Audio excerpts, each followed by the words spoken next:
everyone, and welcome in to the first session of Urban Arcana, a Fabula Ultima campaign that I've been very excited to be showing you all and sharing with you all, and hopefully running well. It's been a while since I've last had the chance to stretch my DMing muscles. Technically, rebels don't have muscles, but we're going to pretend that doesn't matter today. I am joined by some lovely guests who will be our players tonight, and I'm sure many of you already are very familiar with them. But shall we start from the top and work our ways down? Yobi, would you care to introduce yourself? I'm scared. That's fine. Wait, who's telling you first? What? Hi. Swap my Fugi for a second to show you might recognize this little blue goober, or maybe I'm a total mystery to you. I don't know. My name is Yomi Quinley. I'll look at Mr. Short in there.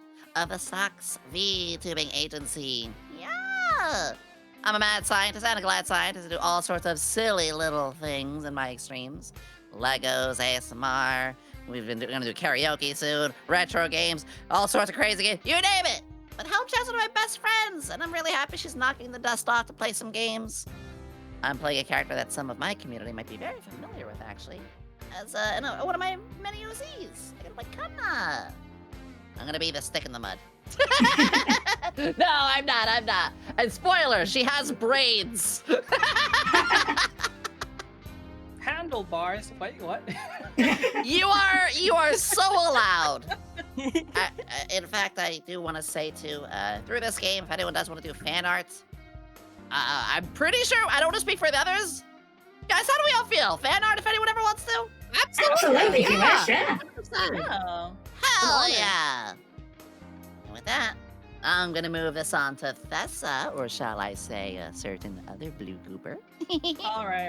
I'll change my Fugi to one movement. You're fine, I was just being silly.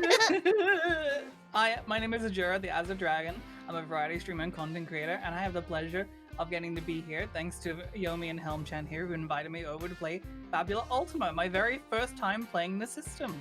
I'm looking very much forward to playing it here. I'm getting to play my chimera by the name of Tessa Orin, and you'll see what she's up to in a little bit. I don't want to spoil too much.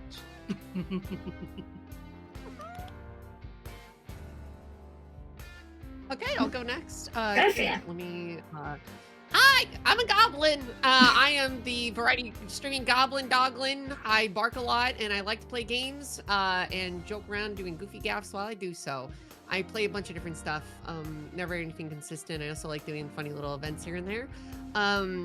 Yeah, chaotic lewds and vibes are normally what I do. So I'm going to be playing Rika, which is our graffiti artist that has the ability to manifest what she sees into her own reality through her spray paints.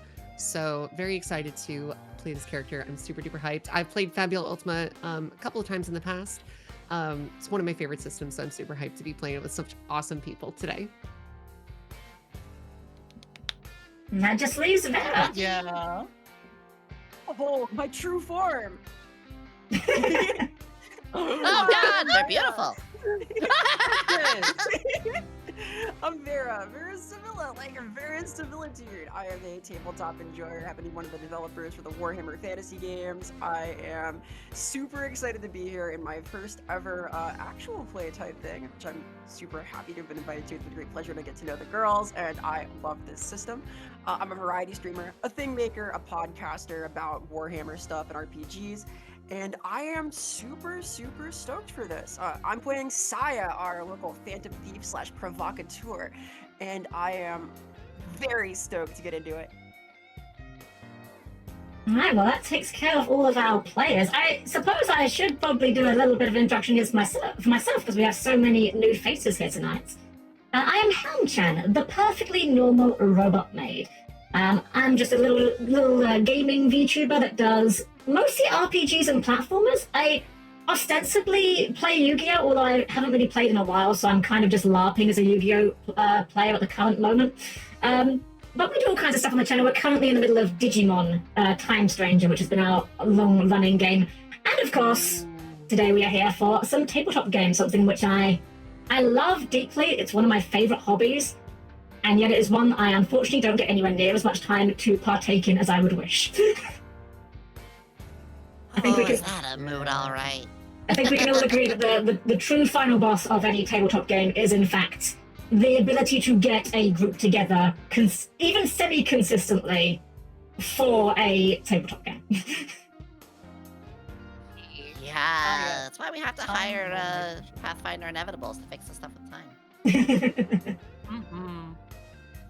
So we're going to be playing Fabula Ultima today.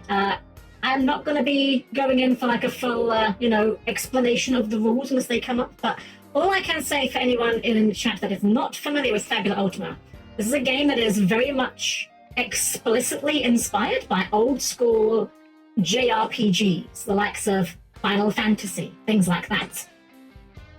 To the point that when you go looking up the game itself, you will see it's actually referred to as a TTJRPG. And I'm going to be trying to, well, as you can somewhat see from the layout, I'm kind of leaning into that angle as much as I can to hopefully give you guys a good experience. And of course, hopefully give my players not too much of an easy time. Yes, literally having character bars on the side like this. Oh Now- yeah. Now, I would like to, Oh, good. I would like to get in the Love ground it. floor with one small thing regarding the character bars. I'm doing this entire game in Roll20. Those of you familiar with Roll20 knows it usually looks nothing like this. The way I have finagled this, it is very much a square block round hole situation. It works, but I'm using something in a way that is not intended to be done. The reason why I want to get in first to let you guys know this is because there is a non-zero chance things could not work properly, things could break. I just want to get that warning out there first. Warning. I am there actually might be working stuff. towards a new solution for the next time, but currently we are going to have to work with the Roll20 jank, and hopefully it will be relatively compliant. Yeah. It'll be fine. It'll be It'll be fine. What could possibly go wrong? There may be small fires.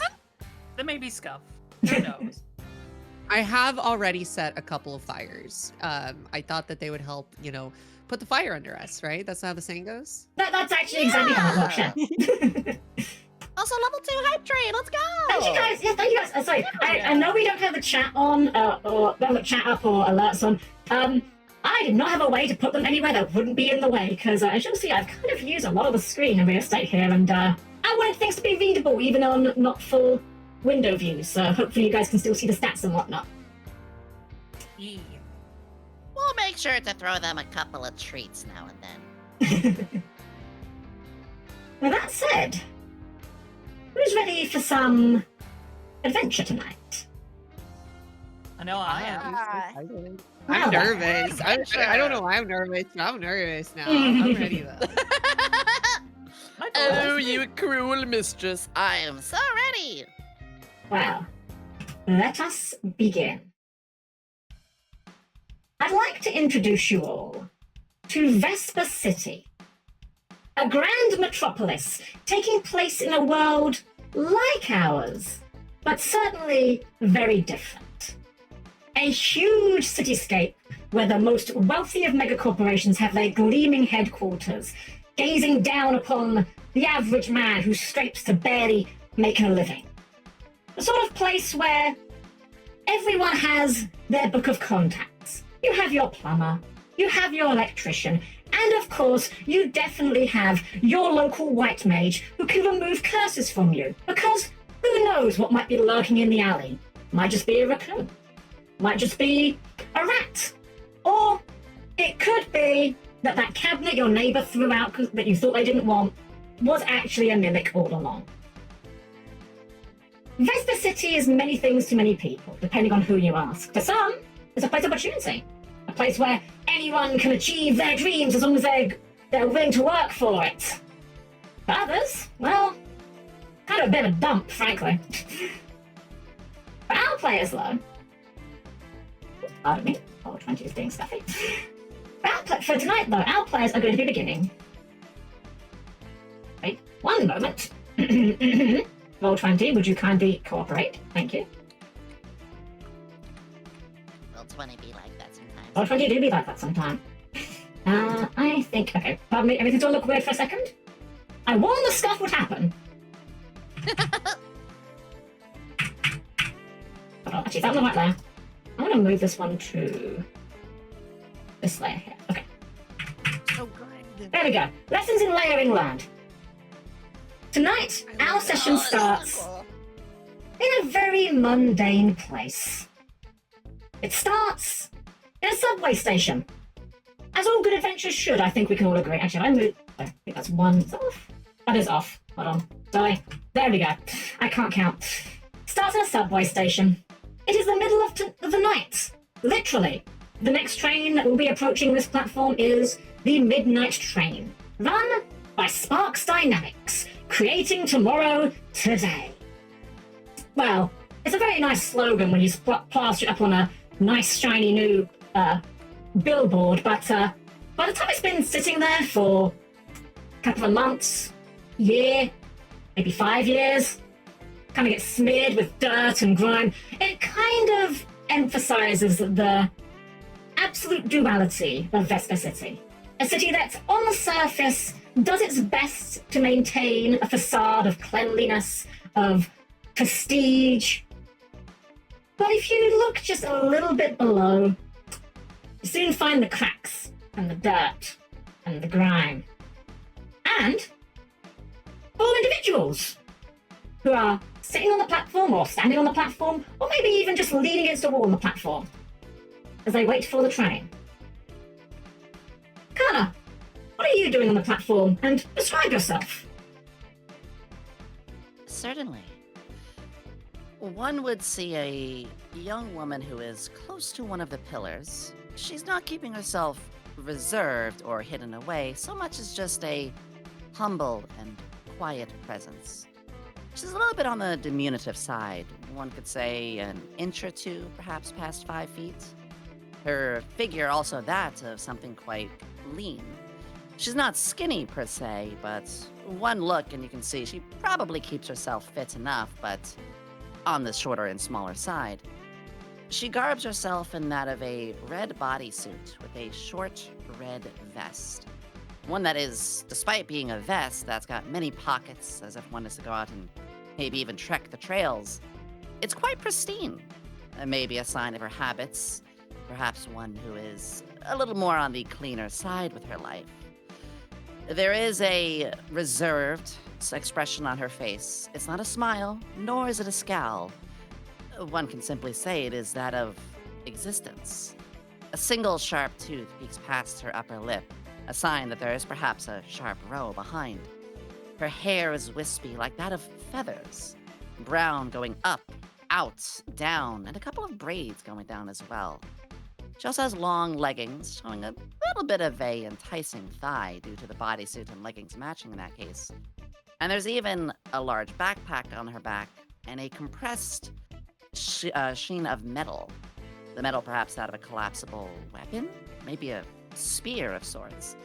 Now, one in the normal time in our lives might find this strange, but in this city, everybody's armed, however it be firearm or blade. This quiet existence, it almost feels like the air seems to move right past her. Not quite a ghost, but almost something of a embodiment of nothing, at least for the time being. Despite the time of the hour, she's not exhausted. She simply is looking to go home. Her name is Kana, or as you guys will all simply learn. And indeed, hopefully you won't be waiting for very long. Sparks Dynamics trains are nothing if not famously punctual.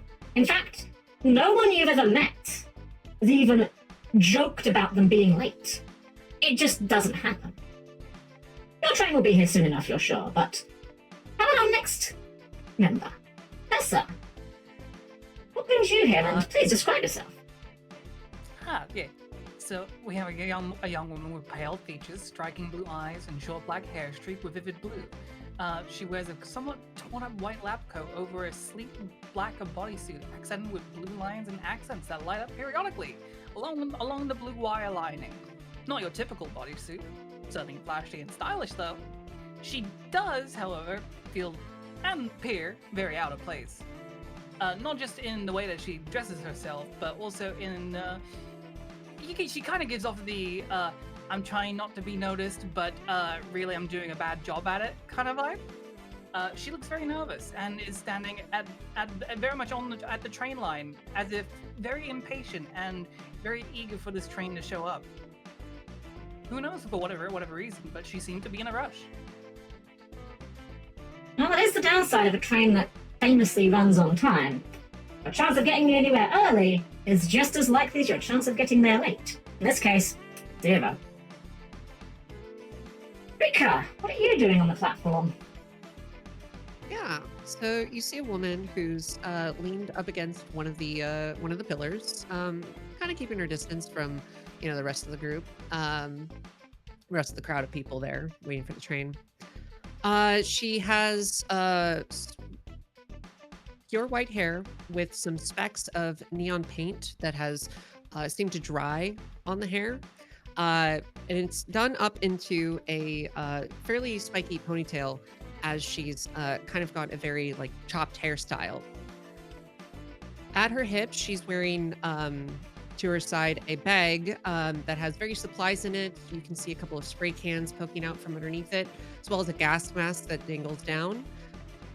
On the top of her head, she's got 2 black horns that symbolize that she might be some kind of tiefling or oni, something along those lines would be your assumption. As well as wraps that go along her arm, also seeming to be stained with some paint.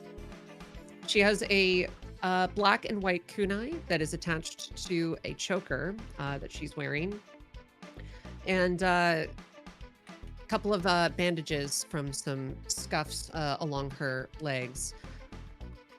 As she's leaning against the pillar, she's tapping her foot a little bit erratically as she chews gum, almost as though she's somewhat anxious. But she is bobbing her head at a specific rhythm as she's listening to some music with some bulky headphones that seem to be glowing with an RGB light. Other than that, she kind of seems a little bit lost in thoughts, and seems to be just a little bit on the sweaty side, as though perhaps she had been running quite a bit previously before this. Well, thankfully you won't have to be running anywhere anytime soon. Train's not due for at least another couple of minutes, and when I say due, it will be here in a couple of minutes. Saya, how about yourself?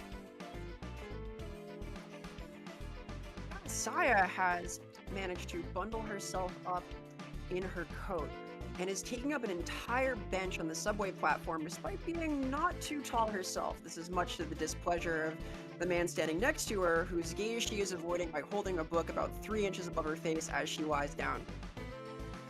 Part of the unfurled coat reveals a couple of glinting pieces of metal, as well as a harness that's attached over top of an athletic one piece beneath it. She's very amused by what she's reading, which appears kind of inappropriate for a public setting, which does not improve the mood of the man who would rather sit where she is.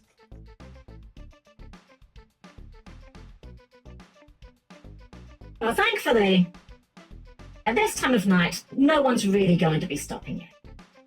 And certainly in Vesper City, most people know better than to start causing public altercations. After all, as Kana so correctly pointed out, almost everyone in Vesper City is armed. Not because the city is necessarily especially dangerous. In fact, in some areas, the crime rate is extremely low. In others, it's extraordinarily high. But the reason is, of course, because when spells are being thrown around, when orcs and gargoyles hop on public transit for their daily commutes, there's far scarier things lurking in the shadows than a guy with a knife. It's very important that you can defend yourselves from them. Thankfully, though, Sparks Dynamics do keep their trains fantastically safe. After all, it would be terrible PR if something bad were to happen on them. And speaking of the train, sure enough, bang on time, bang on midnight, just when it was supposed to be, train arrives. Few people get off, not many. It is midnight. Not many people are taking the train this time of night. And a couple people get on, and by a couple of people, I mean, youthful. Sire, the guy that you were next to, he actually doesn't get on the train. He was waiting for someone, it turned out. Maybe that's why he was annoyed. Maybe that person was meant to be here earlier or something, but then again, with a Sparks Dynamics train? Psh, no chance. You guys hop on the train. As we are boarding along, kinda, well, not pushy about it, she does seem insistent, silently, in trying to get on first. You know, when you push yourself forward just a little bit, or you take a few quicker steps. And in doing so, while stepping on, she's quick to putting her back against the wall. Not towards a corner, but back to the wall that is facing every person coming on. Almost like a police officer or so, eyeing each one of you. Large orange lens, like that of an owl, with green eyes behind, quite youthful eyes. You feel like either she's an undercover agent or someone who is just simply very overly careful about places. Maybe a sense of duty. Well, thankfully, the train is largely empty this time of night. You're able to get in first with no trouble. No one's stopping you, unless any of you people wish to stop her, but I can't imagine that you'd want to. Stop her. I'll probably eyeball her. You know, she's watching me, but you know, I'll shrug it off. Unless she starts something, it's not a big deal. While Tessa might not be all that bothered about not being the first to be on, since she would be waiting right on the yellow line this entire time, but seeing this observer very eager to get in the train does make her quite nervous, as she doesn't know who this is, and nor does she know any of you. So she'll most likely go off to a corner of the train carriage where she'll probably be doing likewise. Well, that's not going to be difficult on the train. Again, train is empty. As you get on the train, and the train doors close, there is a very brief but noticeable little flash. Almost like a beam of light that starts at the top of the train, moves to the bottom. But those of you that have ridden the train before, you know what this is. It's just one of the many, many wonderful technological advances that Sparks Dynamics have brought to the lives of Vesper City. It's a simple scanner. A scanner to make sure that everyone has in fact paid their ticket. And the good thing is, if you haven't paid your ticket, that doesn't matter, because the scanner also contains the technology to ensure that if you haven't got a valid ticket on you, whatever card you are carrying will in fact be charged. Technology is wonderful, isn't it? Yay. Amen, Jill. I'm assuming you all bought your ticket. Yes. Yes. Yeah, sure. Totally. Yeah, for sure. 100%. Yeah. However much was in the lab coat. Oh, interesting. There is actually only one other person in this train carriage. She's a woman, very tall woman, although she is sat down, so it doesn't really appear to be so. Brown hair, leather jacket, very built, and that's not terribly surprising when you notice that she has small little cow horns on top of her head. Probably like some sort of minotaur blood, you would guess. Again, in Vesper City, that sort of thing's extremely common. She's sitting there with her phone in her hand, just kind of doesn't pay you any mind, honestly. She's just kind of like scrolling idly, like she's just on her way home or to business or something. What do you guys do on your train ride? Are you the kind of people to doom scroll or people watch, or you get a connection down here? That's one good thing about Sparks Dynamics. They will always ensure your internet's working. People watching is something I'm doing right about now, I would say. So I was gonna try laying down in like 3 different positions before deciding all of them suck. It's not built for this. Unfortunately for you, Sire, while you're able to lie on the couch with no problem, like many things in Vesper City, the trains look lovely on the outside, but once you get inside, you start to notice the grime and the dirt, and they are cleaned, just not as frequently as they perhaps should be. A couple of the seats do have some stains that you're hoping might be food, maybe. They don't smell, but they are a very ominous color. Settle for standing with her arm looped through one of the handfuls. What Yeah, about you, Rika? I'll be leaned up against one of the poles, you know, just kind of like loop my arm around it so that I don't like, fall forward when the train moves. But otherwise, yeah, just kind of like still vibing to my music, kind of looking around at the people around. Um, and yeah, still chewing on that gum. Well, as long as you're not contributing to the mess. Nah, I Nice. don't. I just tag. I don't litter. Good. Well, Kana is still keeping herself a bit vigilant at first. It goes this way for a few minutes. Her green eyes scan a bit between each person for a moment, and it is a little bit more obvious, like either that of a complete rookie cop or somebody who is a little more paranoid than they should be, like they think they're doing good and being vigilant. It's like, yeah, I know you're watching me. And after a few minutes, she pulls out a small leaflet. Those sort of leaflets that you rarely see these days, but he has one of those public boxes where it's houses for sale or your local coupon book, and they're free to grab. She pulls one of those out, like she's a 60-year-old boomer, and she goes to the coupon section, and she's actually looking through the coupons like an old lady. It's smart. It's economical. You can see she is nodding. There is even a little, yes, at times.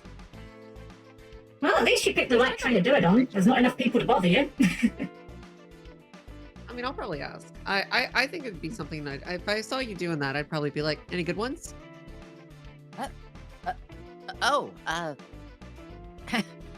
Apologies, you startled me for a moment. If you're interested, I suppose. Sorry, I'm not used to people actually approaching on this train. At least not with ill intent. I'll put my headphones down to like my shoulder length so I can actually like hear properly. I'll say, oh, I mean, I didn't mean to bug you. If you rather I don't talk, I don't mind just chilling. No, not at all. You can tell immediately her speech is very, very formal. She is somebody who is doing her best, though, to deal with this sort of situation without seeming offensive. I don't mind, actually. It's normally quite a quiet ride. A little lonely, even in the customers today were... I don't know what sort of job you do, but it was not a good one today. I'm kind of between things right now. My last job was, let's just say it wasn't for me. May I inquire what happened? Oh, I mean, I quit that shit. It was awful. The people there, the kind of people that you work with, they're the kind of people that don't really see you as a person, if you catch my drift. Yes, so sorry you had to deal with such a thing like that. If you are seeking alright. an occupation, I could even ask my own... I don't know how well you're acquainted with deliveries, but we are hiring. I mean, I could use the cash. For now, if you got one of those extra coupons there, I could probably use it. She tears a page off of the book for you, and gives a small smile, a single sharp tooth peeking past her lip. You can also see as you're closer to her now, there is, as a graffiti artist yourself, perhaps you notice this right away, there are some red marks beneath her eyes. They're sharp, triangular, evenly spread. It seems culturally significant. A little out there, but not completely uncommon. And she hands you a page, which this page happens to have... Well, this page happens to have paper goods, diapers, paper towels, toilet paper. Hey, don't dunk on toilet paper. We all know in some cases that can be a luxury. Oh, Yeah, goodness, yes. Yeah. Gotta start hoarding that. I'll look it over. Say, oh, yeah, I'll take this one. I'll rip off the toilet paper one and give you the rest back. She blushes mildly at that. You can see she's getting a little awkward with this conversation, but doing her best. Well, if you are interested in deliveries, I could trade you my contact. We are hiring at the moment at, she mutters under her breath, Pizza Huts. Oh, I see. I mean, I'll take it. Yeah, give me your info, but no promises or anything. I'm kind of trying to be a little self-employed at the moment, I guess. Not that it's going well, but Very well. I didn't expect to make a friend upon the train today. Well, acquaintance. I'm so sorry. I don't mean to overstep. You're funny. Am I? Oh, that was not the intention. She's, again, very flustered as even in this minor conversation. And she pulls her phone out of her cargo pocket of the It's vest. somewhat endearing. Yeah, I'll take my phone out. I'll exchange some info. Why not? As this conversation's going on, what about you, Saya or Thessa? Either one of you can jump in next. What are you guys doing while this is going on? Are you just keeping to your own business, people watching, doom I was scrolling? about to say, Tessa actually kind of like now witnessing the more casual display on going on right now. It kind of actually, funny enough, actually eases her out of the nervous mindset that she was in, as she was very nervous being here. And now that she's seen it, that people like are no longer like being silent and whatnot, she's now kind of like for the first time now getting to really look around the train, and almost like she's sort of lost. Like she's never been here, which sounds very weird, assuming you haven't lived in the city for a long time already. So she starts like, in a sense, like she starts inspecting things and just kind of like, even like casually presses the button on the door, even though it won't open midway, and just kind of like starts trying things. And the door button doesn't open, of course. It does respond with a red light when you push upon it. Mm-hmm. Yeah. But besides that, like she's still a tad bit still a bit nervous to speak up right now, though. How about you, She Saya? accidentally presses the emergency stop button. Train goes. Imagine. Conductor, we have a problem. Yay! Oh, big red button.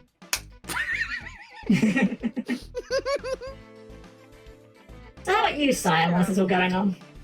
Yeah, Saya, with her arm looped through the handhold, has managed to more or less fall asleep standing up. Although, as Kana mentions pizza from across the train, she will briefly become very alert and then kind of slowly close her eyes again.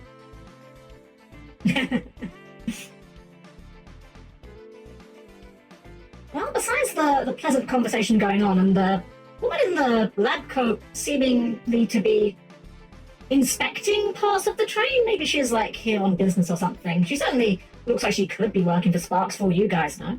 Of course, Tessa, you know whether or not you are. I'm not going to say anything in that regard. The other woman in the one other woman in the car, the woman who you assume probably Minotaur heritage of some sort, just looking at the build of her. She's keeping to herself. She's on her phone. She's got a bit of a stern, hard face. Maybe resting bitch face. Maybe she's just like annoyed about something. Maybe they're both. Who knows? But the train does whisk through the tunnels at its usual brisk pace. There isn't really much to see because... Wait, pardon me 1 minute. I need to clear my throat.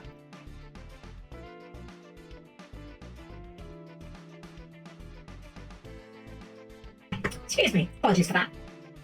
The train does blitz through at its usual brisk pace. There's nothing to see, of course. You're underground. You're in a tunnel. There's nothing to see.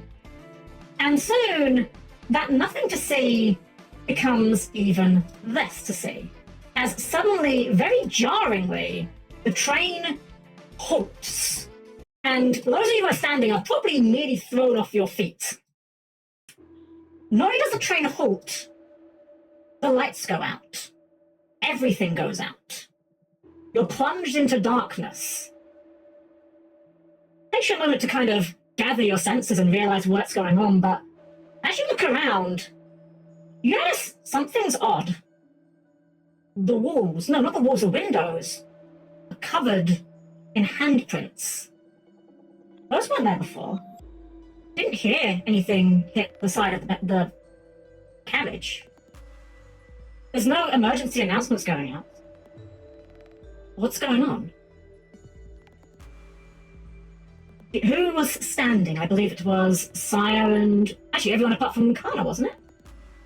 Yeah, I was standing. I had my arm looped around one of the poles, but yeah. Well, I mean, it was a very jarring thought. You might mean something. You may have fallen to your feet, you may have held on, but the train essentially went from 80 to 0 in a matter of seconds. Crazy G-forces. You definitely hurt your arm a little bit clinging on. Yeah, I'd probably fall. Yeah, if you didn't completely fall to the ground, that is. Yeah, Arcana nearly falls over. She was standing too. Braces herself off one of the chair that was right beside her, at least. What was that? This isn't normal, right? No. No, trains don't do this. It looks like the scene of a Can murder. Can I Suddenly- like inspect the window? Like, Yes, as certainly. I like get up. Because I imagine I'm like nearby one of the doors. So as I'm standing up, I want to like look at the windows and like kind of touch them and like as I see the handprints. The windows seem to be, as you would expect, they are windows. The handprints look fresh and wet, but they also seem to be coming from the outside. However, what is strange, Rika, is as you touch the window, it's warm and ever so slightly, just barely moist and sticky. It definitely wasn't push my before. hand away immediately. Yeah, no, that's not normal. I pull my hand away from the moist window. I look over to, well, I mean, Kana is the person who I was talking to, so I'll say it's warm and wet. That stew is not normal, right? Of course not. Yeah, normally it's not. Is everyone all right? She says this loudly, almost like she has some sense of charge. Yeah. I mean, other than my hurt pride, yeah. Someone contact an authority immediately. If there's anyone requiring medical attention, we may need a doctor. Sire, how about you? How are you reacting to this? It's gonna reset her shoulder and push the emergency call button. You push the emergency call button, and it feels wrong. It doesn't have that little click that you might have expected out of a button. There's no, like, hiss on the other end. It's spongy. Like, it's made of... You're not sure. It's definitely not the sort of material you'd expect a button to have, though. As you're puzzling over this, a loud, high-pitched noise fills the air. Think of the worst feedback you've ever heard. It pierces through your ears, echoes through your entire body. You feel like you're about to explode, like something's about to give way. You feel the taste of your own blood in your mouth. Your vision swims. And then suddenly, let me roll the die real quick. We're going to do all the DM rolls in the open. Like tinnitus? Sire! No. Yo. As you're in this state, you feel like your body is wrong. You feel like something's trying to escape from your own flesh. Suddenly, you feel a loud smack at the side of your cheek. No damage. The woman who was down the carriage has come up to you and slapped you around the face. You can barely even hear her, even though she's like barely a foot from you. But she's yelling in your face. What is your name? Saya's gonna touch to her nose and like, rub away a rivulet of blood. Saya, and your Sire, Who? the words sound strange on your lips for a second, but after a moment, it does sound correct, right? Sire, that's your name. You're definitely Sire. The weird feelings, the weird sensations seem to subside. The high-pitched noise seems to fade. And as it becomes very apparent from your softening expression that you're clearly getting over what's going on, the woman goes to someone else. She says, "Get them to say their name now." She runs over. Can't be Sire again. She runs over. She slaps you, Kana, smack, around the face. You were feeling like, for a moment there, you could feel like oil in your mouth, a very unpleasant taste. But as the slap comes, and you can, again, it sounds like she's underwater, like she's calling you from far away. This woman you've never seen before, practically shouting into your face, "What is your name? Say it now!" Kana Azaret. Again, I think. for a second there, you find yourself doubting it. Kana? What is Kana? That's just letters. That's just an assortment of sounds you put together, but no, they're not sounds you put together. Someone else put them together. They're your name. Of course they're your name. Of course, because you're Kana. Of course you're Kana. And that horrible oily taste in your mouth subsides. The high-pitched noise fades away. And suddenly you feel, your surroundings are still as twisted as before, but you, at least, seem stable. Sire, do you do as the woman told you to do? Yeah, I'm gonna grab Tessa and shake her a little. Hey. Oh. Huh? Your name. Tessa. Again, it's a sound that almost sounds alien to your ears at first. The horrible sensations that have been coming over your body, though, sharp, prickly sensations down your arms and legs, they subside. You feel about as normal as you think you've ever felt. Although your surroundings are still certainly far from anything that you have experienced before. And then finally, Rika, it's a bit less graceful, but another sharp smack almost knocks your headphones off. The woman grabs you by the shoulders, shaking you. What I'm is gonna your try name? to push her off of me. I mean, my initial reaction is that she wants to start a fight, so I try to push her off. But when she says that, I'm like, it's Rika. Yeah, Rika Kishimoto. It's Rika Kishimoto. Exactly. Of course it is. Of course it's Rika Kishimoto. What else would it be? It's always been your name. How could you forget something like that? As the initial discomfort of the strange sensations fade down, you're able to all of you take a moment to breathe, and it almost feels like you put on new clothes all of a sudden, like your own flesh for just a moment. It just feels like it's not, it lacked that usual familiarity for just a bit, just a moment. As you all say your name, though, the woman gives a long, slow sigh, almost of relief. She says, "Okay, good. You're all still here. You're all with me, right? You're all in the room. We all know who we are. No one's forgotten their name." No, what's going on? I feel like the least of our worries right now. The woman gives a long sigh. She says, "My name's Matilda. All you need to know right now, some serious shit's going down here. Now look, has this appeared? I'm going on my end of things. I posted a thing, and it has not appeared. Why has this not appeared? One moment.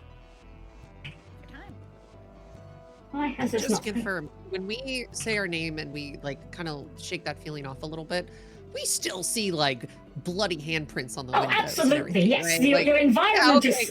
your environment is still completely distorted and strange. Yes. I don't know why this is not pasting. Sire is briefly gonna look at Rika like she's stranger than the handprints on the walls. Yeah, I know. I was gonna make eye contact with you too, especially once I heard your name. I'm gonna kind of look you up and down a little bit confused. Sorry, for the players, are you guys seeing the thing I posted or no? Thing you posted where? Okay, that answers the question then. I posted I put a token onto Roll20 and it's not seeming to display. And this is weird because this is not one of the things that shouldn't be displaying properly. Okay, Like, apologies. right back. I don't see any of He's that. so freaking bad. I'm so sorry. This is a big climax. I'll be quick. No, go ahead. I'm trying to figure out what have I done with this.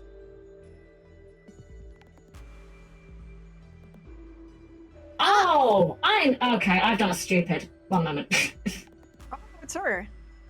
Why is that below that? Okay, that works. I don't know why that was not working before. Whatever, well, I think we're okay. I don't know, Roll20 is a strange beast and you must wrestle with its peculiarities at times. As we've all said, everybody, we're learning a little bit with applying this system to Roll20. So yes, please, thanks for your patience. We'll just wait for Fia to get back. We continue.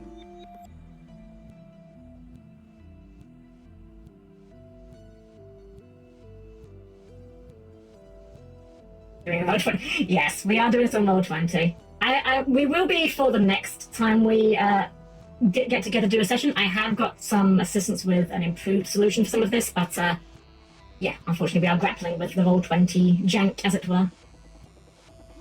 I'm actually extremely confused why that wasn't showing, because that was on the same layer and it was behind something, and I don't know why that was showing like that, but whatever, we're here now.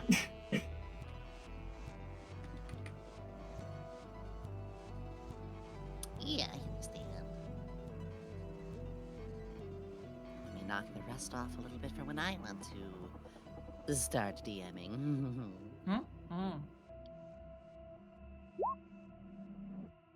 Once Rika's back, be good. Okay, Rika is back. Alright. Hi. Yeah, sorry. I'll do it that way next time. No, it's fine, it's fine. No, I know. Honestly, I'd rather you say something because I'd rather you say something purely because I'm juggling like 5 windows, so it's less likely I will fail to notice. Yeah, for sure. I was like trying to hold it, but I downed a whole thing of gamer subs, and I was like, oh no. I'm so sorry. Hashtag not spawn. Hashtag could be spawn. Hashtag call us. Anyways. Alright, so, having been rather abruptly and violently smacked back to your senses, this woman tells you her name is Matilda, and she says, look, there's some shit going on right now. I do not have the time to explain it. All I need right now is for you to all trust me, and I know that's really hard. We've just met. But can you trust me? I mean, it's either trust you or stay here, and I think I prefer to trust you. For every second we delay, there's a chance someone could get hurt, so yes, for now. Right, okay, good. She turns around and points down towards the front of the train. She says, we need to get the front first, check on the driver, make sure he's alright. You guys should come with me, just because... And she doesn't get a chance to finish her sentence. As the other end of the train, there's a loud... Not that loud, but there's a wet noise. The sound of something hitting the floor. Now, the way the trains are designed is as such that you can see down one end of the train to the other if you're at one end. There's no doors between the carriages, per se. The last one obviously has a door on the end, and they can be closed for smaller trains, but you can see what's going on down the far end.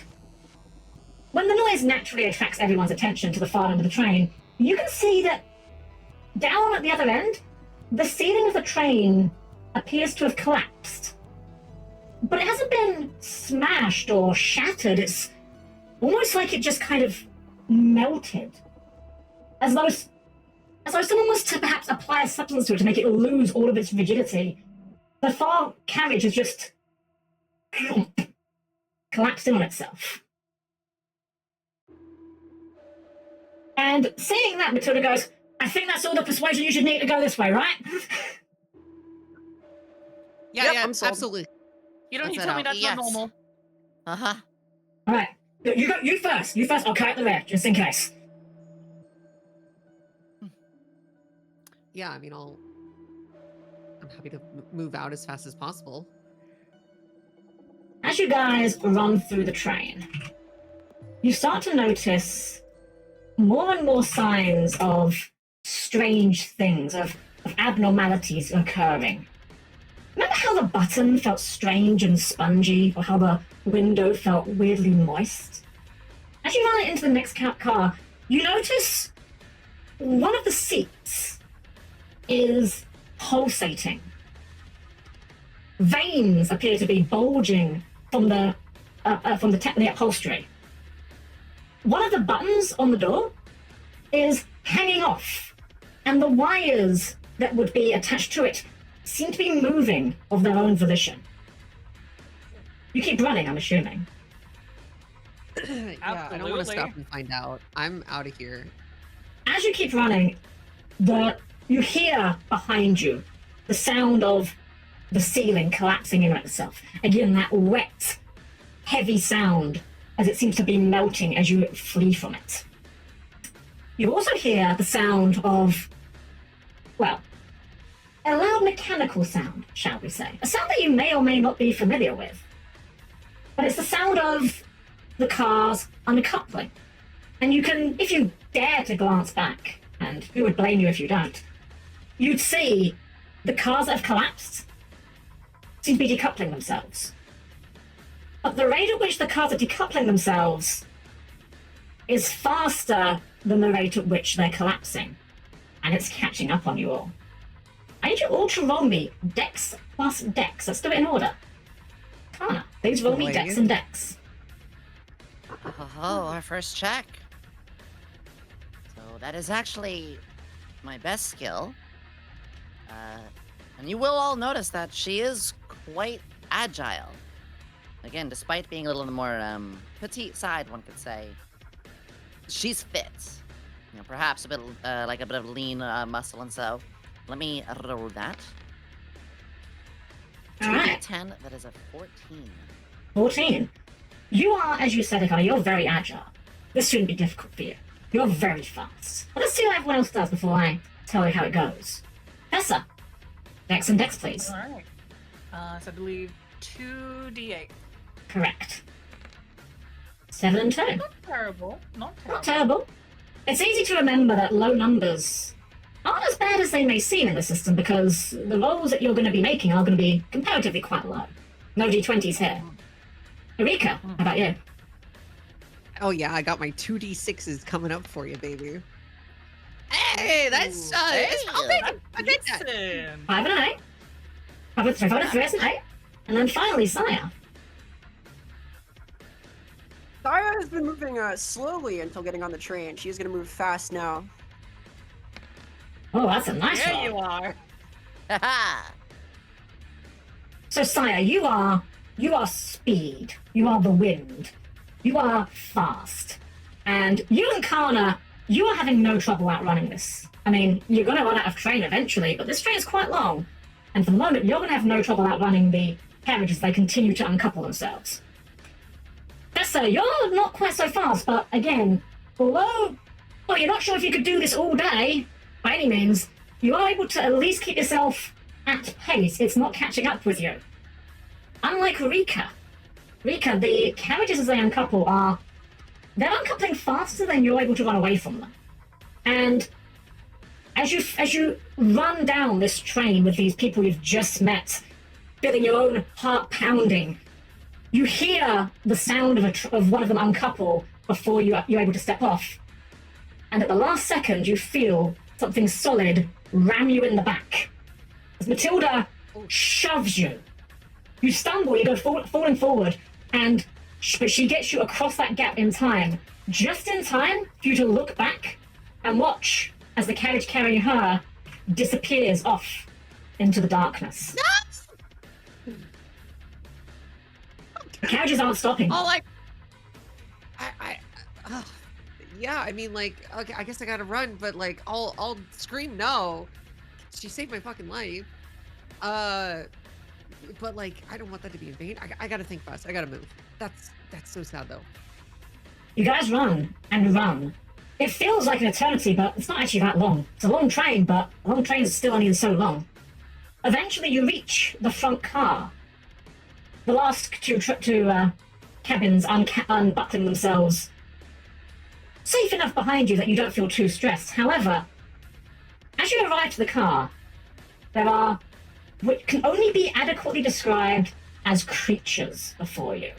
Or are they creatures? They're certainly nothing that you've seen before. They certainly don't look like anything you're familiar with. But these three entities, one of them appears to be some sort of fire extinguisher that has sprouted multiple heads, one of which is made from foam itself bursting from the side of it. One of them appears to be some sort of goblin-like creature. You're not entirely sure what it is, but it's got a head made out of ooze and a single oil can for an arm, if you could even call that an arm. And then that scanner that greeted you on the way in seems to have uprooted itself, dragging itself on arms like wires, as its previously mundane sensor somehow takes on a far more menacing glint as these three creatures turn their attention towards you. It is time for combat. Monster designs are so cool. I love them. Give me a moment here. Awesome. Spirits be damned. What is that? There we are. Give me a moment. It's part of the train. Not like a usual part of the train, but Indeed. Items that you would see in a train, but certainly not in this configuration. There are monsters in this world, but none of them look anything like this. Combat begins. As combat begins, I will deploy the creatures and their bars for you all. So in Fabula Ultima, combat takes place in a turn-based manner. In a non-boss fight, the party gets to act first. You can all see these green icons indicating turns, who has and has not had a turn yet. The party gets to go first, then turns alternate. You guys may go in any order you wish. Kana could go first this turn and could go last on the second turn. Once everyone's taken a turn, everyone refreshes their actions. So, who would like to go first? I would like to go extra first. Extra first indeed. Yes. Oh yeah, we would, got the extra first ability. Saya, would you care to tell everyone about your special ability? Saya, as a rogue, has the ability High Speed, which lets her spend 10 mind points, our MP in the system, at the start of combat to take one action before it begins. I believe it must be an attack or a hinder action, correct? Attack, hinder, or objective. Ah. So what would you like to do with your action? I think I would like to hinder.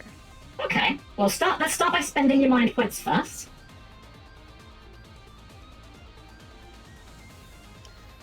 Sure, I will do that. You just have to click your sprite and lower the bars that way. Mm-hmm. That's 40. If you do minus 10. Aha. No. Right, hopefully this will work. That is not what I should have been doing. Hold on. One moment, please. Remember when I said about how this... Three of them. Remember how I said that this... Attack. No, it's fine. Remember how I said this thing might break? It's kind of done the breaking thing, so bear with me a moment here. I do apologize. Not aware. I just noticed one of these creatures is called a grease goblin. That Correct. was my nickname in college. Oh. Okay, let's try it again. That's gonna be design. Yes. Fine. Creative. Right, let's try this one more time. So this, Yes, and this. There we go. MP updated. Right, so... What would you like to do with your turn, Asaya? I do apologize for that. I'm gonna attack. Going to attack. Okay, which one are we going to attack? Just a regular attack here? That is a free attack, so I don't get my high roll, I don't think. No, you still get your high roll. Okay. Free attack just means it doesn't use your action. Okay. So which And yeah, Saya which is one are we going to- targeting? the frenzied scanner because it's freaking her out. Alright, go ahead and roll your attack.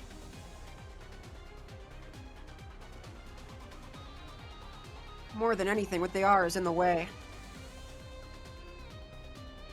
Saya is gonna let fly with a lot of little knives.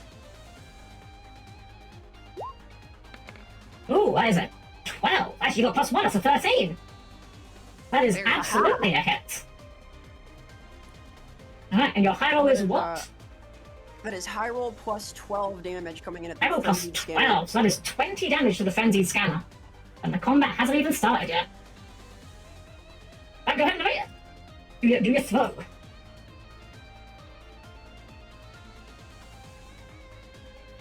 And I believe it is still our action. It is, yeah. Go ahead and say what you do. Throw your knives. Where are you hitting it? Someone else can go. I think I got a free move, but we can have our first real turn now. Okay. You know what? Certainly. We can get this out of the way, since I don't think I'll be able to do anything until I've done this otherwise. With the fact that we've been effectively chased down the train, there's blood on the walls, everything's pulsing and oozing, and nothing makes sense. With these creatures now attacking us, and the loss of was a presumable ally now lost to us, her heart is just effectively pumping louder, harder, faster, up until the point that she starts to shriek, and the hands and the suit that had enveloped them starts to morph and mutate and becomes a bunch of tendrils, as well as sprouting wings from the backside that could just break through her lab outfit. We're going to be using, I believe, my Stereomorphosis for my one. Okie dokie. Wait one moment, I clicked the wrong button and now it's not working again. Damn it. It was working earlier, I promise. Now I'm just going to do this manually. Apologies for this. It was working, I promise you. All good. All good. Oh,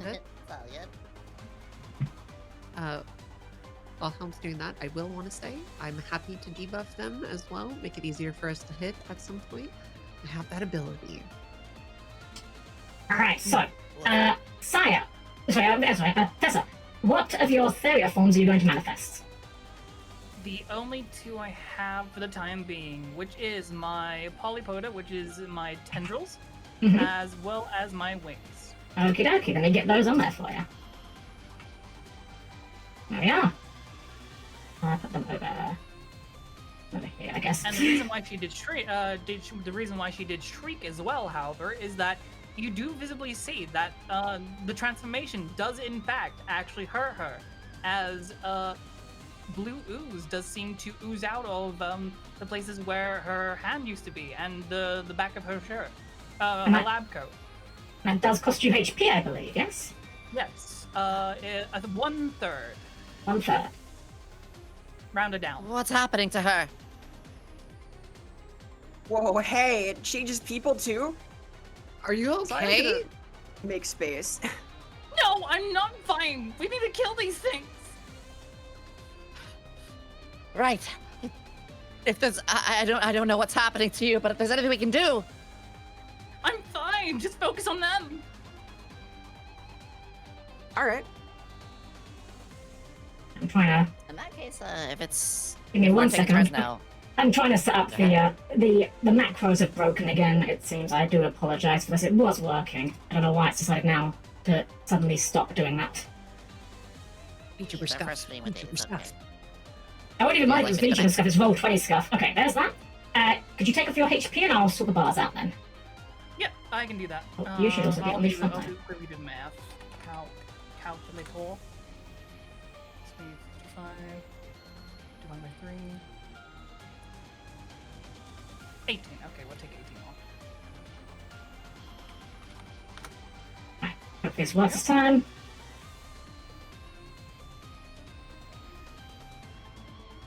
Okay, HP 6. There Okay. you go. Right. So that is, you don't get a free attack when you do that, do you? That's just your whole turn. That does, I believe, take up my entire attack, Okay. I believe. So you're in wait mode. I am now flying, and I do have a multi-weapon. You do. Whoa. Yeah, as you see as this woman seems to transform before your eyes. Again, as many of the strange things in Vesper City, this isn't really something that any of you would be accustomed to. Let's see, which one of these is going to go first? We're going to start with the Grease Goblin. The Grease Goblin is going I thought all the players go first. No, the players go first and then turns alternate. So Tessa's taken her turn, so now it's the enemy's turn. It goes back and forth, back and forth. Thanks for The Grease Goblin is going to be taking its turn. And the Grease Goblin is going to turn its attention towards the scanner. It gives a... Well, maybe it's an attempt at speech? It comes out as, like, garbled bubbling as the oil that makes up its face seems to, like, struggle to form words. It extends the oil can towards the scanner. And little oil comes out, squirting onto the scanner, and you can see as where Sire's knives connected, it seems to repair itself. It seems to fix from those wounds. However, more importantly than this, for one of you at least, Rika, this gives you an idea. Yeah. Rika, would you like to learn a spell? The Grease I Goblin would has love just to learn it. The Grease Goblin has just performed the following spell. And this is a monster, correct? This is a monster. Like monster type. Yeah, The yeah, Grease yeah. Goblin has just performed oil application. Would you like to learn this spell for your Chimera spell list? I would love to use one of my Chimera spell slots. I don't know what we'll call them spell slots to learn oil application. I'm gonna grease you all up. So I will good. post this into the rewards and loot channel so you can reference it at your leisure. Thank you. You have learned a new spell from watching this creature take its turn. That is it for its turn, though. Its entire turn was spent to attend to the scanner.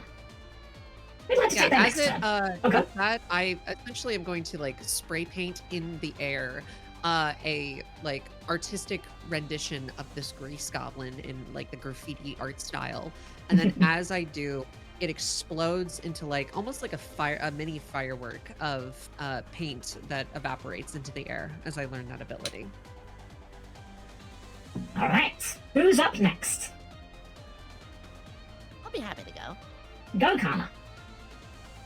So, in the situation around, as calm as Kana seemed to have been on the train, almost like she's a detective or a cop or so, she has been panicked since the run. However, after witnessing the knives that have been thrown by Saya and then the wings sprouting out and everyone lined up, that's when she takes a deep breath, and it's almost like there's a wind that seems to billow from beneath her feet. And she reaches towards that condensed rod and folded metal. When she pulls it out, and as it does, you hear the sound of compressed air, pneumatics, a rod slide, metal clank. This condensed piece of metal and rod suddenly unfolds into a spear. A long one at that. Very deep in its brown along the hilt, shining in a soft metal, a little soft hue of metal. There's a deep, long red point towards the very end of it as a double-sided spear. She gives it a twirl, and then quite quickly, her confidence shows. She lifts one leg, the spear is at an angle. The style that she holds it, one could akin it towards like that of a Shaolin monk, Huang style. Of course, I may not call that in this world, but it is much more dexterous than power. Swift and agile, and the way her even has one leg lifted and she's kind of bouncing a little up and down on it. She looks like someone you've seen maybe take karate lessons or some sort of martial arts lesson for many years. Very well, I'm ready. Determination upon her face, those green eyes harden, and she lunges forth. In this case, she lunges towards the goblin after witnessing what it had just done. She might not be the most savvy into what might be happening, but she can see that these creatures are able to aid each other and perhaps harm us. So we're gonna go for a regular attack, as you guys hear a spear procured. All right. So you were going for which creature were you attacking? I apologize. We're going for the greased goblin. Going for the Grease Goblin. With that roll is A 14. 14 on the Grease Goblin. That is a solid hit. The creature is small and has not much meat to it, but it's also not particularly agile. What is your high rolls? What is your damage there?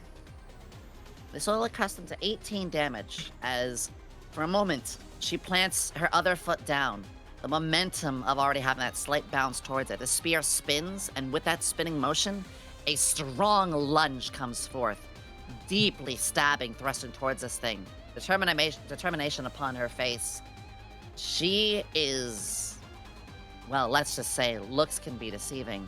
She is skilled with this thing, someone you do not want to cross upon the streets. Your blade cleaves into this thing, and as its head suggests, it is, well, not hollow. It is as you would imagine if someone managed to condense oil into an orb and sculpt into a goblin. It is yielding.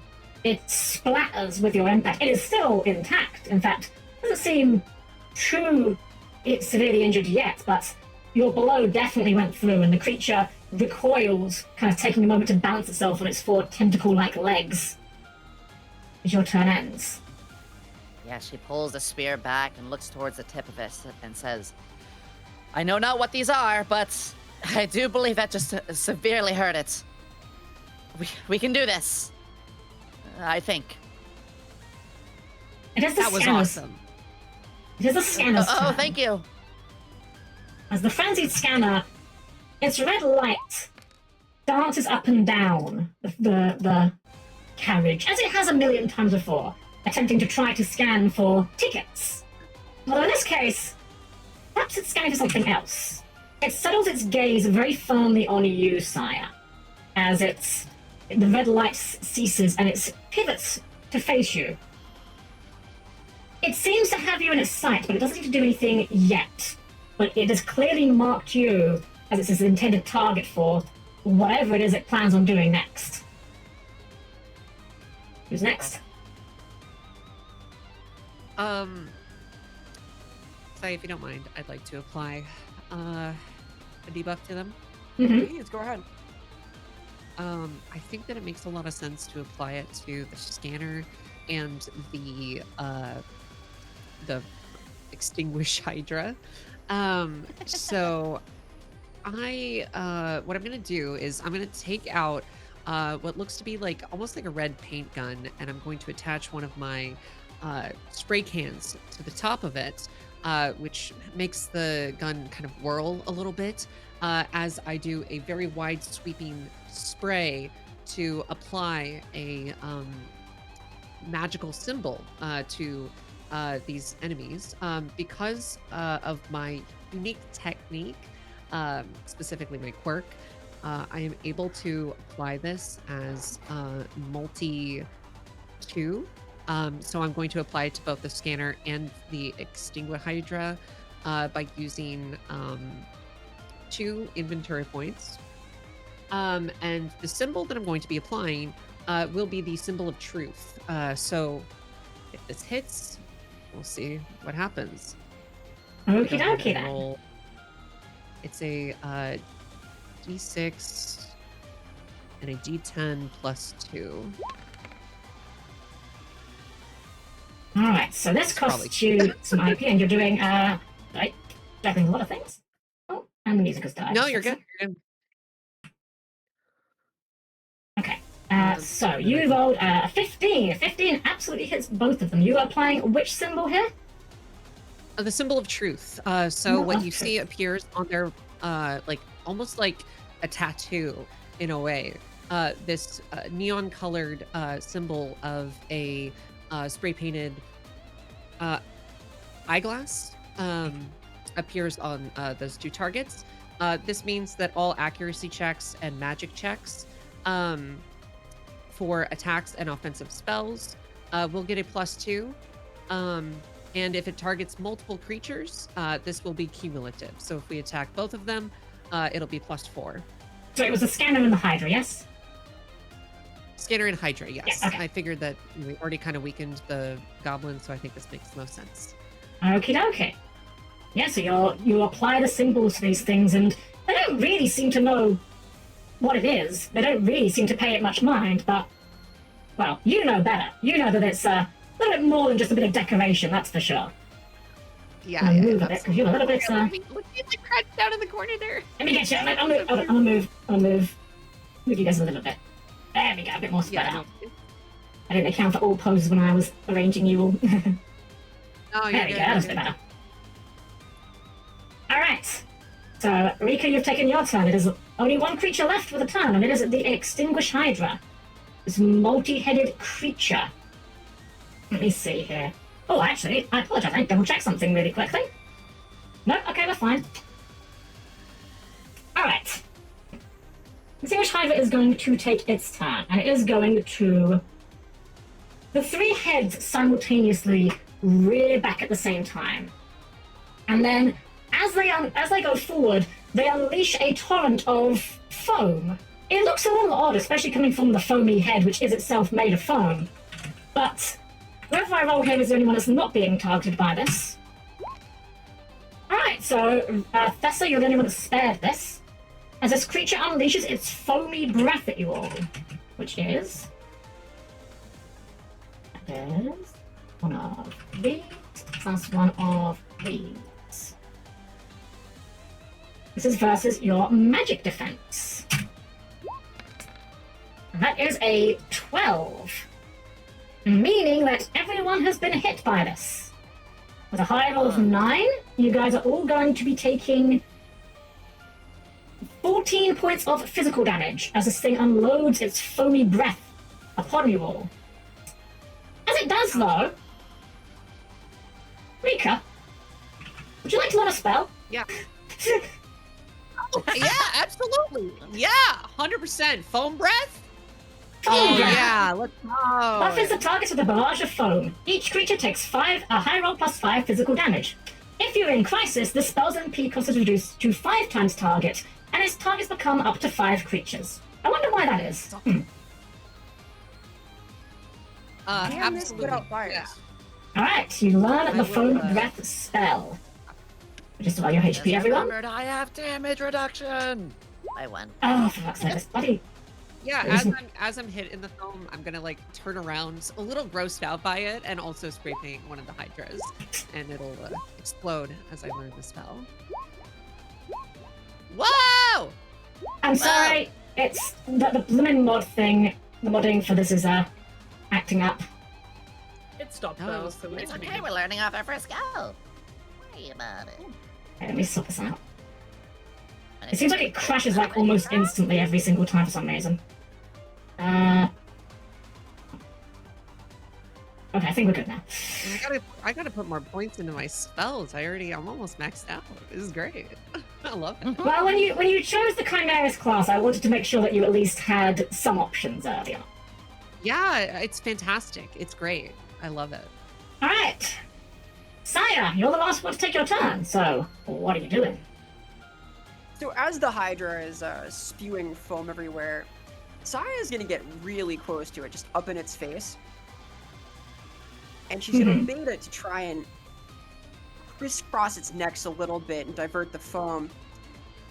And as it's doing that, she's gonna reach through its necks and toss a couple of things at the Grease Goblin. After the Grease Goblin, okay. Oh yeah. So it's just a regular attack with him? No, what I'm going to do is I am going to spend a couple of IP to change the variety of weapon that I have equipped. Oh. My Magitech armament is now going to pull from a cute little store of explosives because this thing is made of oil. Mm-hmm. I And what see. oil hates is fire. Mm-hmm. I see. Do you get a Lana free is attack staring with at this, you or like, is this oh just my a quick? god, a little bomb terrorist on this train. Does So this, she's going to toss a couple of those little like single shot bottles of vodka and a proper little paper explosive at the goblin. Got it. So you get a free attack with this one. I do. Okay. And I'm going to spend, I believe, 3 IP to do this. Yes, go ahead and do that.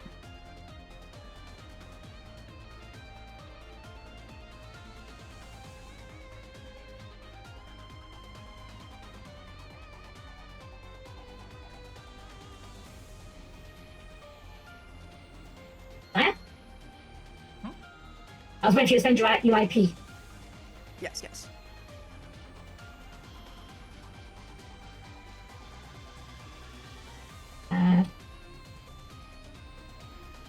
Cool. Yeah. Oh, you've set your IP to 3. Yes, I've done it wrong. There we go. Okay. There we go. All right. So go ahead and make your attack roll. This was against the goblin, correct? Yes. All right.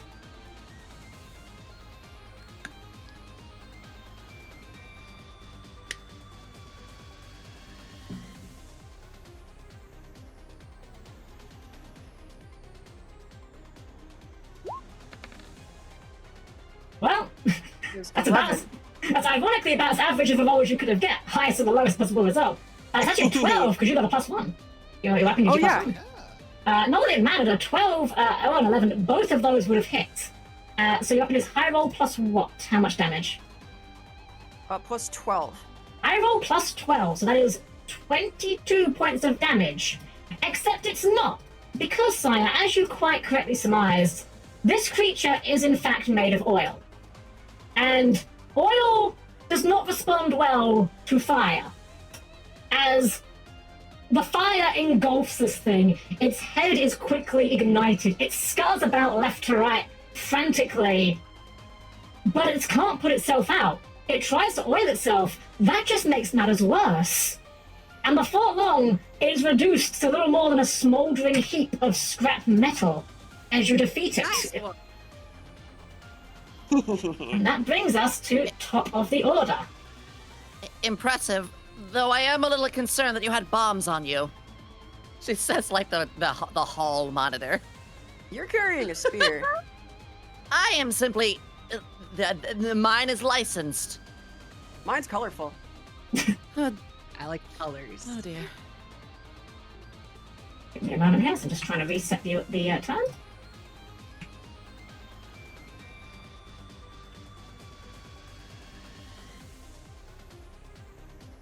Pardon me, I did have this all working. I can only promise you that I had this all working properly, but apparently Roll20 decided that it would be a really fun idea if we decided to not consistently work, so that's cool. That's very exciting. It is some homework after today, so... It is top of the turn, and as the players, you guys get priority. Who's taking the first turn? Okay. Do you mind if I go next? Please do. I'm gonna hold till like second or third turn. Oh, really quick, I just want to point out as well, I forgot this. Sire, you had a +2. Oh, no, that one did that. Sorry, that one did that the truth one. I was just going to point out, don't forget your +2, guys, for your, for the buffs, the debuffs that was put on these. Yes. And if you Oh, target that one both, did not debuff. That one did not, no, you're right, I called it halfway through saying it, but yeah, that one did not. Ah, got it. Yeah. These ones you get +2, so who's up first? That'd be me. Go for it. So with Tessa on the floor after tendrils have sprouted out from her arm, wings now flapping behind her very wildly, she winces as she looks down, shaking her head as if like fighting a fight or flight response that's currently like battling in her head. But seemingly she seems to have gathered herself as when she opens her eyes, not only do like veins start to kind of pulsate around her eyes, but also the slits of her eyes have also grown narrow as she is now actively participating to fight. She's going to lunge forward, swoop into the air, and as she swings down her tentacle arm, they outright grow and extend to slap 2 of the targets. It has multi-3. Go for it. Roll to hit both of them. Okay, I need to remember how we do this. So, It's one attack roll, but it's compared to both of their defenses. yeah, so 1d8 plus 1d8 plus 1, and I believe +2 from them being marked as well. Are you ready for this? It stacks. It's +4 because you're including both of them. Ooh, Mhm. that's lovely. Mhm. Okay. yeah. Truth plus area effects are pretty nice. Pretty good. Okay, that may have mattered actually. The rolls were okay, but not amazing. But a 12 absolutely hits. What is your high roll damage? That'd be, so let's have a check here. It does say here, high roll +8. So High roll +8, so 6 + 8, so that's going to be 14. 14 to both. 14 damage to both as two tendrils slam down after they've been large and lengthened and smack them downward before she jumps back and takes a deep breath. Her eyes looking very a little more normal after that sudden outburst. They may not be particularly powerful blows, but both of the creatures feel it. And although they don't seem to carry any lasting damage for it, the impact of your vicious slaps will not be unnoticed. We're going to go with the Scanner's turn next. Scanner has locked on to Sire, and it extends its weird tendrils, its wire-like limbs, and for a second they sparkle at the end before a jolt of electricity fires towards you, Sire. As these things unleash. There's this and this. Okay, well, they rolled a 5. And even with the bonus on the accuracy roll that it granted for its lock-on, you are too agile. It tries, it aims where you were. The problem is that by the time the lightning reaches you, you weren't there anymore. As its attack goes wide. Sire is going to toss not 1, not 2, but 3 subway passes, none of which belong to her. And it is going to arc between those. And the attack fails. It locked on, but hey, lock-on is not perfect, as it proved. Almost like perhaps Spark's dynamics technology isn't quite as foolproof as they like you to believe. Who's up next? I'll let someone else go before I do next. I mean, I plan on doing foam breath here, if you Do want it. me to cast the spell. All right, cool. Sweet. All right, I'm going to load up some paint in my gun, and I'm going to paint a graffiti version of the hydrant, and spray some artistic paint foam at each of them as I cast foam breath. It's going to be 20 MP to target both of them.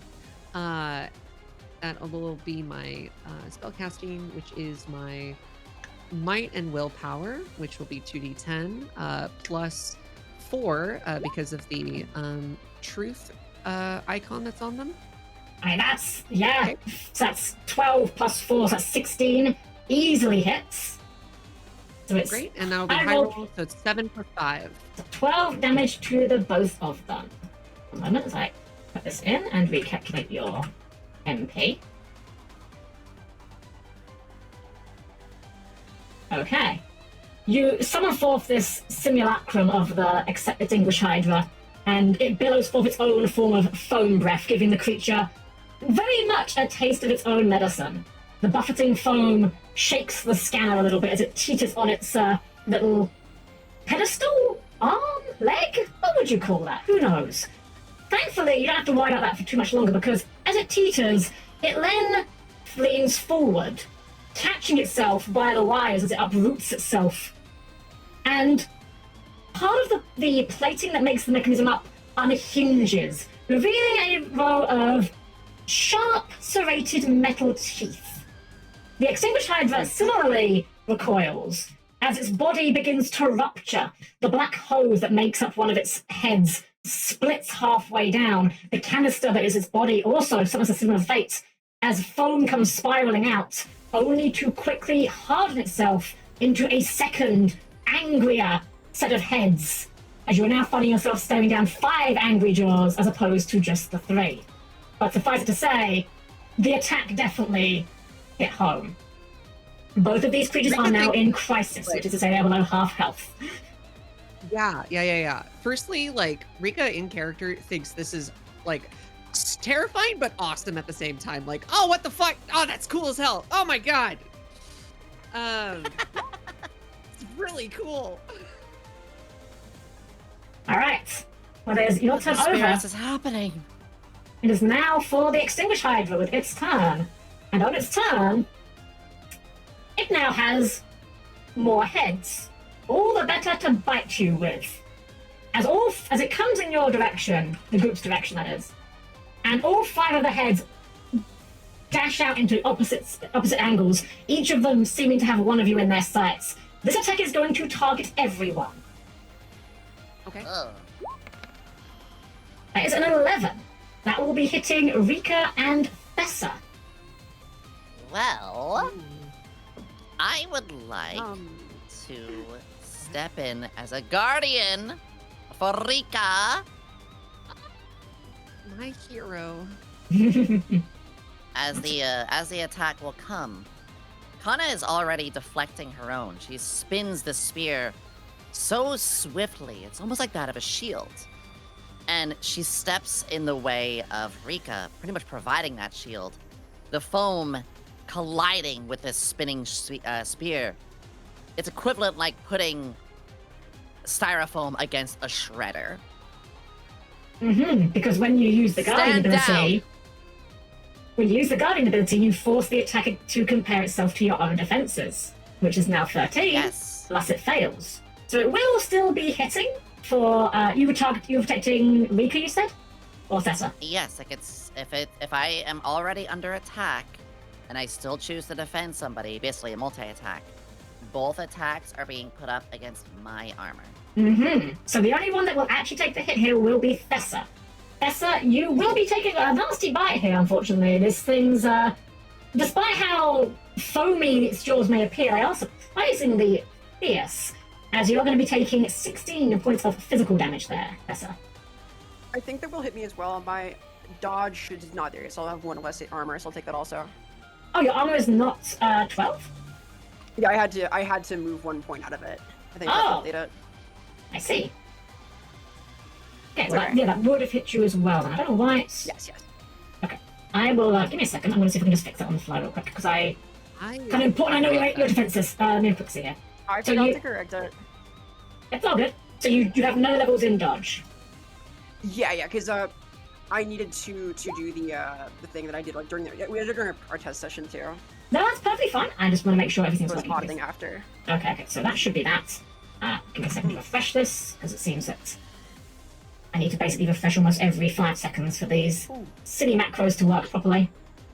So Let me this just double check should something look... too. There we go, defense updated. Alright, so yes, Saya and Fessa both took the damage there. So Yep. so you would also have taken 16 there. Set your HP. HP. There we go. You guys are yeah, the bites come and they are pretty fierce. You are, especially you, Saya. You're not feeling so great. You're having a bit of a rough day of it, I'm afraid. You too. I would Fessa. like to go next. You may certainly go next. Being in crisis does also make Thessa temporarily grounded, because flying creatures do not fly when they are grounded. When they are in crisis, rather. So yes, you may certainly go next, Saya. Saya, getting bombarded by foam that is starting to really sting, is gonna unveil a couple of little paper dolls and toss them into the stream. And as they batter into it, both she and Tessa are going to find themselves becoming more and more free of this nasty goo.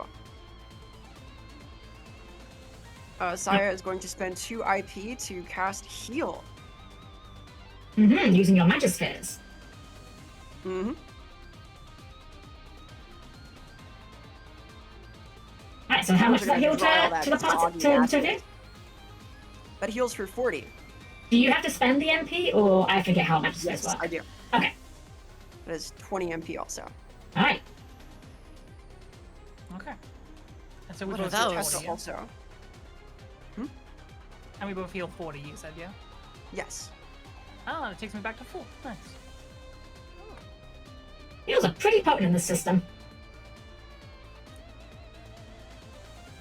Alright, a little bit of healing comes your way. Healing that you kind of needed. You were not feeling great after that last attack. But thankfully you have the numbers advantage now. And Festa and Kari, you guys have got 2 actions uninterrupted before the enemy gets their turn. Right. I'll be happy to go next then. Oh, I thought I had my turn because I smacked one of them, didn't I? Oh, sorry, sorry, Hold on. It was Saya. No, actually, I'm the last one to go. Yeah. Oh yeah, I must have hit the wrong button for you. I apologize. Either that way just didn't go through when I hit white. No worries. I Yes, just I'm tried actually. So if I'm correct, This they does both mean have you need to the block. they have the truth thing on them, which gives me a +4 to the attack. Correct? It gives you a plus If you're 2. targeting both of them, yeah. Yeah, It's plus 2 for +2 every. each of them, every- but it's stats. What's that one? I'll hit this one. Yeah, it's a plus 2 for every creature in the attack that has the debuff on it. Oh, so if I multi-attack, that's a plus. Exactly, yep. So one of them gets plus 2, both of them you get plus 4. In that case, Kana, she still has her spear spinning from the deflection, and as she has just like shredded off that head, it's probably regrown back. She then does an entire spin of her body, almost like catching something, and you're using the momentum of the catch and doing like a full spin with it and sending it off. As there is a buffet of wind that you all can feel. It's quite intense, enough to billow your coats or your wings or your hair. And you can see the sharp green angle slicing through the air. We are going to use Blade Storm, turning my attack into a multi-attack. Alright, Connor. Does this require MP or anything? Is this free? I forget. This is MP related. I will subtract 10 MP as we go. 10 MP. A small price to pay for the ability to hit the entire remainder of the enemy patrol in one go. Alright, and Yes, with there's a flurry of green and red winds, and the spear actually doesn't seem to be what is hitting them.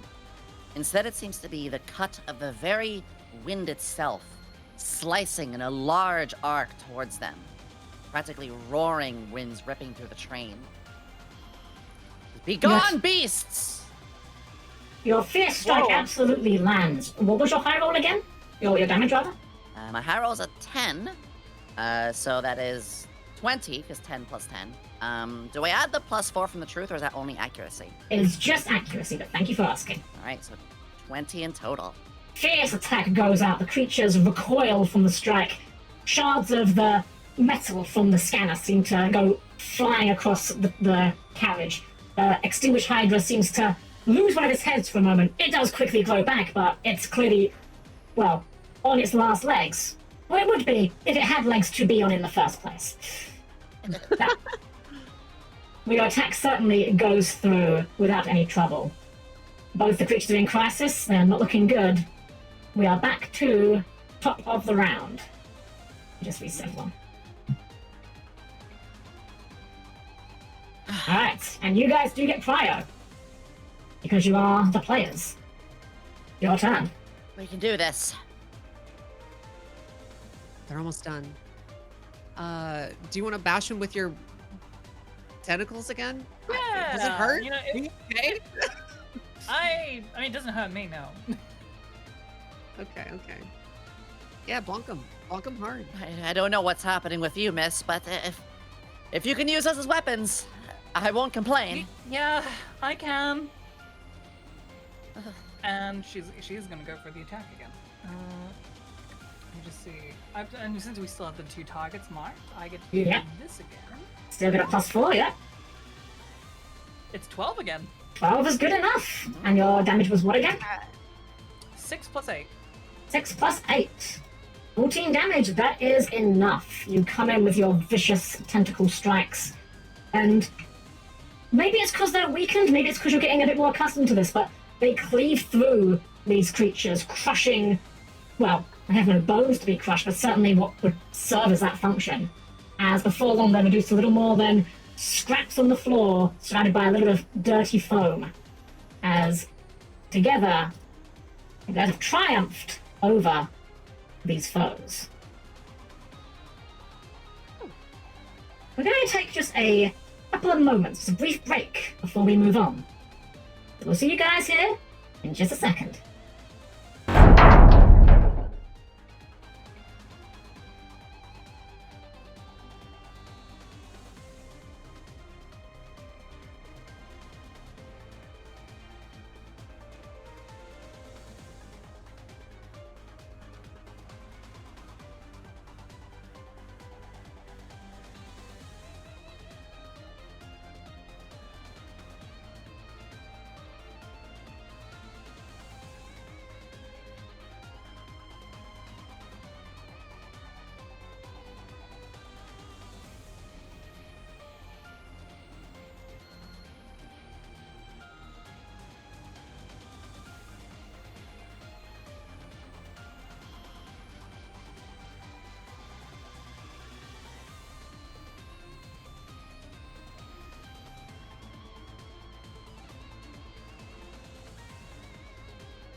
Thank you for your patience, everyone.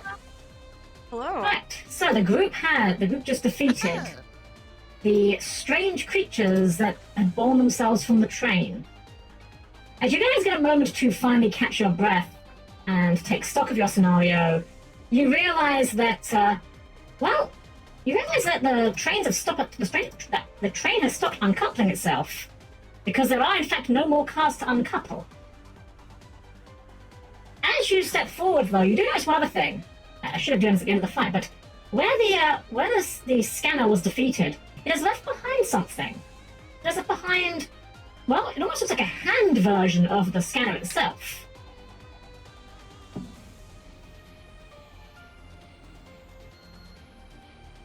Okay. And it functions as an accessory you may equip. Ticket scanner.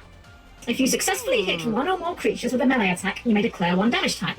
The Game Master will reveal each of those creatures' affinity towards that damage type. This is an accessory, so it goes in the accessory slot, of which you all have one.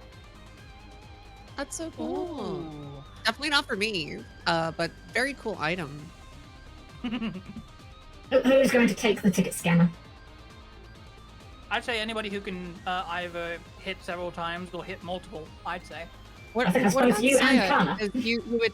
Well, Saya Saya's attacks for free before the fight, right? So we could before we even do combat, you can attack and get that information. But this would also be really good on Thessa and Kana as well. I think Saya's weapons Saya, count do you as... want to be an elemental master? I believe Saya's weapon counts as ranged. It doesn't Oh, yours have is to, green. but it Got it. often does. It Oh, could okay, be my melee. mistake.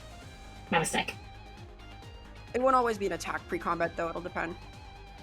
Okay, if that's the case, then yeah, I'd say Kana or Thessa, whichever. She wants to take it. Tessa, would you like it? Sure. I don't know what it is, but I'm sure it'll be helpful. She just kind of like looks at it and kind of like looks like one of the devices Handler used to use. As you pick it up, Professor, briefly you feel out of sorts, but not in the same way you did before. It's not painful, it's not like jarring. A brief vision flashes through your mind. You see a door. People coming through this door. These people look like they're wounded from a battle, carrying various weaponry, spears, hammers, dressed in striped overalls and what look like striped caps. As they enter, you, or certainly whoever's eyes you're looking through, reaches out towards them with the item you just picked up. One of them gets scanned. The scanner just shows a green light. Second one gets scanned, green light. The third man steps in, gets scanned, and the light shows red. The person whose eyes you're viewing this through look towards this person just in time to watch their face unfold and a set of large jaws grow forth. And then, just as suddenly as it started, the vision ends. And you're right back where you were before, back in the train. To everyone else, it's happened over an instant. But you saw something that was certainly not something you're used to. Something you've certainly never experienced before. That's for sure.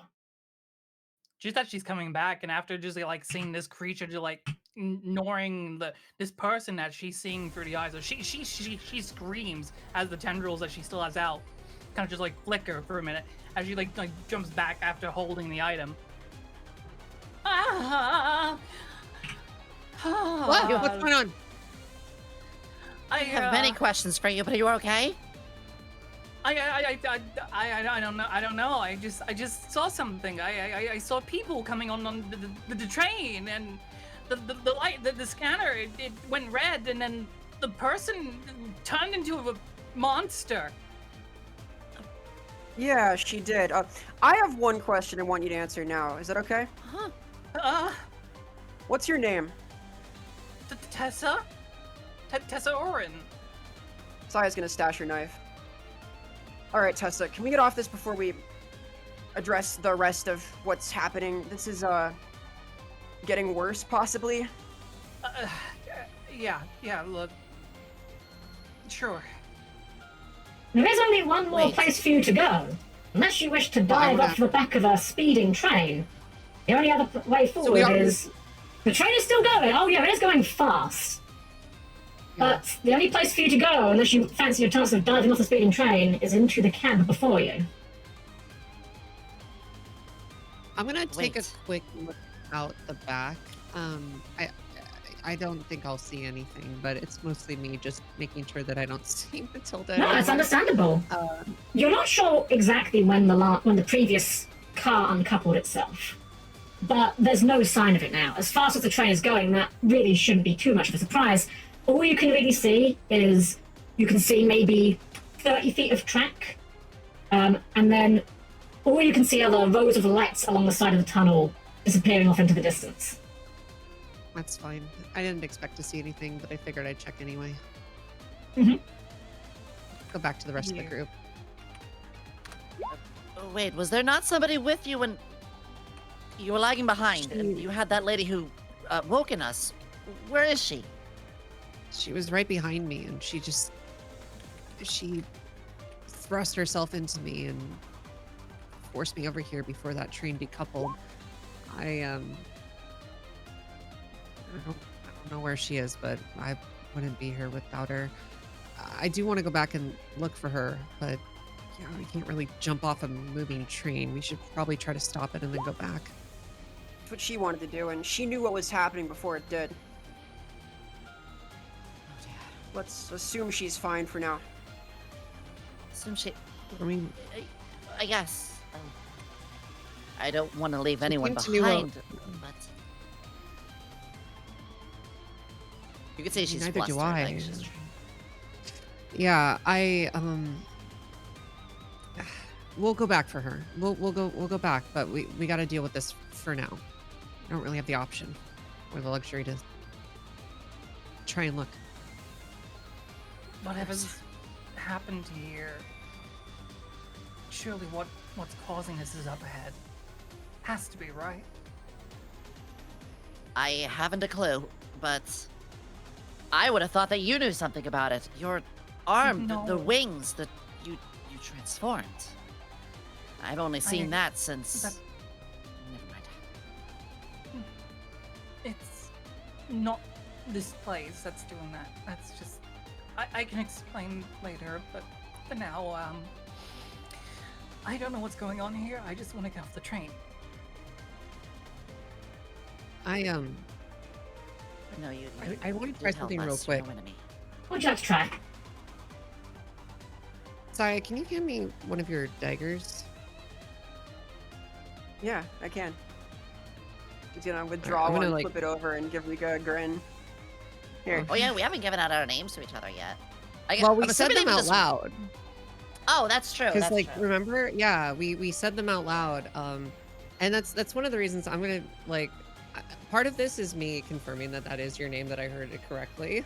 So upon that, I'm gonna flash you a look, but there's more important things right now. So I'm gonna take the dagger, and can I just like stab the floor and see what happens? I kind of just want to stab. you the certainly can. ground. You drive your dagger into the floor, and despite the outward appearance of being like hard metal, the floor yields. Not only does it yield, something oozes out. Some sort of blood? No, it's the wrong color for blood. It's like black and thick and viscous, almost like oil. Certainly not the reaction that you would expect from driving a dagger into the floor of a train. That's for sure. Interesting. Okay.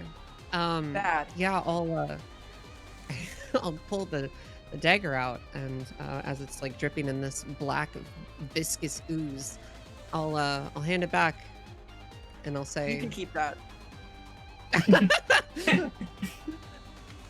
I'll give you a little cheeky smile, and then I'll wipe it off onto the bandages. I usually like change those out every day, so I'll wipe it out on the bandages that are on my arm, and I'll keep it. Sure, why not? I'm just going to amend this now. This is for Thessa. Thessa has expended 10 MP to extend her theriomorphosis to the next scene. That's why the bar just moved there. Yeah, sounds good. Jeez, Yeah, I think was it's wondering if it would reacting. scream or something like that. I don't know. Just figured we might as well try it out, right? No, absolutely. Very interesting result nonetheless. Anyway, yeah, let's stop this train. You guys ready to go? If it even is a train anymore. Whatever we can investigate to just stop this. I'm worried more about the civilians that were in the prior trains. The casualties, even. Oh, what are we gonna tell the police? What are we gonna tell the police? You can tell she's very panicked about, like, her image towards the just good standing. Saya's eyes bug out a little bit. I doubt the police really care too much about this. Did we see anyone on the, like, there, just out of curiosity, were there any people that we saw getting on the train other than the other woman? And also, were there any people that we were running past? Just so You did not see anyone else on the train besides her, and you did not see anyone else sitting on the train as you were running through. It seems like you were quite probably the last passengers for the night. Or I guess technically for the morning, because it's midnight. I'll reassure Kana. I'll say there's not many people on here at night. Probably the only one that we need to look for is Matilda. It'll be Right. okay. We can do this. No, I'm no stranger to being in certain situations of danger. It's just... I apologize. I'm still learning a lot of things, and this is probably the most bizarre I've seen since coming here. I mean, I will say this isn't my normal Friday afternoon. No, I would hope not. All right. Okay. Well, you all seem capable of holding. If this was normal for y'all, I'd be concerned living how we here. I mean, it's a weird Right. city, don't get me wrong. But not usually this weird. Whatever the case, I hope not. Don't worry, Miss Thesta. I'll protect you, all of you. You guys are going to move on through the train to the cab. Neat. The door before you is a door. It certainly appears to be a door. I'm assuming one of you is just going to try the door. Yeah, I mean, I'll try to open it. The door is... Well, it opens. It opens without complaint, without difficulty. And as you step forward, what you find yourself in is... Well, to say the last thing you would have expected at this point would imply that on some level you expected this. As you step forward, you find yourselves not inside of what you would imagine the interior of a train cab to be like. And I say imagine, I would suspect many of you guys have never been inside a train cab before. But instead, you find yourself staring at the inside of a large mouth. Rows of sharp, jagged teeth. Whatever the console controls of the train once were, have been absorbed, or at least partially so, into the thick gums at the bottom. The floor beneath your feet is uncertain and yielding, and you realize quickly that's because you are stood upon a giant tongue. You are not alone in this room, however, as standing at the far end, looking away from you all, is a young woman. This woman is dressed in a red and black outfit, cropped top, red and black skirt, and she is very clearly not a typical human. As, to be fair, most people in Vesper City are not. She is instead what is colloquially known as an Uma, or horse girl, shall we say. She doesn't seem to notice you arrive at first. Her back is to you as she's looking forward, and she's kind of tapping her foot in an almost anxious manner. She doesn't seem to realize you're there. The door opens with not really any noise. You may have the chance to get a jump on her if you wish. I would like to roll to study. Okay, go ahead. That is going to be insight plus insight, I believe. Oh, yes. Is there any modifier on that, given Rika's experimentation, Tessa's vision, just sort of what we've experienced so far to discern kind of what's happening? No, there's nothing really I would say that would modify this. Just a regular insight roll will suffice.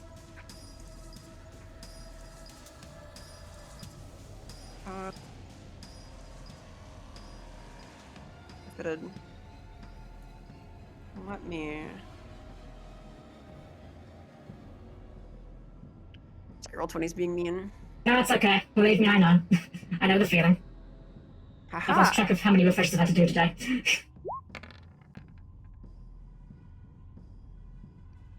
Okay, so you rolled a 4.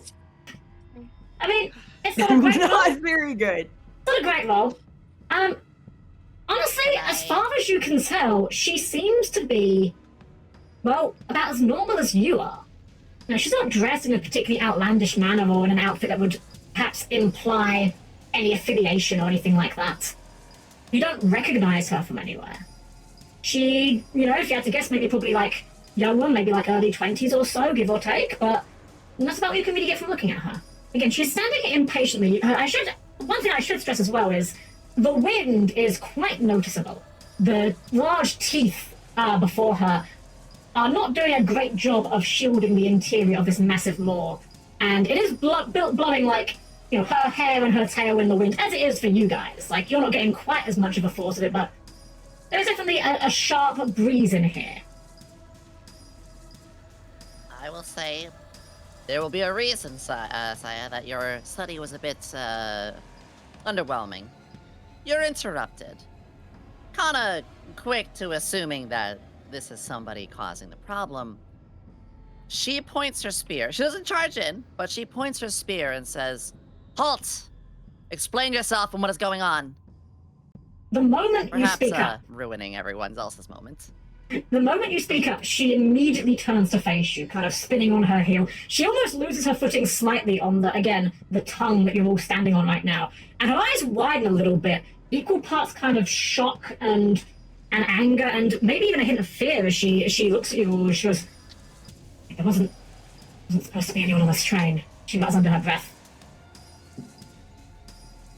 She starts looking around almost anxiously. Her foot that she was tapping impatiently is kind of almost more of a twitch at this point, like she's getting a bit frantic upon realizing that she's no longer alone here. Are you the cause of this? Can you explain yourself? No, I'm not. I'm not the cause of this. I'm not. She's not. She responds to you, but her attention isn't on you. She's looking around. She's looking almost for a way out, but, well, all that's behind her is this giant maw of teeth. What's your name? Kinda does lower her spear. Apologies. Does she have like a weapon or anything on her, like in her hands? You're welcome to ask what's her name, but to fully know what she has on her person. Does she have anything? She doesn't have a weapon in her hands. She does have a bow on her back, like a short bow. Okay. Bright red short bow, kind of goes with her outfit, almost color coordinated. And when you ask her name, she goes, "No, I'm not telling you that. You shouldn't be here. Why are you people here? Wasn't meant to be anyone on this train." Why are you here? We're just on our way home. Ma'am, we need to ask because someone else asked for ours. Like, they were adamant. We need to know yours. I forgot about that. She looks surprised when you say that. She doesn't look scared. She almost looks like you've said something that she wasn't expecting you to know. And she goes, "What? No. She takes a step back. No. I need to get out of here. She's all do. You can see her breathing visibly heavier. Not like in the same way you were when that high-pitched noise was filling the air. But perhaps like she's cornered, perhaps. Or feeling cornered. Right. Listen, I apologize for pointing my spear. I thought you were behind this. We can get out of here together. You seem to have some inkling of what's happening.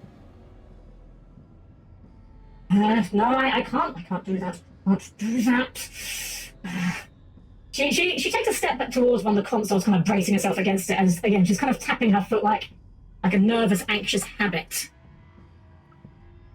Listen, my name's Rika. If it makes you feel better, just say your name. We'll feel a lot more comfortable once you do. Name? You need to know my name? Of course you can. Fine. You want to know my name? My name is... Yes. And the next thing you hear is the loud screech. The scream of metal on metal. as she grabs one of the levers on the panel beside her and yanks it. The train comes to an abrupt, sharp stop, and all four of you are sent flying forward. Not more so than it should be. It's not just bad footing. The breeze now comes from behind you, as the mouth that you were stood in lets out a roar. She clings to the handle, while the four of you are sent tumbling out of the front of the mouth of the now stopped train. It's not a pain-free process. It's not something that you'd be keen to experience again, but you're able to get to land without any serious injuries. However, you're able to land without any serious injuries, but that doesn't mean you're going to be free from injuries. As you take a moment to gather yourselves, to get back to your feet, to dust yourselves down, to wonder what the hell that woman's deal was, and to figure out what the hell just happened to you all, a roar comes from behind you. And you look to see what was, at one point, a train, has since now transformed into something horrifying, something unnatural. The giant maw that you have just tumbled out of is salivating with a thick, oily saliva, blood. You don't know what it is. It could be any of those things. Two giant sickles jut out from flesh that was not there before. Even the eyes that illuminate the darkness are sinister, vile things that seem to be seeking at you out. And the train slowly starts to move forward towards you all. It's combat time. It's cool as hell. This might be one of the coolest creature designs I've seen in like a very long time. This is awesome. This creature is considered to be a boss. And because it is considered to be a boss, you guys, realizing the danger before you and needing to steel yourselves, will receive 1 Fabula point. Heck yeah. Combat begins. This is a boss. Bosses get priority, but someone in the party is very, very fast. Sire, would you like to take an action with your high speed? I think I am gonna spend the last of my MP on that, yeah. Alright, go for it. I am, however, not gonna attack. Not gonna attack? No. What are we I doing? want to hinder. Oh. So this is a multi-part boss. You have the main body, the sickles, and the headlight. Which part would you like to hinder, and what would you like to try to do to it?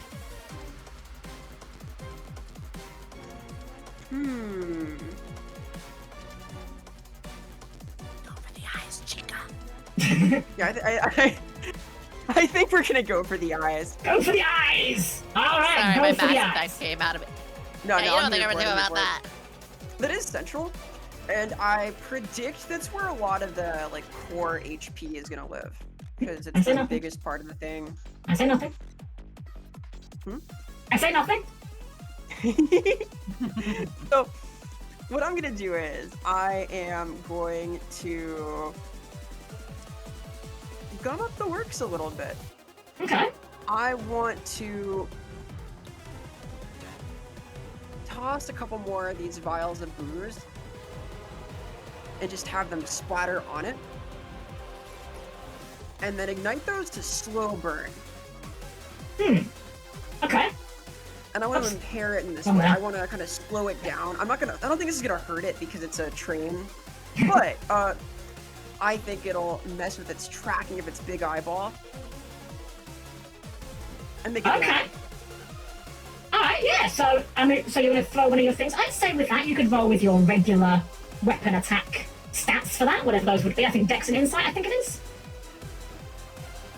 I'm assuming it's Dex and Insight because those are the good ones. Yeah. I don't want to slow it down. So what status are you trying to inflict? Slow. Slow to the eye? Yeah. Okay, so roll Dex and Insight, you need to hit exactly a 10. Or 10 or higher.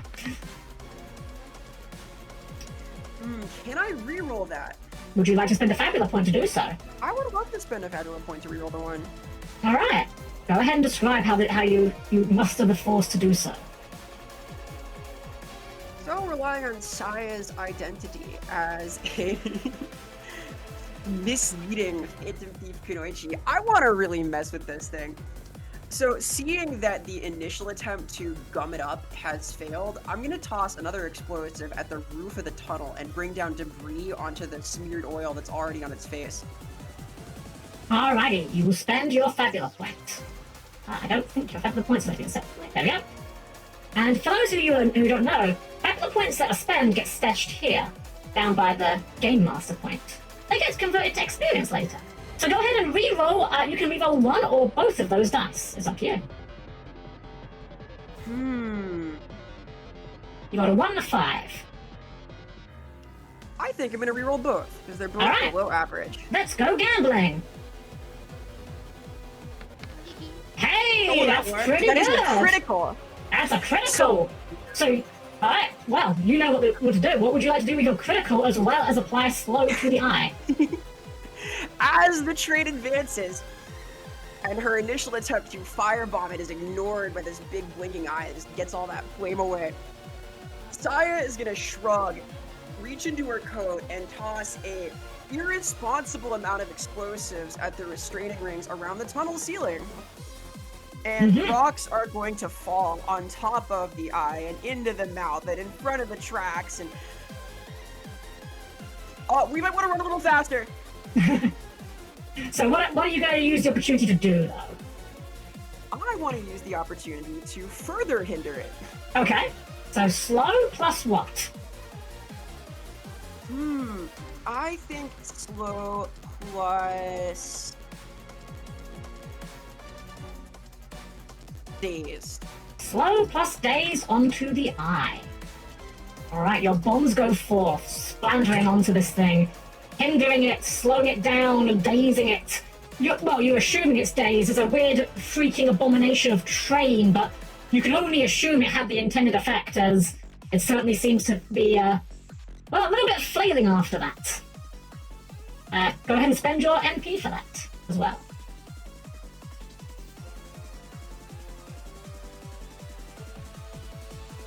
It is now pushing rubble with its mouth, and it's stuck in its eye socket, and generally not super happy. You're not sure what would constitute as a good time for a creature such as this, but you've got a pretty good idea this is certainly not it. Speaking of which, it is its turn. It is going to lead. Now, you may see that this thing has 4 actions divided over the main body and each of the subparts, so they each get their own action economy. It is going to lead with the Phantom Headlight. Let's see who the Phantom Headlight is going to target as it does this. It is going for the Arcana. Oh no. Arcana, despite the semi-blinded, it's certainly still got vision, and well, heck, it's on rails, as are you. There's not really many places you can avoid it. It projects its headlight towards you. And as it does, a bright beam seems to engulf you. It doesn't hurt. It doesn't do any pain to you. But it certainly does make you feel suddenly very, very aware of the size of this thing compared to the size of you. About how monstrous this entity is. And you suddenly feel yourself feeling like there's no way out. The tunnel suddenly feels a little bit more closed in, the walls a little bit more narrow. And you feel a bit like deer in headlights. Rika! Where? This gives you an idea. Yeah. Oh, this is something I can copy. This is something you can copy. I know you have 2 already, so now you have to make a decision. But here is the I'm spell. glad my trauma can invoke ideas on you. Here is a spell, should you wish to have it. This is the Ghastly Headlight spell. Project an ominous light, highlighting the target for your next strike. Oh, sorry. I'm sorry, I forgot to give you shaken as well. You are also shaken. My bad, I forgot my own spell. You suffer shaken and suffer deer in headlights. When the creature has deer in headlights, you may use your chimeric spell accuracy attributes instead of your weapon's usual attributes. If you do, and your attack succeeds, it deals an additional 5 points of damage. Yeah, I can have 3 total, so I'll take this one. We'll fill up my final slot with it for now. Alright, Kana, you do suffer dazed, which does... You would be so kind as to modify it on your sheet so I can affix your dice. Oh, on the actual character sheet. In the... Yeah! There should be a little tick box for it. Got it. 2 shakes. Yeah, when we had initially landed, Kana had already, like, screamed. More or less, like, in quite a bit of horror. And now, as the light is on her, her legs are actually, like, shaking. This woman who came across pretty stalwart, almost like a bit of a guardian. She's kind of more like a whimpering bird right now, clutching her spear. Less like a weapon and more like something that is keeping her safe, like a child holding a plush at night. Mm-hmm. Kana, did you put the dazed on, or is the macro not working?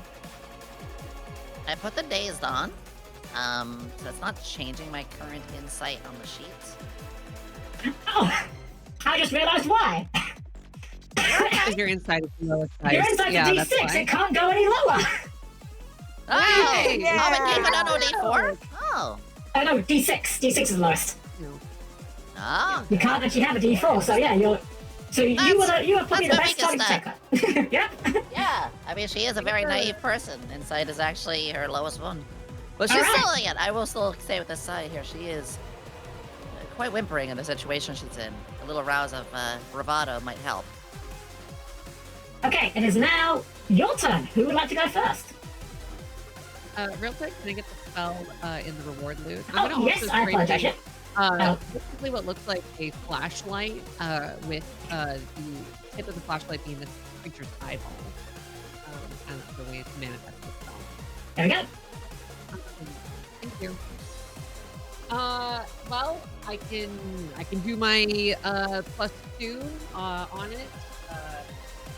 Each of its pieces count as individual creatures. Is that correct, or is it? Yes, each of the parts can be targeted and affected differently. So the headlight suffers from slow and daze. That does not affect the main body. Ooh. You guys want the bonus? You want me to put that on there yet? Absolutely.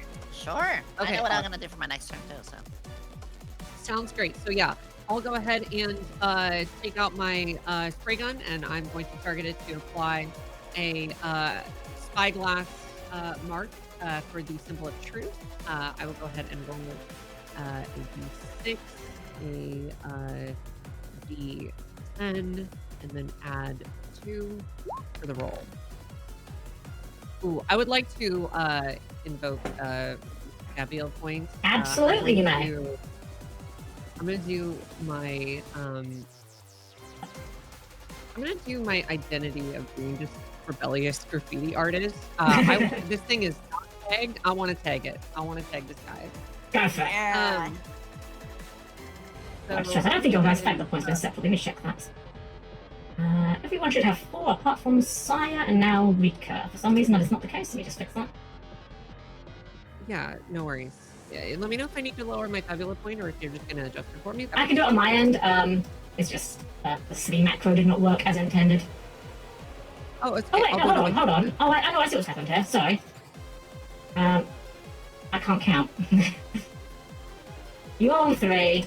Rika's... Oh, Tessa's on 4. Sorry. This is on me, so I designed it this way. You're so fine. Don't even worry about it. Right, Rika, you're on 3. You should be on... Yeah, Rika's on 3, Saya's on 3, the rest of you are on 4. There we go. Sorry about that. Okay, yeah, no worries. Cool. So with my Fabula point, I now have a 16 on applying the truth. I can apply 2, so I can do 1 on the headlight and 1 on the sickles. 16, yeah, that absolutely hits on both of those. Try those for you. 1 16 because I got a +2 due to my weapon. And there we go. The symbols of truth are applied. Creature does not even seem to be aware of them, despite the fact that one of them is probably right over one of his giant eyes. And go ahead and spend your resources for that as well, so I can fix your balance. Yeah, so if it's on allies, it costs mind points, but I don't think it does on this one. I can make it if you want me to. But that's not how it was. You want this to cost 10 mind points? 10 MP? I'll do it. I'm sorry, I'm just trying to find the... Let me have a quick peek at your quirk for this, because I forget what the wording was. It's been a while since I read it. And, I found this one. Here we go. To return, we pay up to 30 mind points for every tail. You also apply a copy to another area. You can see you can perform a free attack in games multi-2. Yeah, so I guess, yeah, no, you just gains multi-2 for free, yeah. Yeah, and that was a pre-built thing in there. Again, if you want to rebalance it at any point, let me know. No, I think it's fine. I think it's fine. So, yeah, just it costs you once, but you get multi-2. That's the benefit. Cool. All right. Go ahead and lower your IP and I'll set that up. Oh, yeah, the IP I do need to set stuff. Yeah. Absolutely. Yeah, let me do the IP. Cool. Oh, All right. everything broke again. Yeah, So I want to put the spyglass symbol on the train over one of its eyes, so it kind of looks like a monocle. Alright, that will be your turn. Fair enough. Boop. There we are. Alright, it is its turn, and it is going to go with the main body for this turn. Let's see here. It is going to start by trying to ram. Going to ram into the party and try and take you guys down. It's going to hit 2 targets, this. So we're going to be hitting, well, we're going for Saya and Kana as this thing comes in. The train gets a sudden burst of acceleration and comes ramming towards you guys, just slamming in the bulk of its giant jaw into you. That would be an 11 to hit, which would hit Saya but not Kana. Which will do 14 points of physical damage to Saya.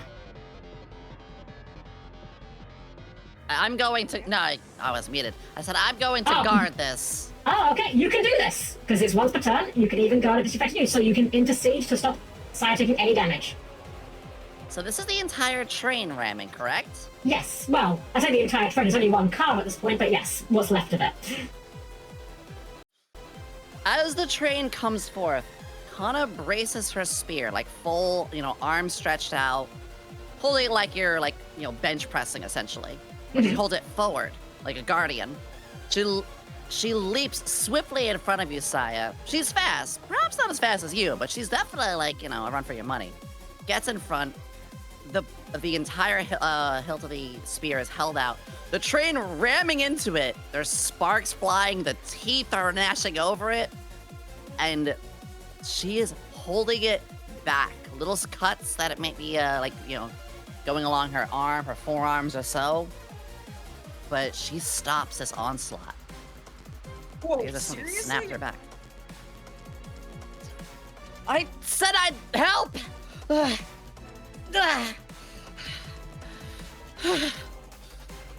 said I'd It was protect heavy. you.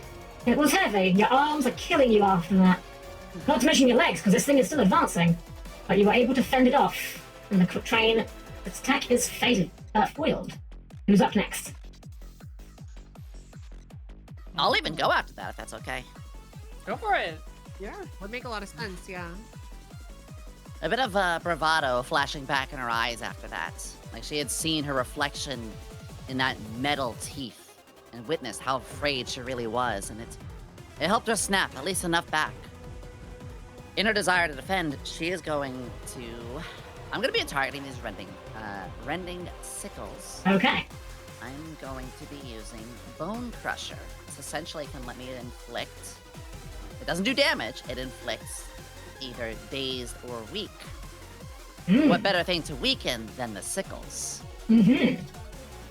True. Right. So this involves me Did you get a doing... +2? You I do get plus plus 2. 2, yes. It's an accuracy check, yeah. 8. Plus my normal one, plus 3.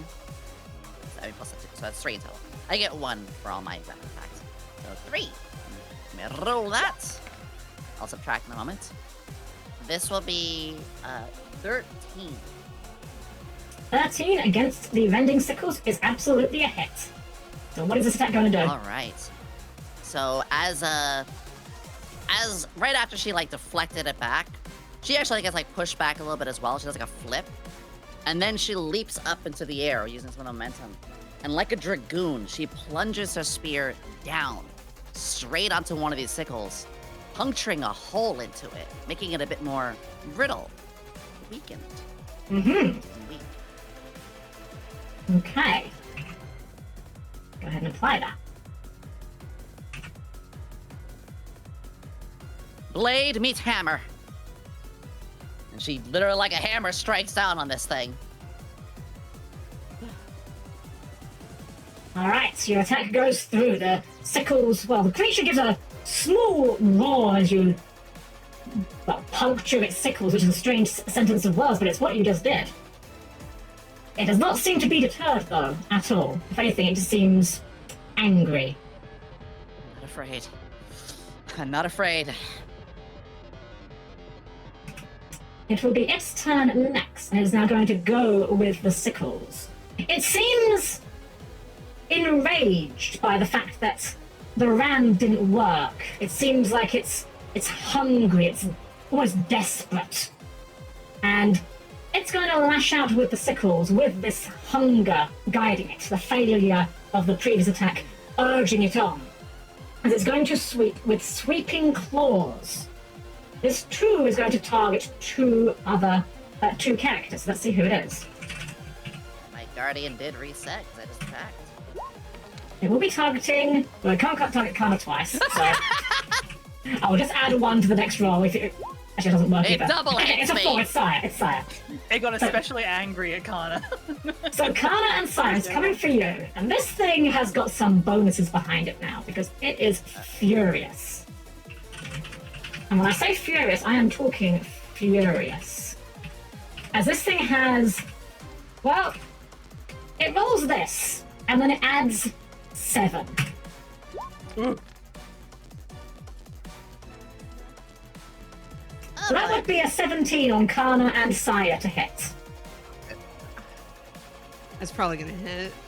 It will hit all of you unless Kana wants to That's take it twice. monstrous. Do you want to take it twice, Kana? I would not recommend it, but you can. No, I'm not gonna take that one twice. That's probably for the best, because this thing hits very, very hard. This thing hits you both for 21 points of physical damage. However, as the sides cleave through the two of you, the sides themselves get stuck by either side of the train, kind of trailing behind it, almost making it look like it's Naruto running for a little bit. It's not going to be able to perform an action on its next turn. But it certainly made its presence felt with its blows, that's for sure.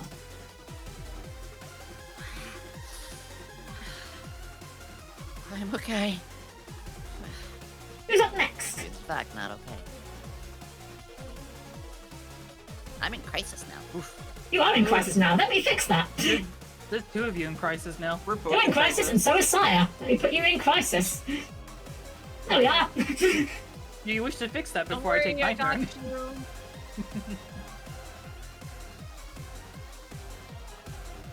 Right, Sire and Bessa's turns left. Who wants to go next? Saya, do you want to take this one? Just seeing as, you know, I mean, I can attack it, but I get the feeling if it does attack again, you might be in trouble. Yeah, I think I'm sad if I get ran over. Yeah. What would you like to do then, Sire?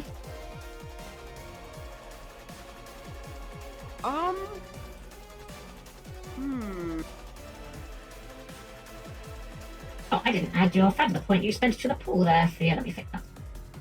We've spent 2 Fabula points so far. Oh yeah. Thank you. Oh.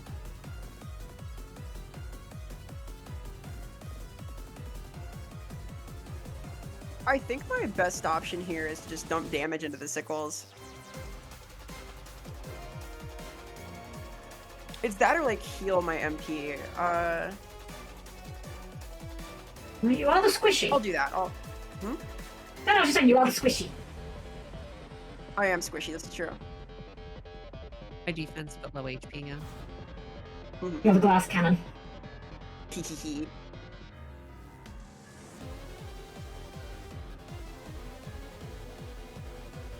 Yeah, Saya's gonna like make a little bit of space to take a few deep breaths and really examine this thing. And as she does, she's gonna mutter under her breath and check a few of her pockets and recover some MP. Alright, so you're doing an item? Yeah. I'm gonna use a IP to do that. Yeah, sometimes you just need a moment to catch your breath. Yeah, what is it, a Red Bull? Yeah. Something like that. No, Red Bull is what Thessa drinks because it gives you wings. So. I like that.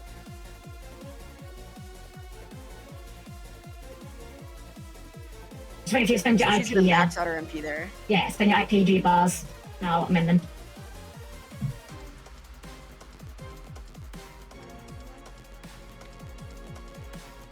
Oh. I think you're a bit over. That's not 50, that is 40.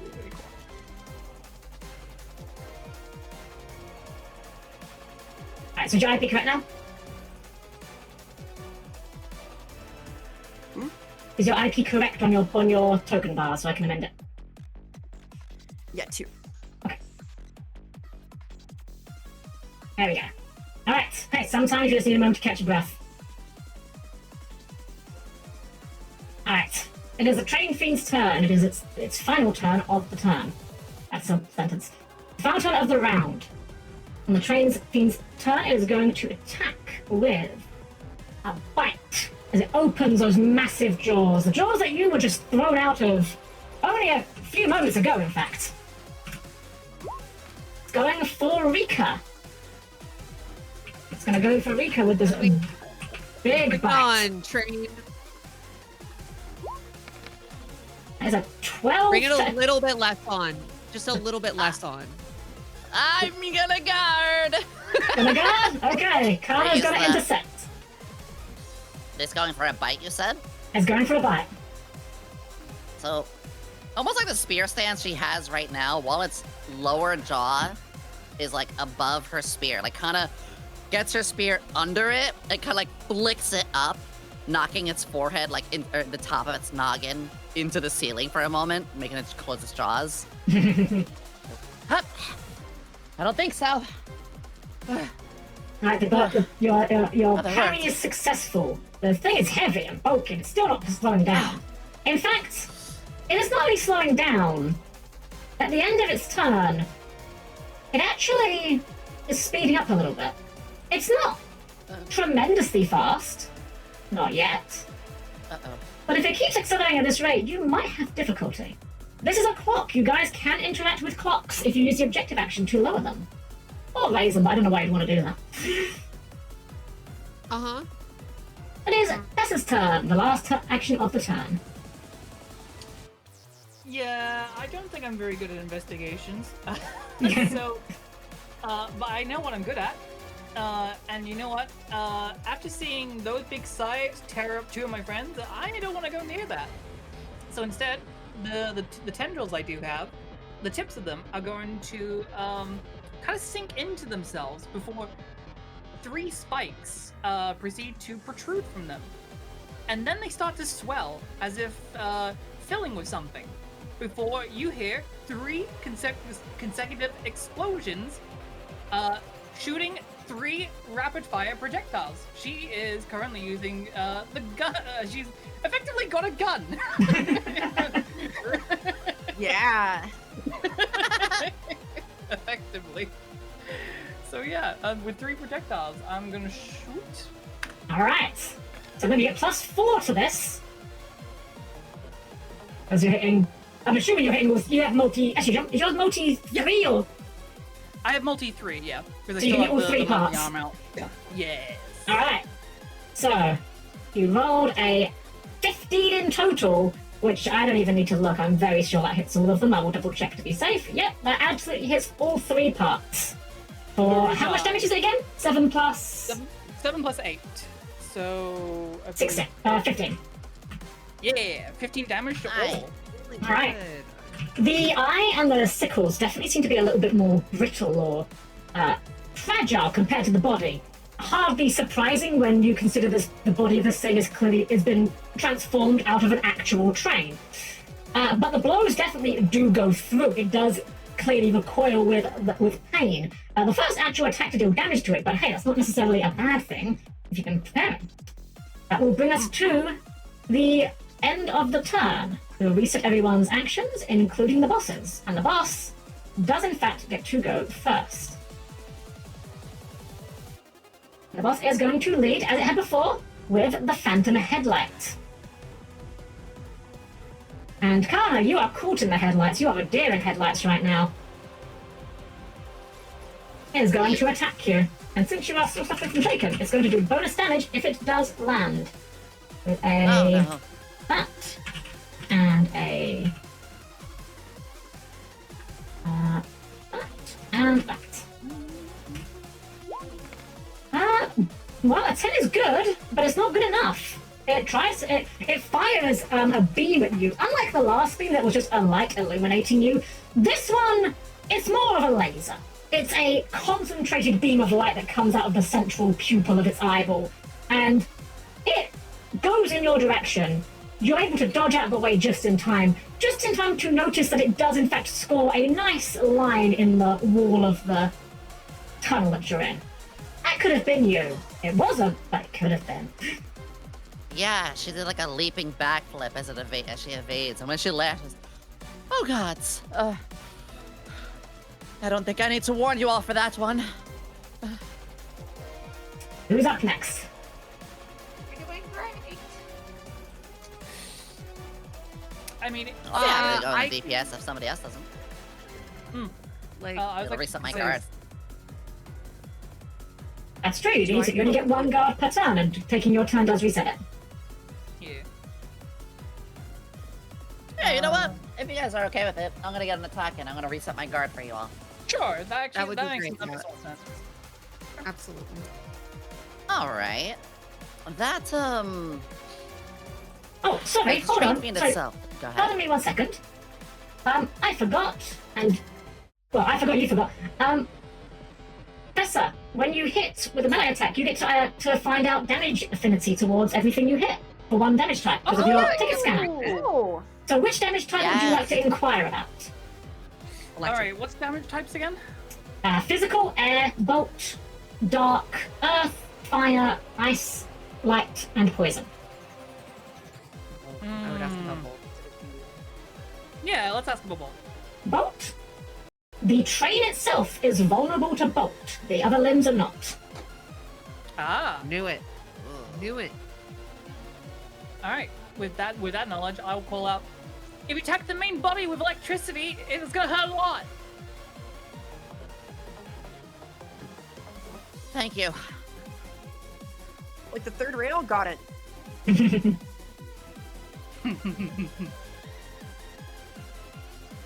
Kana's There's some hair odd- stands on end as a quarter harpy lightning scares her. So you will take your turn then, Kana? Yeah, I would like Yeah. to take my turn. We're actually gonna be targeting the main train fiend. I'm gonna start DPS rushing. We are going to be using where is it? Here it is. I'm gonna be using Soaring Strike, which will cost 10 MP. So I'll roll this and I'll explain it after I do. So the main train still has the +2, is that correct? No, the limbs have +2. The main train has no bonuses. I only Got had it. multi-2 as well. I should have done the main body in retrospect. Oh! Yeah! That's a crit! Oh, Let's That go is a to crit. crit! As a crit, anytime you roll doubles and you roll 6 or higher on both of those dice, it is a crit. So you get an opportunity from this. What would you like to use? Well, do your damage and decide what your opportunity is going to be. Ooh. Okay, this is completely new to me. What are the opportunities? So, in Fabula Ultima, when you score a critical success, it doesn't just do double damage like some other systems. Instead, you get access to what's called an opportunity, which can be used for a variety of effects. It's often used for either inflicting a debuff or giving the next player a +4 on their attack. But yes, thank you for it. It's posted the list of things you can do with it into general. Yeah. If you can think of something else you'd like, you can also suggest it. It's not exhaustive. I actually just opened the book because I got the physical book, baby. Let's go. Yeah. All right. You could, beside that, hypothetically, go ahead. there is a clock right now. There's a I'm clock. just saying, Oh. you can push the clock back. It's up to 2, so it's like you don't get the full benefit of it because we only have 1. But I'm just saying, you could. Oh, I got it. All right. You ready for this? That's right. All right. So after with the momentum, still in the moment, you see, Kana's not one to be standing still. Her whole fighting style, it involves a lot of mobility. She leaps upwards, and as she does, there is that gust of wind once again. But that wind is like a takeoff, almost like you're seeing a helicopter or something. There's a gust of wind billowing out towards all of you. And for a moment, maybe it's a trick of the eyes, maybe what you're seeing has to do with this altered world, wings sprout. Ebony and brown, matching close to her own hair color. But even her twin scarf extends out like the bone along the top of the wings. And as she leaps, the wind that buffets from her wings hits a switch that we're passing by, which is like a train rail switch. And it's like swapping the train rails, or maybe it's a brake or something like that, but it starts to grind the wheels for a moment. That'll be the opportunity. That'll reset for resetting the timer. Reset the clock, okay. How much damage does it do, by the way? Well, as she leaps up, let's see, the damage would be, there's no extra damage from crits, correct? Yeah, it's just the opportunity, so no extra damage. So 10 plus high roll. Plus soaring strike, which is an extra 5, so 18 plus 5. It's gonna be 23. As she 23 is up, good. yeah, and when she's in the air, the spear is ready, and like a dragoon, she plunges down. And it goes right through the top of it. She gives a mighty roar towards it. Goes, "Take this, you fiend!" She stabs down, her feet plant into it. Full dragoon downward stab. The wings leave, and she flips off of it. Her body's caked in sweat after this, like it really exerted her. Not even just sweat, also blood? Question mark? This creature seems to have one bodily fluid, which seems to be this thick, oily substance, and you've definitely got a good amount of that splattered on you after that blow, but it definitely felt it. It bleeds. We can kill it. It is its turn now, as the main body is going to once again attempt to ram. And it tries to ram 2 of you at once, as it is wont to do. I was going for Fessa and Sire as the ram attacks. All right, we've got we've got Kana here to. Well, the ram attacks, but perhaps because its wheels are so buckled, as the switch that Kana flips tried to send it off to a different rail. It forced itself back onto this one, but in the process of doing so, it lost its own momentum and its own ramming attack failed. That will be its turn. Oh my god. Oops. This is a tabletop game that makes fighters do more than just, I am one, I roll attack, and it feels really good. Yeah. Alright, whose turn's next? Do you want a heal? Because I feel like you might fall at a moment, and also Kana, you'll be able to take another hit. I can do a heal. Yeah, I think Saya needs it more than... Yeah, Saya needs it more. I can do both. That's the thing. Do AoE heals.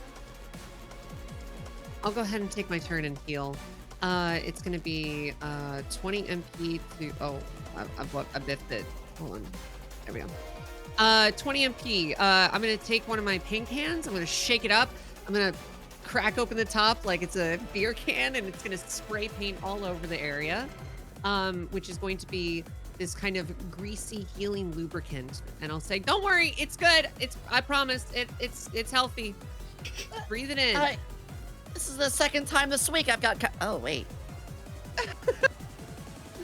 And yeah, you feel this like nice soothing feeling. The paint itself has a nice pleasant smell to it. I'm going to be targeting both Kana and Saya, and you will both heal 40 HP. Nice. Big heals. Also, if you have slow, you're recovered from slow as well. That's me a max. Oh, I will just pull you on that just so you're aware. The slow the recovery only applies if you single target it. Oh, my bad. Yep, Yep. I saw that. That's Yep, okay. yep. Cool. I wanted to make it not just the same as regular heal. No, it's great. Yeah, it's fantastic. There we go. All right, great turn, great heals. You guys are feeling reinvigorated, and boy, did you need it after that.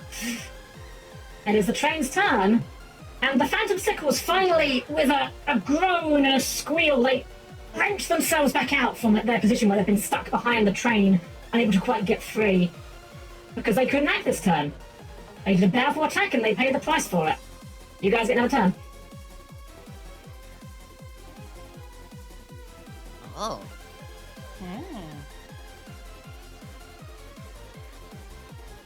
Is it going to be Fessa or Saya? Saya, is there anything you want to do in particular? Otherwise, I'll be just doing multi Gatling gun. I think the Gatling gun is pretty solid. I think my two options are to make the crane itself more vulnerable, to like slow that, and to try and put damage into the sickles. So That's fair. In that case, if you do want me to go first, I'll do that. yes, please. Sure. In that case, after like trying to do it for the first time, it definitely really like took Tessa off guard, and like she kind of like, that was uncomfortable. But then like she tries to produce the same effect again, and will proceed to fire. Heavy machine gun. For 13. 13 absolutely hits all three of them. What's the damage? That will be looks like 14 damage. 14 damage. Let me calculate this. Okay. Alrighty. As you fire forth these shots, that they pepper into the creature, and it takes the blows. It doesn't have a lot of choice. And the size it is, it's not really got much hope of avoiding anything. As your bullets riddle through it, one of the sides cracks, and the tip of it pings off as it echoes down the track. Tubes along its arms start to leak more of that fluid as wires spark. The arms are in crisis. Your attack was extremely successful. Nice. Yes. And as part of that, I'm going to analyze for another particular weakness. Yes, what element would you like to examine? May I suggest fire? Yeah, let's do fire. Fire. Arms rate Okay. crisis, says every weightlifter ever. These sickles are vulnerable to fire. The others are neutral. Okay. Scanner says it's weakness fire on the arms. You don't say. Alright, it is the train fiend's Something tells second me there's gonna be turn. more explosives. It is the train fiend's second turn, and with its exactly. second turn, it is going to take another fiendish bite. We're going for Rika. As it comes in with its massive gaping maw. That's only a 7. But this thing is relentless. This thing is hungry. This thing is going to spend one of its Ultima points to re-roll that attack. Don't blame it. You aren't the That's only fair. guys that have resources you can spend. These guys have them as well. I think I'm going to re-roll both of those because we rolled below average on both. Oh, that looks a little better. Ooh. Ow! That'll definitely Is hit. the I have a quick question. It is Yes. biting me. Is the Uma Musume still in there? You do not see her in there. Okay. Rika, are you going to be taking this attack, or Kana, are you going to be intercepting this attack? Uh, I have I 41 health right now to give you some context. yeah, I think I'm gonna let it fly, because, like, that just means, like, one big heal for one person instead of being, like, weirdly spread out. That's fair. If that's okay. All right, Rika. Yeah. The giant jaws bite at you. They get hold of your arm, and as this thing is still rolling towards you, for a moment, like you're like, it's almost like you're a ragdoll being flailed around. It eventually kind of spits you out as it realizes you're not going into its mouth so easily. You take 20 points of dark damage. Sorry, arc damage? Dark. Dark elemental Oh, damage. okay. Is it dark? I thought you heard it too. Woof, woof. And as it throws you, perhaps it's because it smelt blood in the proverbial water, it does begin to accelerate a bit faster. That leaves just Well, when it bites Saya. down on me, and it starts like flinging me around, I'm gonna just start like punching it until it flings and throws me away. Like, get me! Let me go! That just leaves Take Saya to take her turn. Alright, here goes I'm nothing. no longer in crisis, by the way. Oh, let me fix you. Yeah, you go. Saya. Yep. Oh, I need this Tara's Saya. gonna look at her stash of explosives, and she's gonna shrug, and she's gonna just like unlatch an entire strip of parcels from her side, like a whole like thigh pocket, and she's gonna slow down and let the train swipe at her and just gingerly loop that onto one of the sickles, and it's gonna travel down and slide until it hits some of the exposed wiring that's still sparking. I see. So you're doing a attack on the sickles, and is this fire damage by chance? It sure is. Oh boy. As soon as it hits that spark, there's gonna be a large explosion. So you rolled a 17 to hit the sickles, which absolutely hits the sickles. What is your high roll? What is your damage rather? So to high roll was That is 10. a 10 plus 12. 10 plus 12, which because it's vulnerable gets multiplied by 2. This blows the sickles clean off. Or at least the useful part of the sickles. The gross, disgusting, fleshy arms still kind of, still linger there, but there's not really an awful lot it can do with them. At this point, it is left with just the headlight to use. Great job. Yeah, I did my best. That is going to bring us back to the next turn. Which does include it. It's its turn. Because it is the boss. The boss. Okay, there we go. Alright, so it is the Train Fiend's turn. And it is going to lead with the Phantom Headlight. It's going to lead with that, and it's going to try to target Kana, because Kana is the deer in headlights, as it were. no. Last second here. I think I may possibly have actually forgotten to account for this thing's debuffs, but I also don't think it actually mattered with how badly it rolled the other time. Give me a second.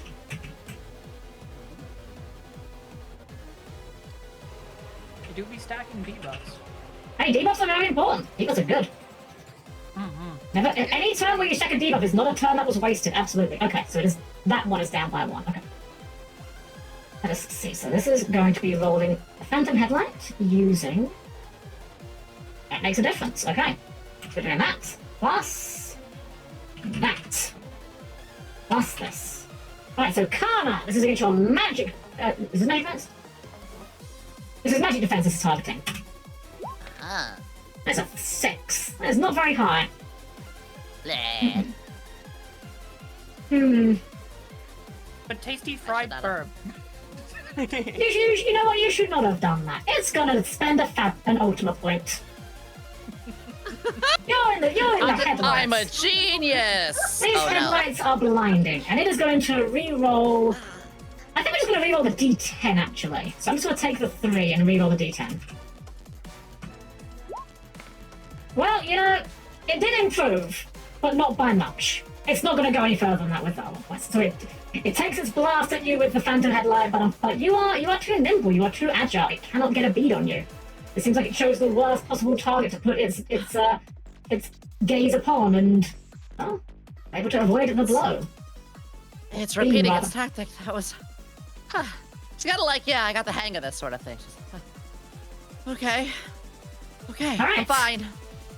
Party's turn. You all got actions? Who's up next? I'll hold mine for a bit. I could smack it again, see if there's any more other vulnerabilities. Unless Rika wants to heal first. Just to be safe. I mean, I could heal, but I think I'll be okay. Yeah, I'll be fine. I can do some nasty damage to the main body, but I can wait. Yeah. In that case, I mean, no, I think I like to see how much damage we can do to the main body, because I think that makes the difference. All right. So who's going? What are they doing? Hey, you say that you can do a lot of damage? Get in there. Yeah, Fessa. Or either or. One of you. I can slap it.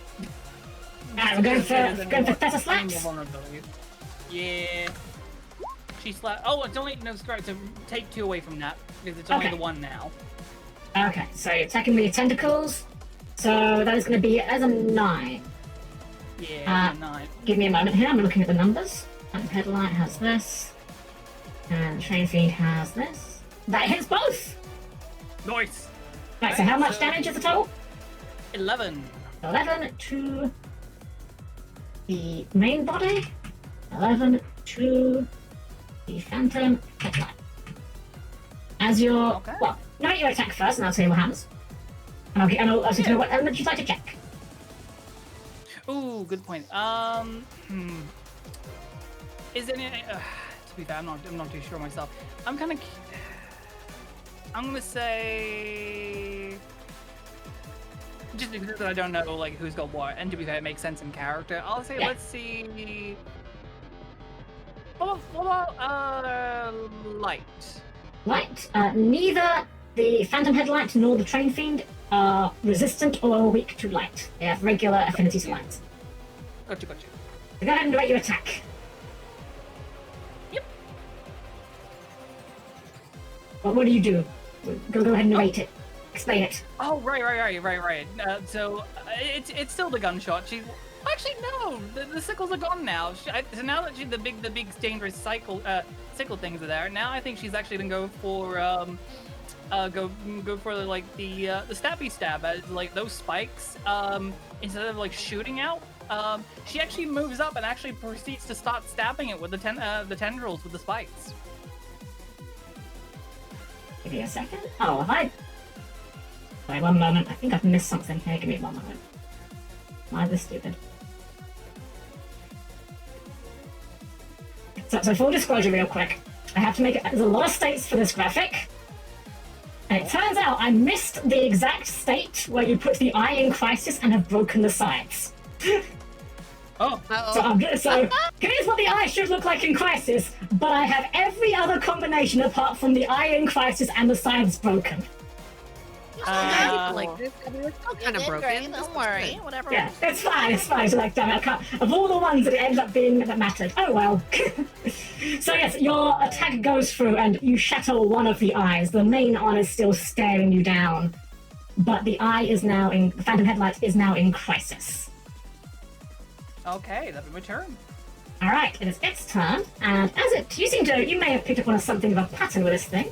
It is its first turn, and as such, it is going to attempt to ram. It's going for Rika and Saya. With I got you, Rika. and one of these, Thank you. and one of these. It's a decent guys, a 13. Yeah, Would I'm you like like to take- that. I'm like holding my bloody arm. Oh, Yep. good thing there's bandages. I'll take it there. for Rika. My armor is 13, so I think I get hit. You still take the damage, as a Yu-Gi-Oh character once said. So yes, you are both going to be taking 8. Well, you're going to take 13 points of physical damage as it rams the two of you. You just barely push Rika out of the way in time. 1 point of DR. Yeah, Rika, when it's coming both towards us, it's a little similar to last time. She braces it out with the spear, cross-armed, and digs her heels in, and you can see there's a crunch. It gets a bit of her own arm, and so bleeding all the way up to her elbow. I just need you do your side, do your HP, your 13 damage. Yeah, 13 damage there, please. Okay. I owe you a coupon. This is how the group's friendship gets formed through the shared joy of coupons. Yay! Alright, there's the train feed's first turn over. You guys have 3 actions to go. Yeah, Saya's gonna get shoved by the thing, kind of ineffectively stab a couple of knives into it, and then kick off and make some space with getting dragged across the ground. And then she's gonna smile, because trailing from this thing are a bunch of cute little gossamer strands, skewered in a place where there seem to be wiring coming out of it. Take to the knife, she's sort of ineffectively plunged into it. And I would like to take a move, if I may. Go for it, take your turn. Saya is going to toss one more knife behind her directly into the third rail. I'm going to spend 2 IP to whip out some wire for this, some effective little ninja tools, and that I should have 1 more IP also because it costs 2, not 3. I was wrong. Oh, okay, that's fine. So you'll be on 1 IP after you've done this. Right? Yes. Yeah. Which doesn't help me much, but I get that, but it's accurate. Hey, it's better to have 1 IP than to not have 1 IP. And I am going to roll 2d10 plus 1 to do electric damage. That is absolutely going to succeed. Yes, yes. So that is, So that is, 14 to hit the train fiend to do electric damage. And how much damage is your bonus damage? Or how much damage is that going to do? Well, that is 20 damage. 20 damage, but it's weak. It's weak to lightning. That's going to be 40 damage. And that's a lot of damage. The So train... as that knife hits, the current from the third rail is going to travel up 1 wire and into a lot more. And until the train passes over that and pulls it out, it is going to light up. Yeah, light up indeed, as its whole body convulses. And as it does, it lets out a terrifying roar. Although roar is a strange word for it. It's less of a roar, and it's more of... It sounds like a train's whistle, almost. Which is extra unusual, considering this is a kind of train that is clearly too modern to even have a whistle. A moment. Wow, I get it for both of these sticks, okay. The train feed is now in crisis, as it opens its mouth, hungering as various wires burst off of it. Teeth crack, its jaw almost falls slack open. It is coming for you one way or another. Your turn over. Train Fiend's turn. And we all know what the Train Fiend does during its last turn. It chomps. Chomping Thessa. Ooh. Good target choice, honestly. That is a 12 versus Thessa. That will hit Thessa. Okay. You are going to be taking 18 points of dark damage. 18 points of dark damage. Okay, I'll make a note of that. But also, another thing triggers. Oh? That is even. It do, because it is an even number. My counterattack procs. Oh, so it does. Yes. The result of the accuracy check is an even number. You may perform a free attack against the enemy. The attack must be a melee attack. Oh, yes. Yeah, it's a melee attack, so that's perfect. And I treat my high roll as 0. So it will just be a flat 8, I believe. Yeah. If assuming I hit. Assuming you hit, yeah. So Let's go. So whatever you roll, you just add your... That was the main body, correct? That was the main body, yeah. Okay, so It's I do not get a non-classes. bonus from this. So that is fine. So we get. Oh, well, it's a 14 to hit. That's good. That hits. It Just is do 8 good, points it of is damage because you rolled the max damage. Oh no, so the hardest so it's just 8. You're 8. You add 8, don't you? So yeah. Yeah, So it's just 8 damage. My But high hey, roll is 0. But 8 damage is 8 damage. It Yeah. immediately regrets that And as it does always, it is going to speed up, perhaps almost in eagerness to try and catch you and get revenge for what you just inflicted upon it. Ooh. We have Rika and we have Kana left. Pretty glad we It's- lowered the tracker. Honestly, that was a good call. It's going faster. Oh, Connor, you oh, wanna? no. Yeah, that way you can get your block again, just in case. Mhm, I exactly, forgot- exactly. I actually forgot the accessory. Is it whenever I take the attack action or just whenever I hit? It's actually whenever you hit, so yeah, you can check another affinity if you like. Nice. Okay, damage types. What are there again? Physical, wind, bolt, dark, earth, fire, ice, light, and poison. Let's check Earth. The train feed is vulnerable to earth, Ooh. Okay. relying on a stable connection to the ground. If that connection is shattered, it would be disastrous for it. Ooh. Oh. Alright. That is great to know. Alright, I'm gonna take my turn, and it's gonna be a little... No, we're going with the sword strike. Fuck it. I have MP to burn. Let's go. We're going hard. Welcome, Mitri Seeing the Dunn. weakness, seeing one of the eyes pop, we're moving quicker. But you feel that buffet of wind once more, and you see her scarf billow out. And you hear her say something that maybe she's said it before, or maybe it was a whisper, but this time it's louder, and unless you're very good at geography and history, you might not know what she says. She says, "Spirits of rock say, guide me." The wings billow out, the spear up. She is literally flying for but a moment, and then plunges her spear back down. Allow me to roll this. There is no bonuses on this, correct? Nope. If you're going for the main body, that is, which I'm assuming you are. Straight and Yeah, dirty. I should have put you there. My bad. This is a 7. I would like to use a Fabula point. Yeah.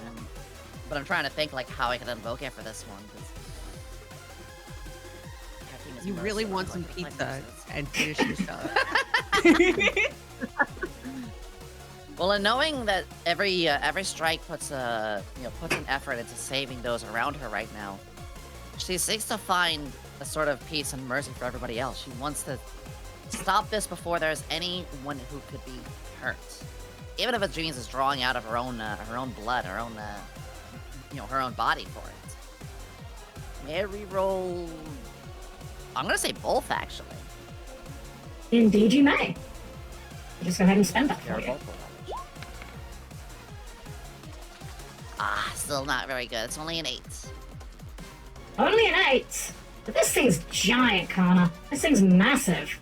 8's actually exactly what you needed, I'll just tell you. That mattered. Yeah. Great. It's Dropped my honestly not Fabula that points. low of a defense.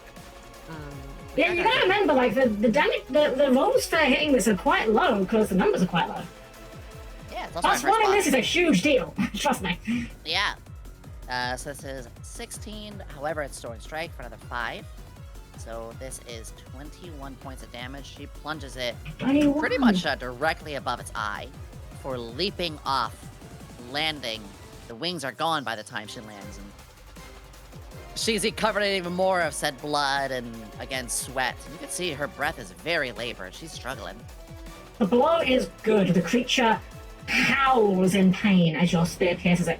It continues to trundle down the track towards you, but it almost seems less of a controlled, deliberate attack at this point, and almost like it couldn't stop itself if it wanted to. Like, this is just what it was made to do. Rika, it's your turn. Hell yeah. You know what? I think I can take another round of attacks. I'm gonna load up another spray can into my gun and aim it directly at the train, and I'm going to launch out of it. It's going to spread out into multiple Hydra heads as it breathes down some graffitied foam on the creature. I'm in crisis, so the MP cost of this is actually only 5 times the target, so 10. Correct. Correct. Well, if you want to hit both, it's 10. Yeah, I do want to hit both. Okay. So let me go ahead and roll my spell attack. This would be 2d10 plus 2 because it includes the phantom headlights. Absolutely hits. Easy hit. Awesome. So that'll be, it would be 9 plus 5, 14. That is 14 points of damage. And Rika, as you summon forth this Hydra, this creature that you had to face in the train, yeah, it billows forth this foam, buffeting the train fiend. Its eye shatters. Its limbs go slack. Its jaw falls limp. It slows down. And quickly, you guys realize you've overcome the train fiend. Its combat comes to an end. Oh. Did it? We, Yes. so My pocket we did and it. pull up a pack of gum, and I'm going to take one of those. As you can see, it says it's a nicotine gum pack. I'm going to start chewing on that like right away. Everybody okay? The tunnel falls almost eerily silent as the screeching metal of the train fiend's wheels slowly dies out, the sound disappearing into the echo around you. You find yourself standing now in the tunnel. It's just an ordinary train tunnel. You can see, though, the remains of the train fiend's body as it, I'm assuming you guys aren't going to just stop dead right next to it, but it doesn't come to a stop immediately. As you watch it, though, the lights come back on. But not on the eyes. Well, at first it is. But the eyes shift. The eyes move. The front of the train hardens, the flesh quickly being sealed back behind the metal that made it up in the first place. And you guys realize it's reverting back into a regular train, albeit a regular train that looks like it's had an accident. There is a large dent in the front of it as though it hit a car or something. One of the lights actually doesn't return, smashed in. But the creature that you've just escaped from no longer exists, instead being replaced once more by, well, the train you got on at the start of the adventure. This is what it looked like before. Did we actually kill it, or is it like just sleeping now? I mean, define kill. What even was that? I'm gonna slap myself. I mean, it's a little unbelievable, right? Oh, absolutely. You slap yourself. It hurts as much as you think it would. Yeah, no, that checks out. Kind of looks is seeing everyone Rika okay? do that and does the same to herself. No? Okay. Can I want to like run up to the train and kind of like touch it, inspect it a little bit. Sure. As you run up to the train, it... Okay. Sorry? Poke it with a stick, like. Oh, okay. Yeah, as you run up to the train, it looks, it feels, it is just a train.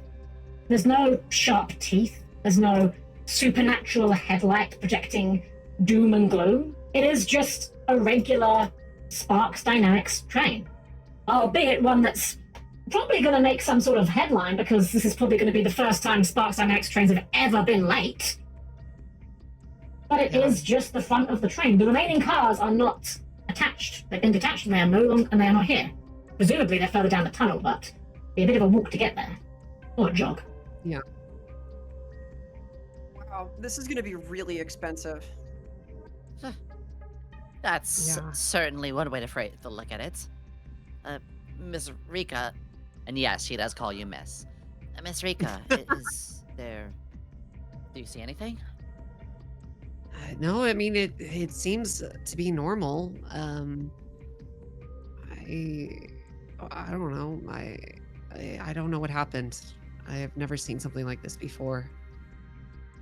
We could go back and see if Matilda's there still. It's a little bit of a jog. Either way, I think we should get out of here. I don't want to be seen with this thing, you know, if the cops show up. Agreed. But- Are you all agreeing to run away from authorities when we're innocent? Do you want to explain that the crash train we just broke apart attacked us? You do make a good point. I mean, the fact that our injuries are real, though, that did happen. They'll just probably say it was because of the crash more than anything. Probably. There's no one we can call, explain this to? No, I don't want to get a Yeah, record. let me just call my monster train hotline and explain it to them. You hear a sound coming from the rear of the single remaining train car. It's not a very loud sound. You probably wouldn't have even noticed if it were not for the echoing tunnel. It just sounds like the sound of something that maybe fell and hit the tracks. Metal on metal. There's something there. I mean, I'll pull out my gun. I'm on edge, right? So I'll pull out my gun. I'll be ready to go, and you know, I'll kind of like nod, wave to the group, like, let's check this out. You know. Yes, I'd rather have more information before we run. Saria's gonna clamber over and take a look. Well, it's more of a, you'd be more going around the train, but it's easily done. The train is now stationary. Doesn't appear to pose any sort of threat in its current condition. As you go around, you find something curious on the ground. It looks like a railroad crossing sign, but there's no railroads around here. And tied to it is what looks like a large railroad spike. Almost looks like it was like some sort of improvised weapon of sort, but you've come through this way. You came from this train. There was definitely nothing like this in the train when you came by. And this is not a normal, this looks like someone's made this themselves, like almost like a homemade weapon of sorts. Interesting.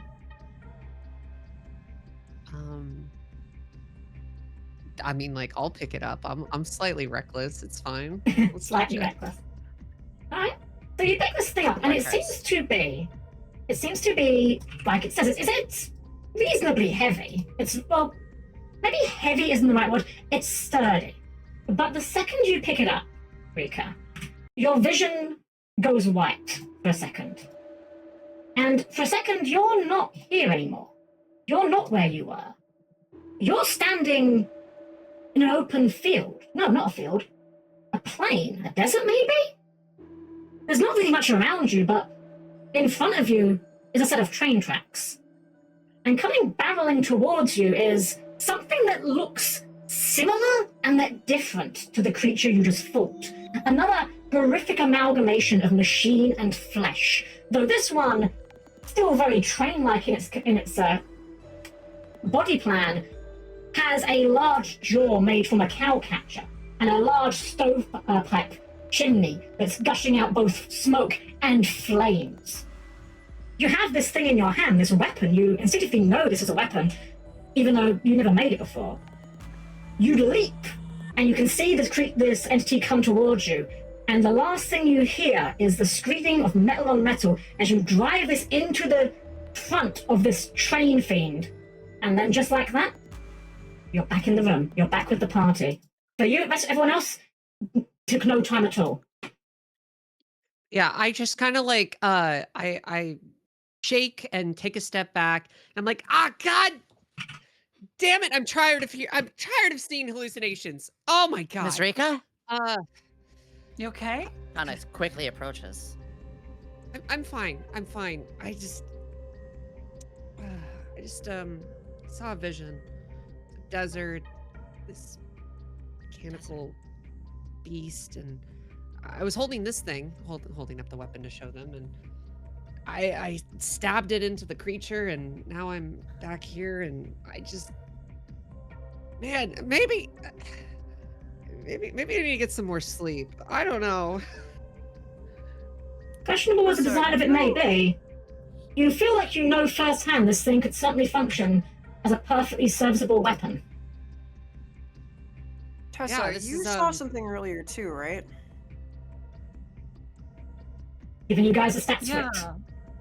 Yeah, the scanner.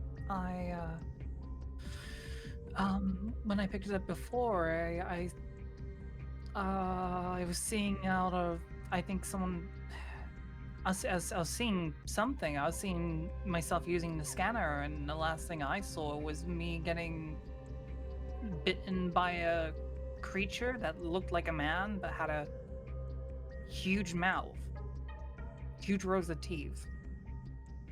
Yeah, it's kind of similar. Um, Here, this is a. I mean, I used it like a spear in the vision. It seems to be some kind of weapon. I don't really use this sort of thing, but if you want it, So for the sake of narrative purposes, like you haven't got to feel like you're using the weapon again. Cosmetically, we can glamour things. Yay! sure. Like you can kind of think of any weapons or armor that you find as generally being just modifiers to your equipment. Sure. I mean, I could take it apart and attach it to my gun if you want me to, but if you are wanting to use this, you can take it as a spear. It kind of looks at this thing, and she has her own, obviously, and she's the most capable of one. But she says, you experienced a vision, and you said a desert, yes? Yeah, it was like a desert, and I was wielding this thing. I slayed a monster kind of similar to what we just fought. Let me see it, please. Here, yeah, absolutely. As if the word desert perked something up, like... She almost seems like an alerted bird, like her wings would be flat, like she eagerly holds her hand out to see this. When the weapon's handed over to you, Kana, you do not experience any sort of visions or anything like that.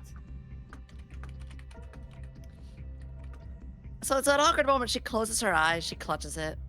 She opens her eyes, looks around. She clutches again and squeezes it tighter and closes her eyes tighter, and you go, nothing. Rats. Here, it kind of looked like this. Can I on the wall can I Absolutely. graffiti Yes, absolutely you what it can. looked like? Cool. Yeah, so I want to just do like a full not like a massive mural. We're kind of time crunched a little bit, but I want to get the general vibe for what I saw out. So I'll Yeah. quickly, take my spray cans and on the wall as I go around and try to get, shape things out and then fill them in as quickly as I possibly can to just try and basically paint what I had seen so that they can get a good idea of what it looked like. Yeah, you can absolutely do a basic sketch of it for sure. It does kind of just look more like a slightly old-timey version of the thing you just fought. It was as if the train fiend was a steam train instead of a high-power electric train. Steam train, Game Grumps? Yeah. What? Like As this. soon as you start spray painting, kind of looks at her, Miss Rika, you can't be defacing property. Oh, Never mind. I don't think they'll care too much pointing over to the the destruction that this train crash has caused. A fair point you make. Yes. Well, I'll hold on to this. Not exactly the way I weighted my own. She's gonna equip this for now, or Yeah, she's gonna absolutely. hold on to it for the moment. As you're discussing this, in the very distance you hear footsteps. Again, they're not loud. It's only the echoing tunnel that's giving you the ability to hear them. But you can hear footsteps approaching rapidly. Only one pair of them. Doesn't sound like a lot of people. Just like one person. Oh, okay. Well, that might be Matilda, but it could also be the Uma that almost got us killed. Do we want to hide? I could create an illusion if we want. Oh, what? Really? Well, Yeah. I personally think if whoever, even if it is the one who caused it, we should confront them. I would not believe it in such a cowardice way. That's fair. I like your style. All right, let's go beat the shit out of them. Wait, no, I wasn't saying to fight. I meant confront, not. Well, okay. If they're behind just all gonna start this, one is walking going to lead to towards the them. other. Got his arms just like her arms completely slackish. Just like, oh, okay, this is the kind of people I'm with. Well, thankfully, as you go to investigate it, there is no shit need to be beaten out of anyone because the person running towards you is, in fact, Matilda. She looks exhausted. Thank God you're alive. She looks exhausted. She is filthy. She clearly has been through a lot.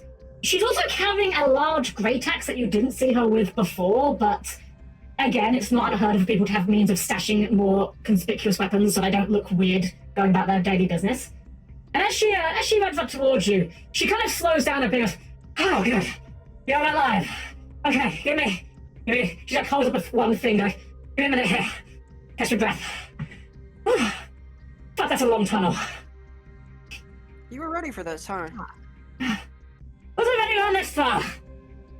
You all alive? All limbs? All everything okay? Yeah. Yeah, how are you? I thank you for saving me back there. I owe you. Oh, semi stupid. I would have done it. Okay. She kind of takes a deep breath and kind of slaps her own cheeks. Like, okay, look. I know you guys must have shit ton of questions. I have answers. I need you to trust me just a little longer, okay? We need to get out of here. You did save Yeah. Miss Rika's life. I see no reason to doubt you. Look, Yeah, she's still calling you Miss. Deal with it. I know, it makes me laugh. I don't think Rika would correct you at this point, but it is making Rika kind of roll her eyes a little bit, but in a playful way, thinks it's cute.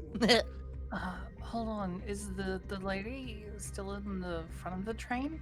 Or has she already left? I didn't see anyone on the way here. Yeah, when the train bit me, I also didn't see her in the mouth. She was gone by the time we were. Was there Fine, someone fine. else here? Yeah. Yeah. Did it they was, it was- seem normal? Well, kind of, but not really. Do they have I don't know, tentacles or 15 mouths or anything like that? None of that. None of that. No. It was an Uma with a feather in her hair and a bow on her back. She was acting super shady, and she's actually the reason that we were launched out of the train to begin with. I say, that's She frowns at this, clearly looking bothered by this, goes, well look,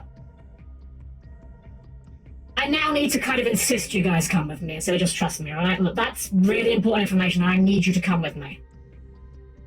I can't explain more now. You'll get answers, I'm not trying to hide anything from you, okay? Not the time, not the place.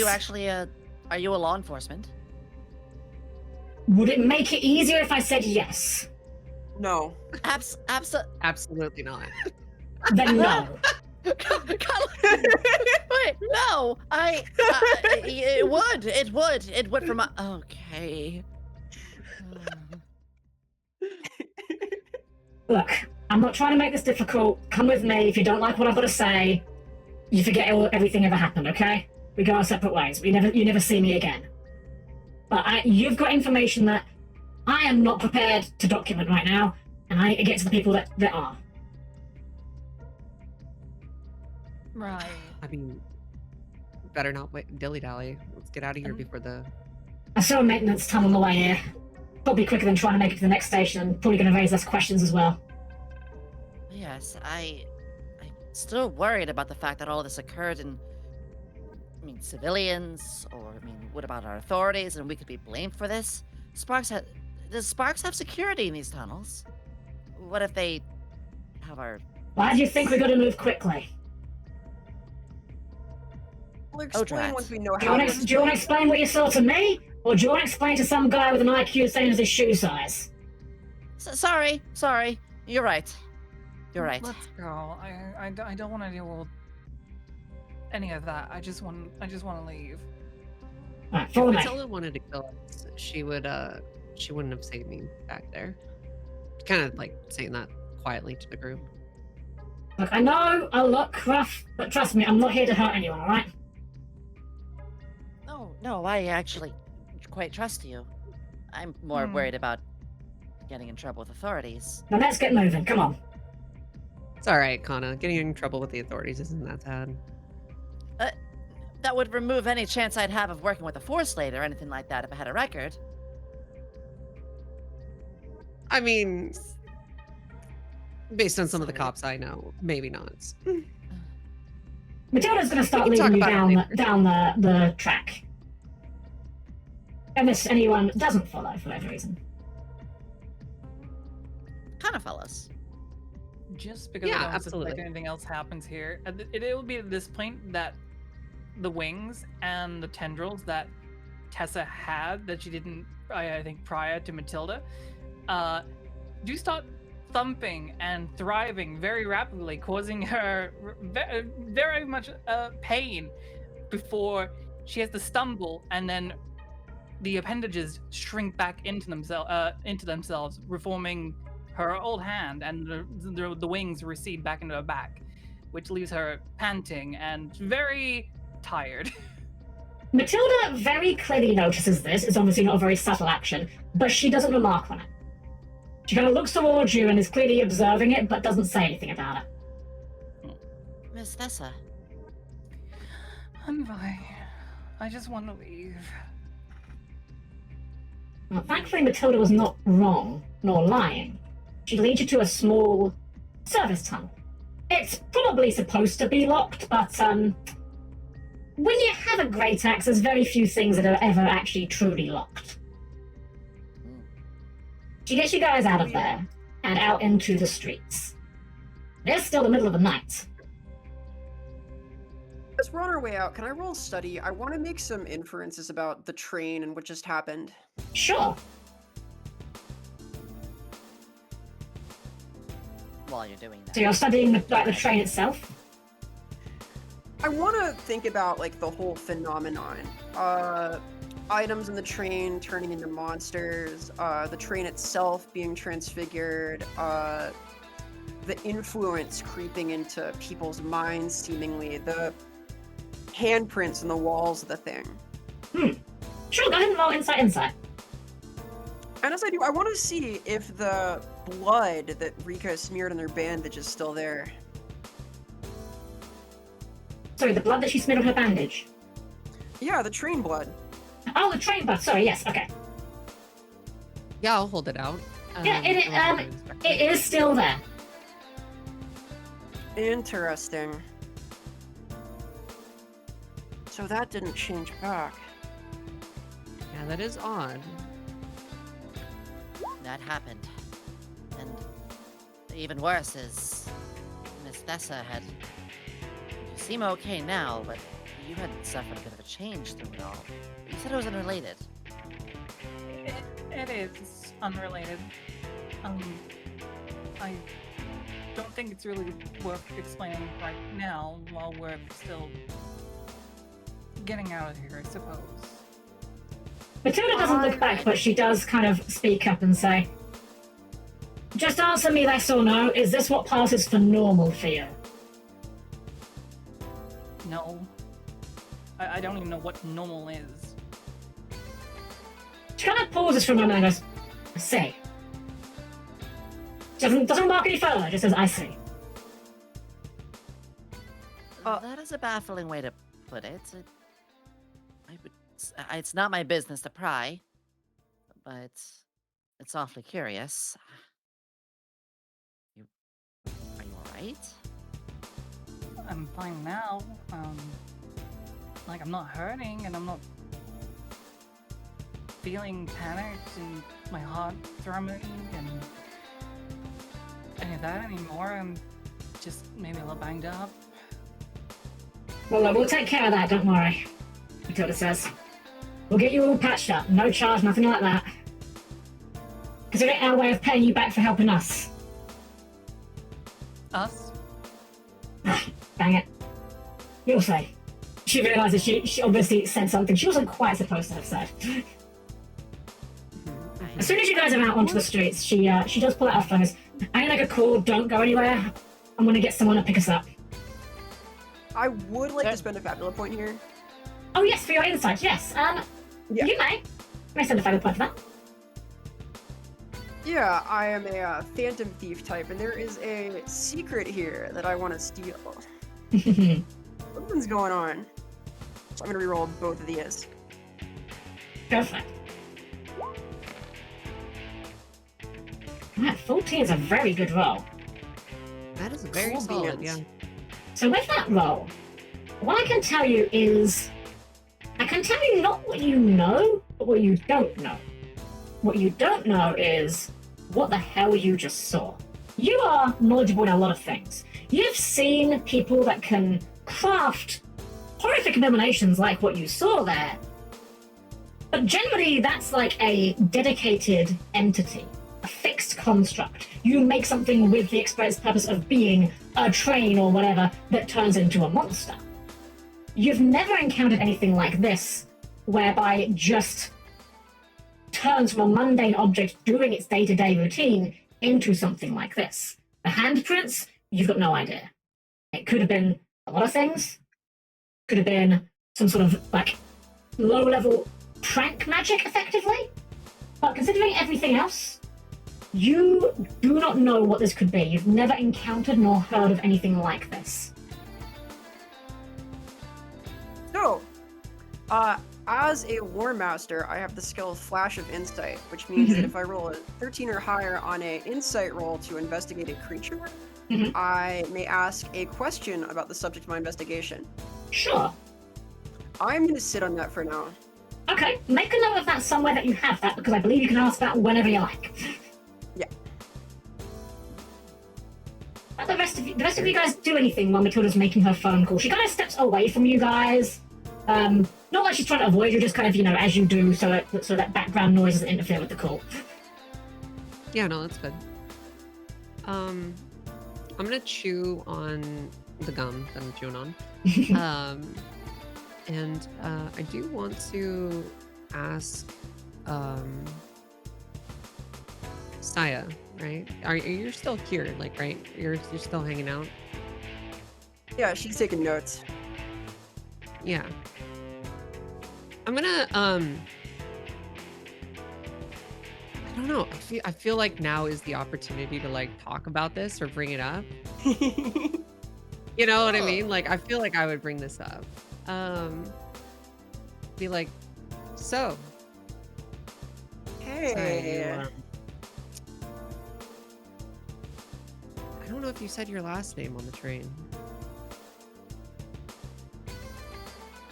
You look good, Rika. Right back at you. It's good to see you. How you been?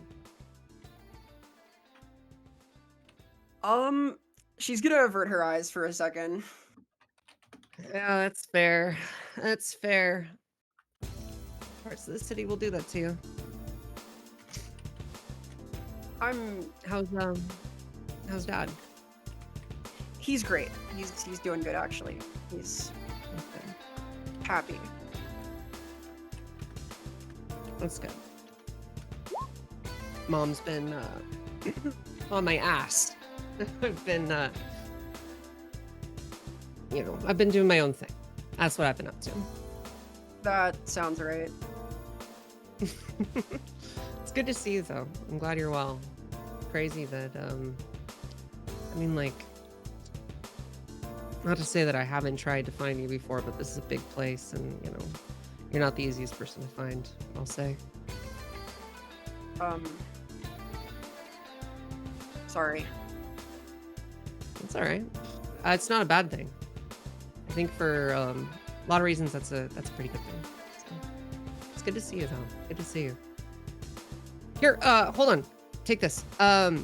Here. I'm gonna go into my bag. I'm gonna pull out like a little card, and it's clearly not like printed. This is like a handmade business card with like my information on it. I'm like, this is I only have 5 of these. They're hard to make and you can't buy them. But here, take it. Oh, thank you. Yeah, Just it no just examiners. it has my tag name on there. I don't know if I started yet, but like it's got my name on there and then a burner phone number. As you guys are having your talk, what about Kana and Fessa? What are you two up to while Matilda's making her call? So, Kana, she does know to give them their respect, and she's been curious about everyone, obviously. But seeing Fessa, Kana does slowly approach her. Kana's she's back to standing a bit more firm, like she was more like on the train. She's a bit more collected now. And as she does, what is Fessa doing when she approaches her? She's like sitting down. Is she on a call or She's anything like sitting that? on the side of the road, decompressing. But seeing Kana approach, she does like tense a little, but not by as much as she had been prior to when you all first met on the train. She kind of like looks up and kind of curiously looks quizzically. What we just went through was quite a lot. I'm not gonna lie, I am rather worried about you.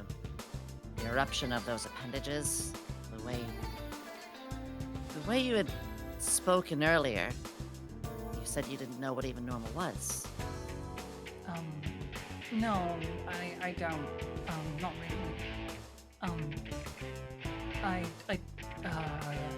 I don't get out much. Ah, She says it like it's kind of rehearsed. kind of immediately believes it. That's all right. I'm quite the opposite, actually. Just newer to a lot of the environment over a few years. Listen, do you have somewhere to go after this? Do you have somebody waiting for you? No, not really. I'm just kind of looking around to see where I can find a safe place to stay. She looks you up and down. She notes the lab coat. And she quirks her brow and says, does your job not supply you with a place? Surely they pay you well. She like kind of eyebrows you a bit. Job? Yes, you're a researcher, right? No, this isn't my. If you mean the lab coat that the people that look after me usually wears, no. This was given to me to hide. Well, I mean apparently the suit. I'm not going to lie. What you're saying is more akin to a criminal on a runaway now. You're not on the run, are you? She's looking at you now like a police officer. Like, hold on. I mean, I didn't do nothing wrong. I was just told that I needed to leave.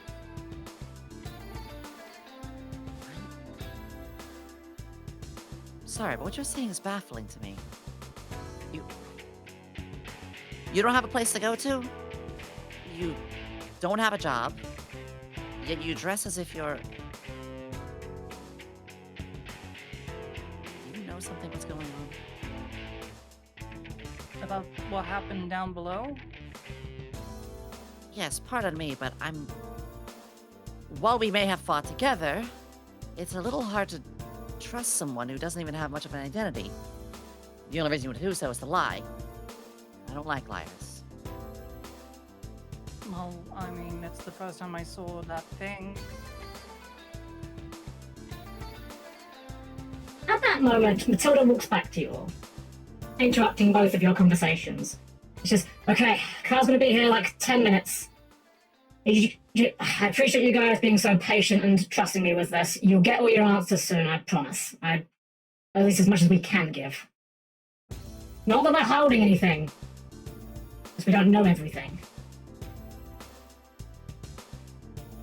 No, of course. I'm glad you're being upfront. Yeah, I appreciate it.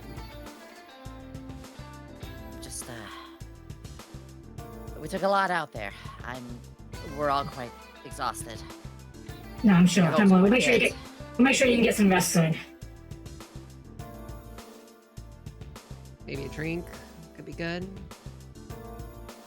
Are we going to be able to go home after this? Yeah. Maybe not immediately, but like, you'll be able to go home soon enough. That answer is satisfactory. Thank you. I good. I'm glad, because I'm not very good at this whole diplomacy thing. What did you say your name was again? Matilda Stife. Right. Said it before. Kana Azuret. Thank you. I haven't formally thanked you, but thank you very much for what you're doing right now, Matilda. She bows, of all things. You ain't gotta thank me. It's it's complicated, all right. Long story. You'll get the short end of it soon. And soon actually is not that long at all. She said about 10 minutes. It was actually closer to 5. But when the vehicle arrives, it is... Well, it does look shady. It is a windowless black van with no markings. It is about as shady as a vehicle can physically look, but it's also not a million miles away from what a lot of, legitimate... Often like, what's the word? Like construction workers might have if they have their own business. Except usually there's a white, not black. The back of the van opens and Matilda goes, right, look, I know it looks bad, it's just the vans they got, okay? Yeah, getting into a van from relative stranger is the worst that could happen, right? Matilda like pinches a picture of her and is like, I know. Told them that this looks really bad. I'm not the budget, okay? Are you gonna offer us some candy too? My favorite are the little gummies that taste like strawberries. Those are my favorite. Matilda's just like pinching the bridge of her nose, like screwing her eyes up at this. Like, she knows you're not wrong. Oh, do people... Kana looks at you very naively. Do people in these sort of vehicles give out candy? If they do not accept it. Oh. Pro tip. Why not?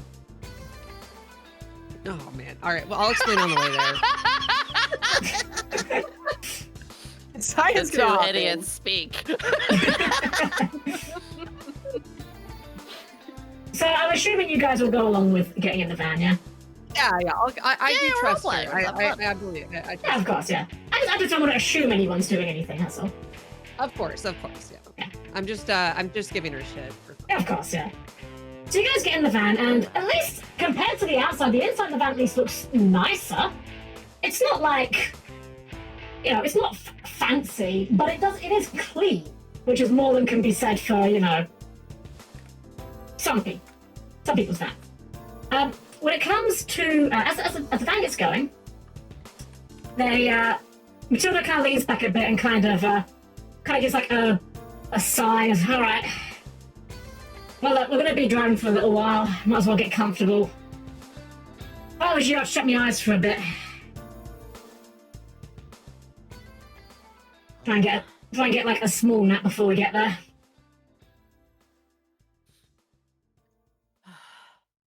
My body is quite exhausted after some of my invokes. I do need a moment. As you guys are in the van, it does seem the van gets moving.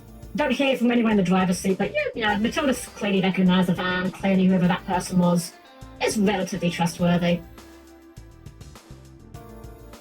As the van goes on, you guys, well, whether you guys decide to take Matilda's advice or not, close your eyes. You guys do feel more relaxed. You do feel a bit more like the weight is coming off your shoulders after all that frantic running, and well, maybe by accident, before you know it, all 4 of you are asleep.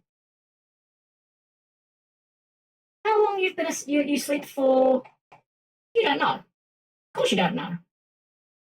Because when you wake up, where you find yourself is somewhere very peculiar indeed. Or perhaps peculiar in how mundane it is. Before you wake up in a relatively plain-looking room, all of you can top off your HP and your MP. Yeah. As you wake up, however, you find that your situation is not as comfortable as it might look at a first glance. This is because all of you are currently restrained.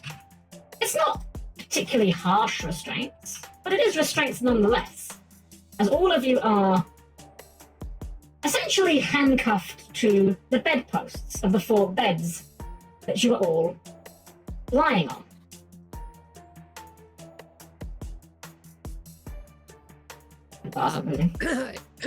Is Matilda in the room?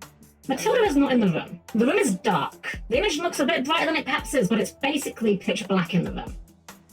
I'll just think to myself, you know, normally a woman buys me a drink before this happens, but that's fine. Whatever. Huh? First thought. It's pitch black. Can we? Your eyes will eventually adjust to give you some like small low light vision, but yeah. Okay. Yeah, I mean, like, first instinct is that thought. Second instinct, okay, wait, I'm actually in this situation. I gotta pull and see if I can like get out of this thing. the chains of the handcuffs rattle against the the headboard of the bed. Don't seem to be willing to give any time soon. How about the rest of you? Still gotta try.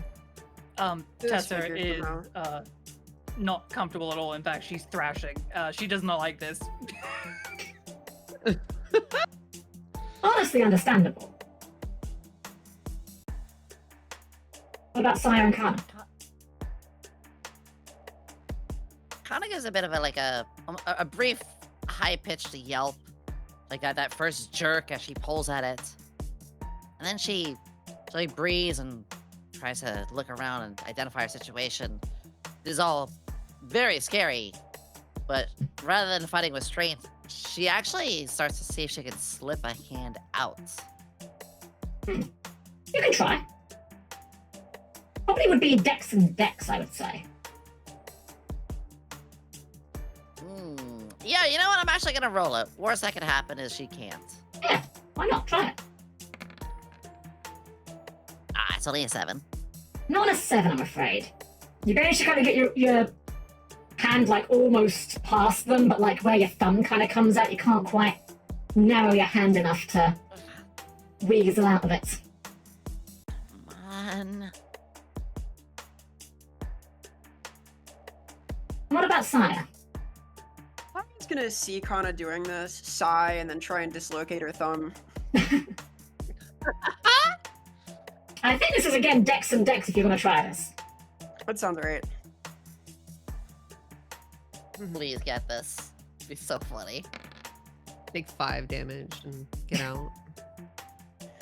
I am going to re-roll that because as part of my identity as a Phantom Thief Kunoichi, I think that escape artistry is par for the course. That seems absolutely valid.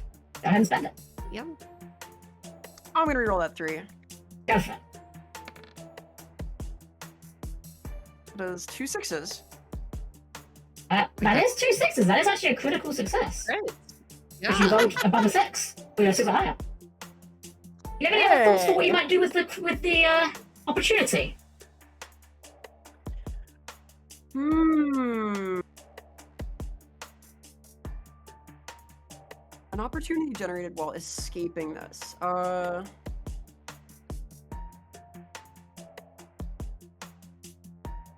I want to use context clues in the environment to unmask.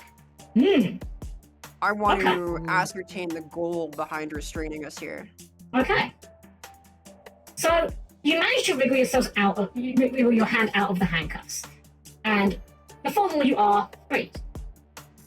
As you look around the room at first glance, you think, "Oh, I've been captured. This is a jail cell." But then you look and you kind of put a few things together and think, "Well, that doesn't quite make sense." For starters, there's a large television on the adjoining wall. There's also no toilet or anything like that. This looks more like a bedroom, or perhaps maybe a dormitory? A barracks, perhaps? Something of that nature. Wherever you are, whyever you're here, it's very clear that if this was intended to just restrain you and nothing else, this was a improvised attempt to do so. This is not a dedicated jail cell.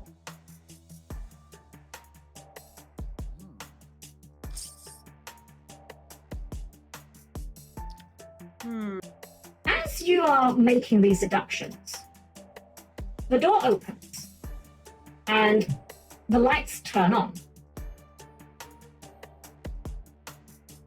3 individuals enter the room. Well, I say 3 individuals. It depends on how you want to categorize an individual.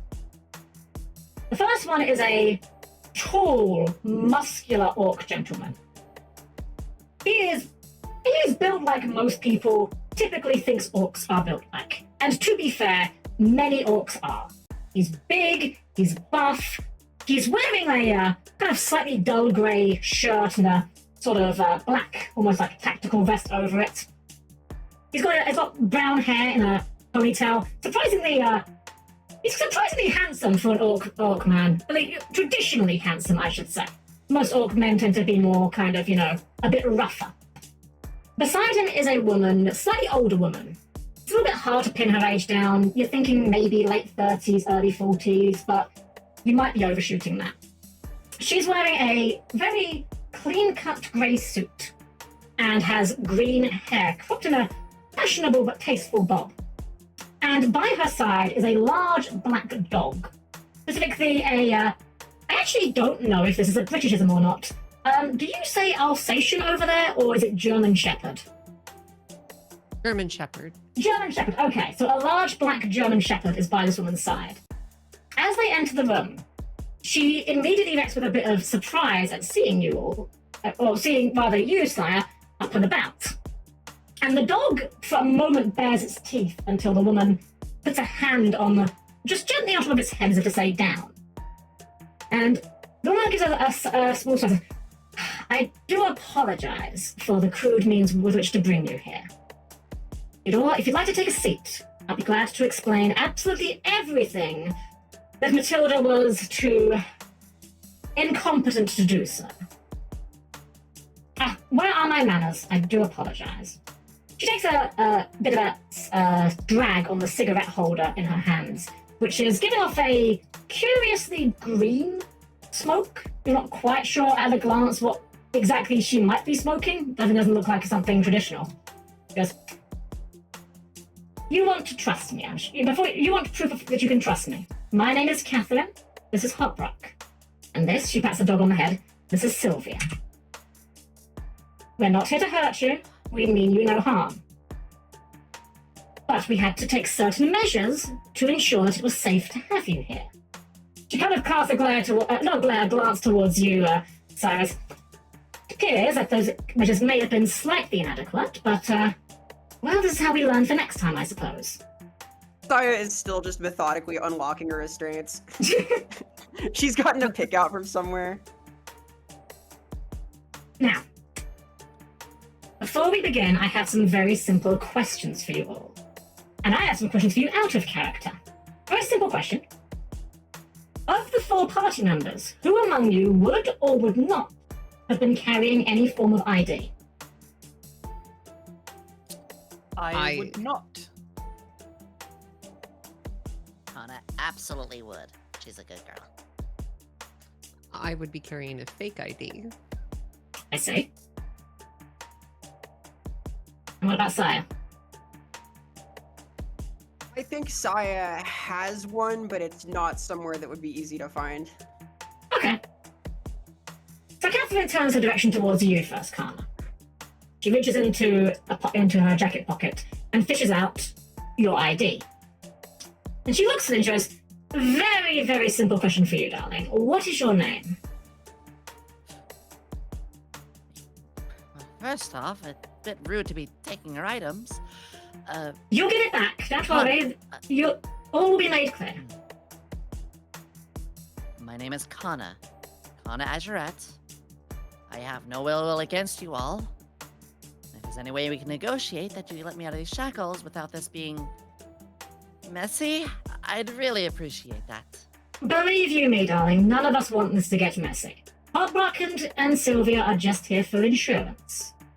Okay. Delicate woman like myself can't really defend myself very well if you all got free now, can I? No, I want to trust you. Simply, democracy is a bit difficult when one of the parties is detained. As soon as I'm sure that you're safe, we'll undetain you, I promise. Arcana, Of course I'm safe.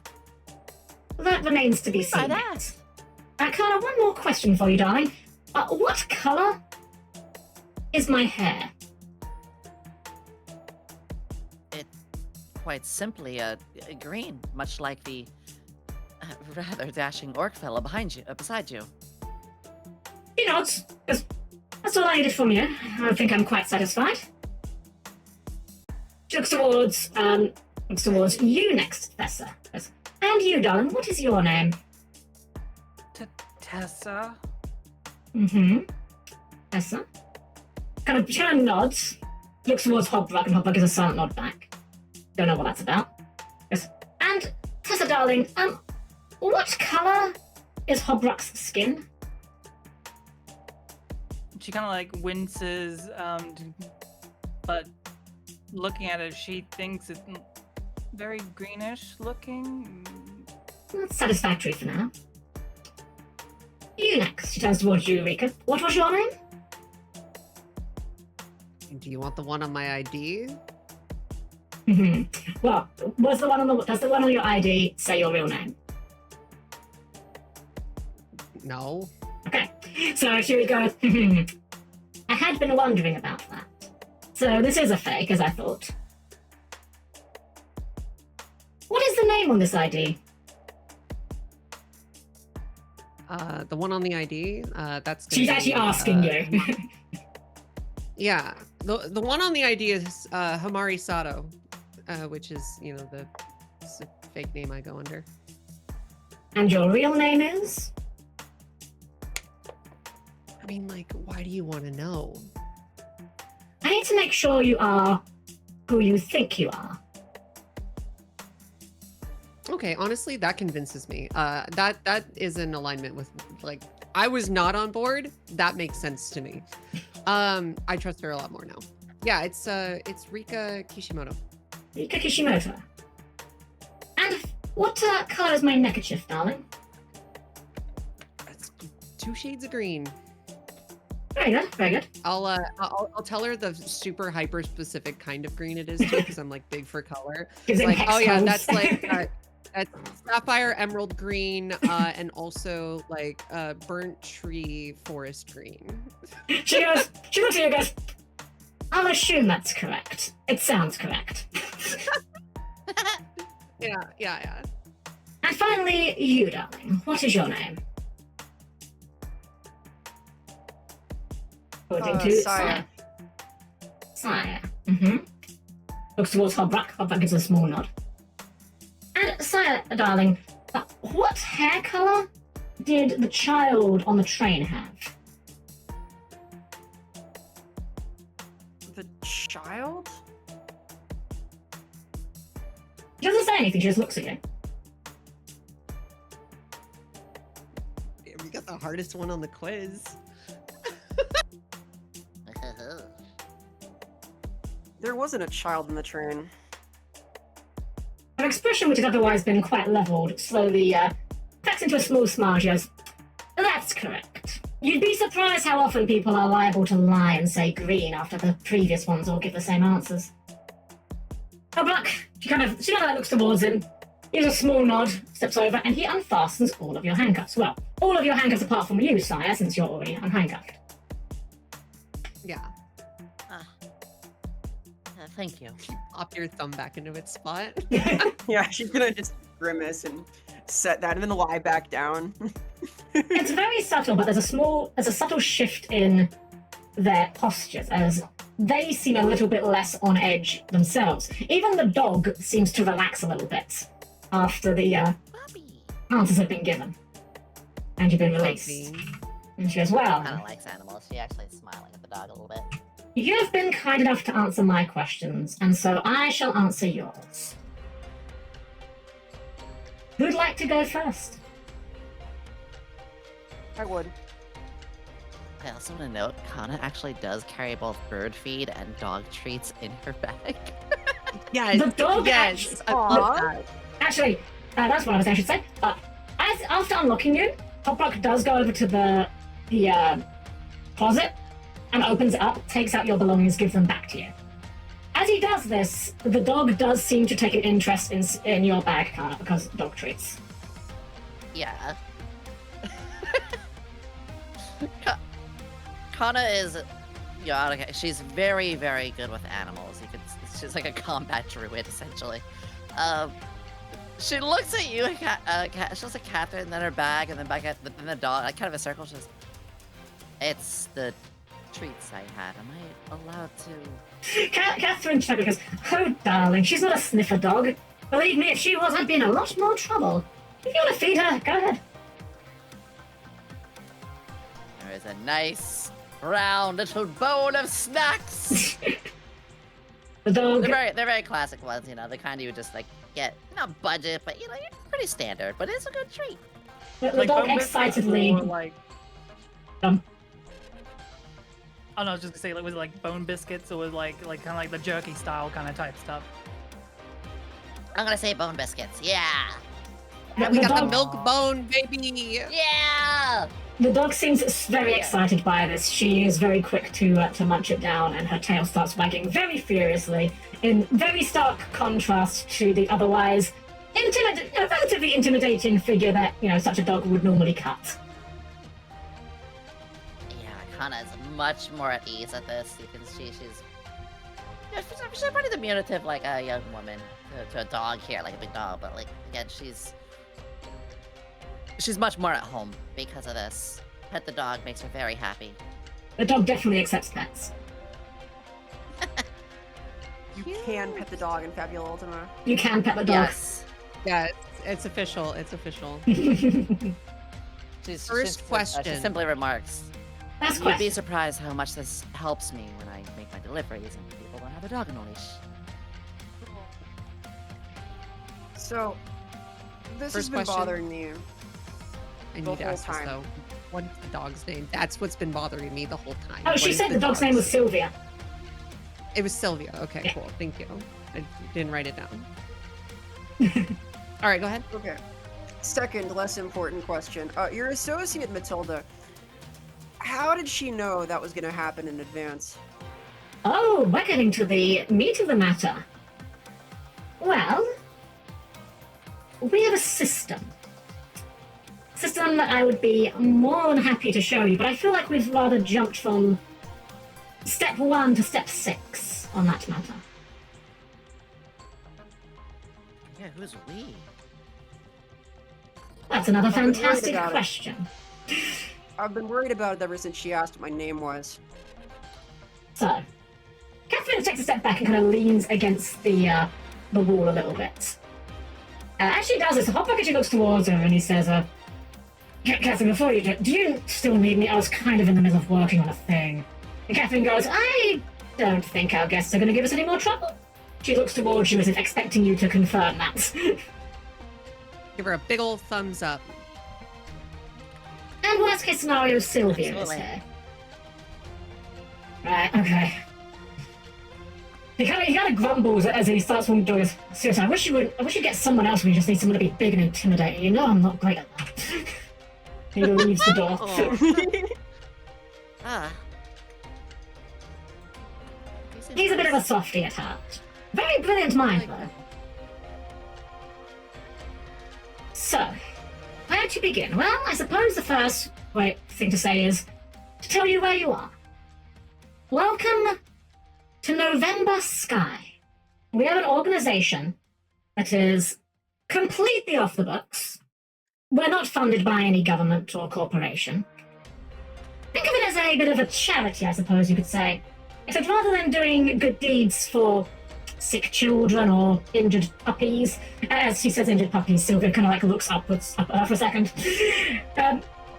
We deal in rather more important matters.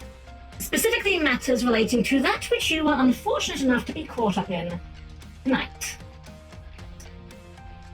We call them abysses. We don't know where they come from. We don't know how they happen. All we know is that people that are courting them tend to not stay themselves for terribly long. That was why Matilda was asking you your name. The easiest way to maintain one's sense of self in an abyss, we have found, is to just reassert it, to remind oneself who they are. Am I making sense so far? I know this is rather difficult to grasp, a bit of abstract perhaps, but stop me at any time if anything is getting confusing. No, I think that explains how we've been feeling down there. Truth be told, we didn't actually know there was going to be one on that train. It was a hunch more than anything. So that you're all. That's not a first-time offense. This is.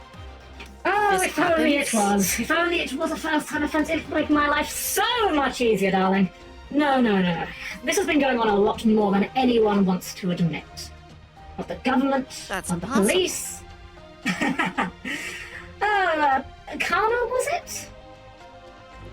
Yes, since coming to this country, I've been watching the news plenty. I've never seen anything like that before. Of course you haven't.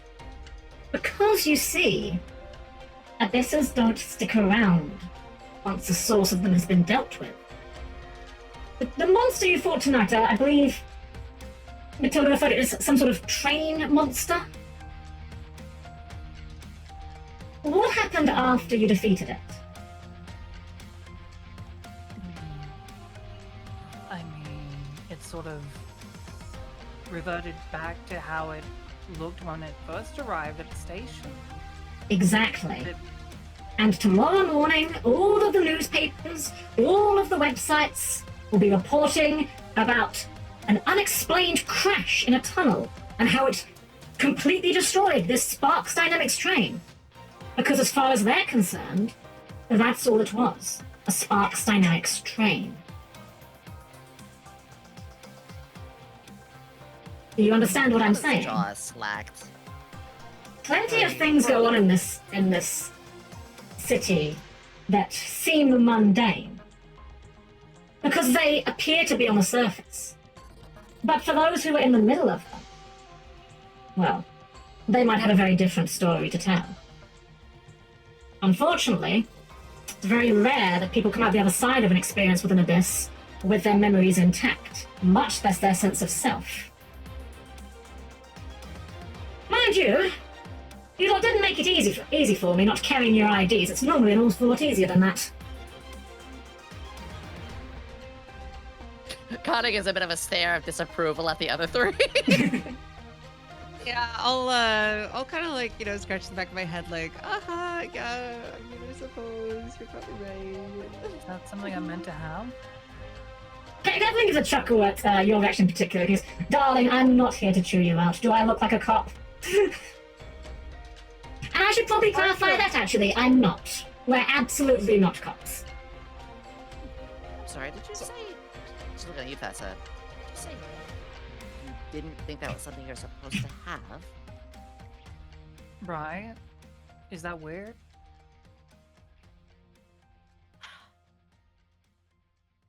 Yeah. Kana doesn't know what to say. She doesn't want to be mean, but she can see she's looking kind of disappointed and conflicted on what to say next.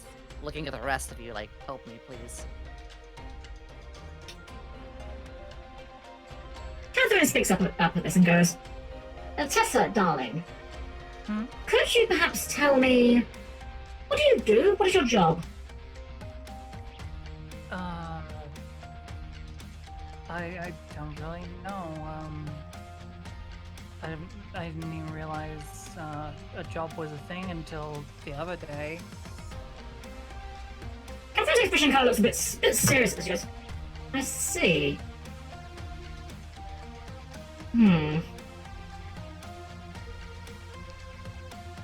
Tessa, have you? I have to ask.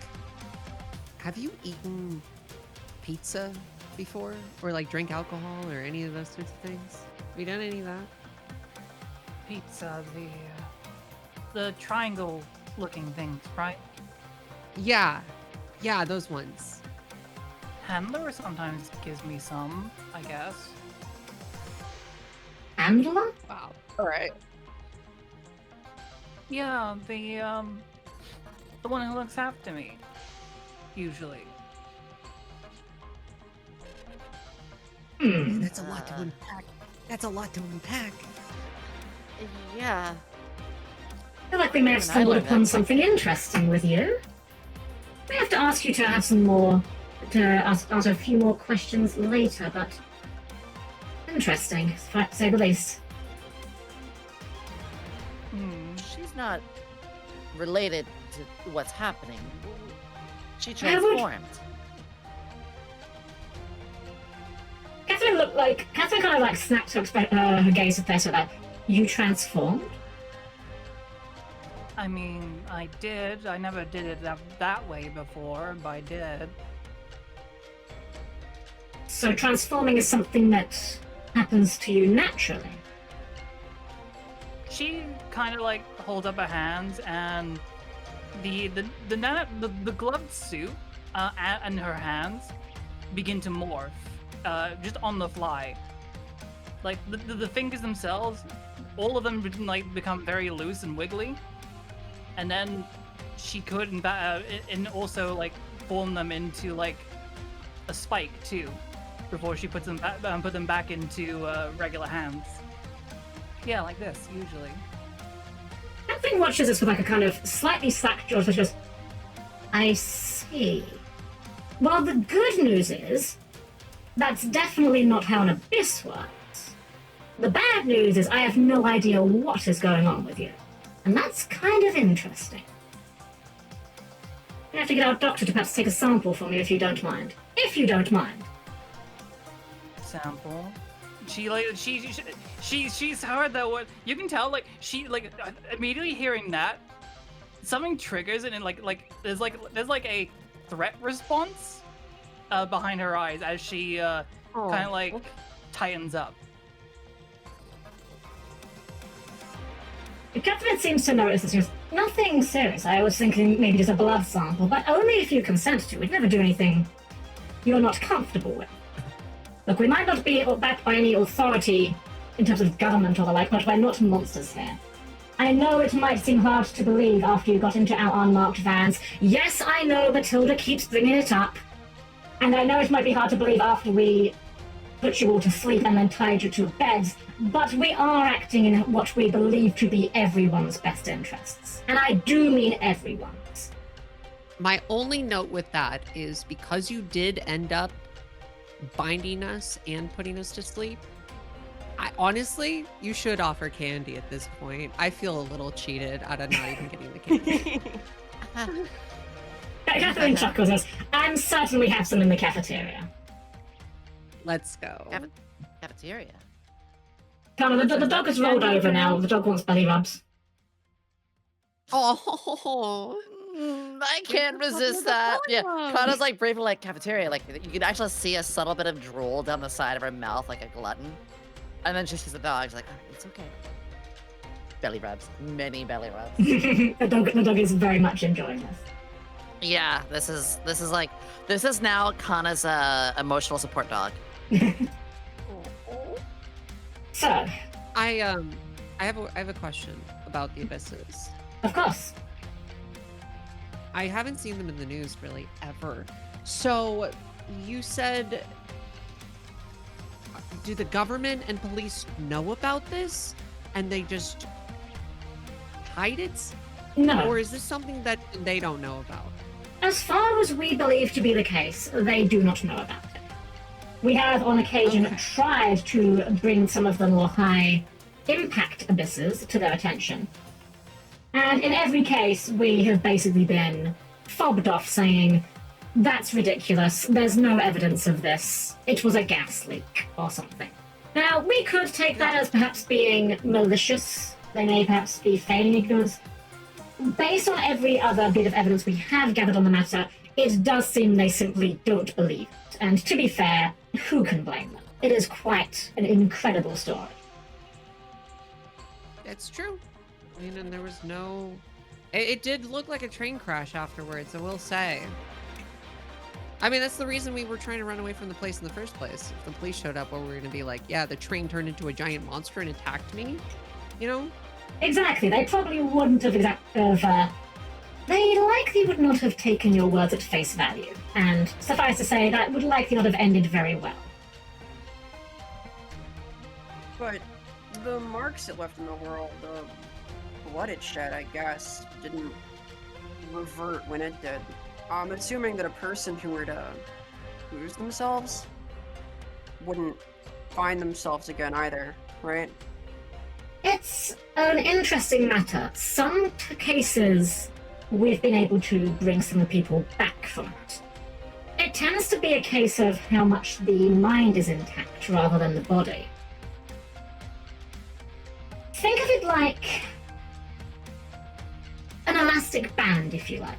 Imagine the elastic band is your mind. And whatever form the abyss is shaping you into, think of that as an object, a box, an orb, any shape you wish, that is just a little bit too big for the elastic band. Now, if you were to take the band off the orb quickly enough, it would likely return to its original shape and size. If it were to be left for long enough, it wouldn't remember this size it was originally. It would be stretched out of shape. What we believe to be the case, and I am going to stress the word believe here because there is an awful lot about abysses that we do not understand, is that the mind's ability to recall what it originally was is what determines its ability to return the body to its original form. So if you were able to recall everything about who you were, you would become who you were before. Injury is undone as well, because you would not think of yourself as being injured.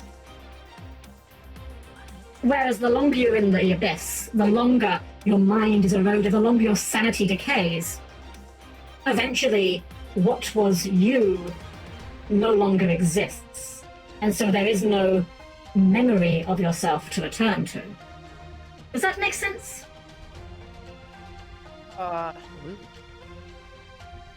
It's a lot to take in. But Oh, believe me, I Very fully well. appreciate that.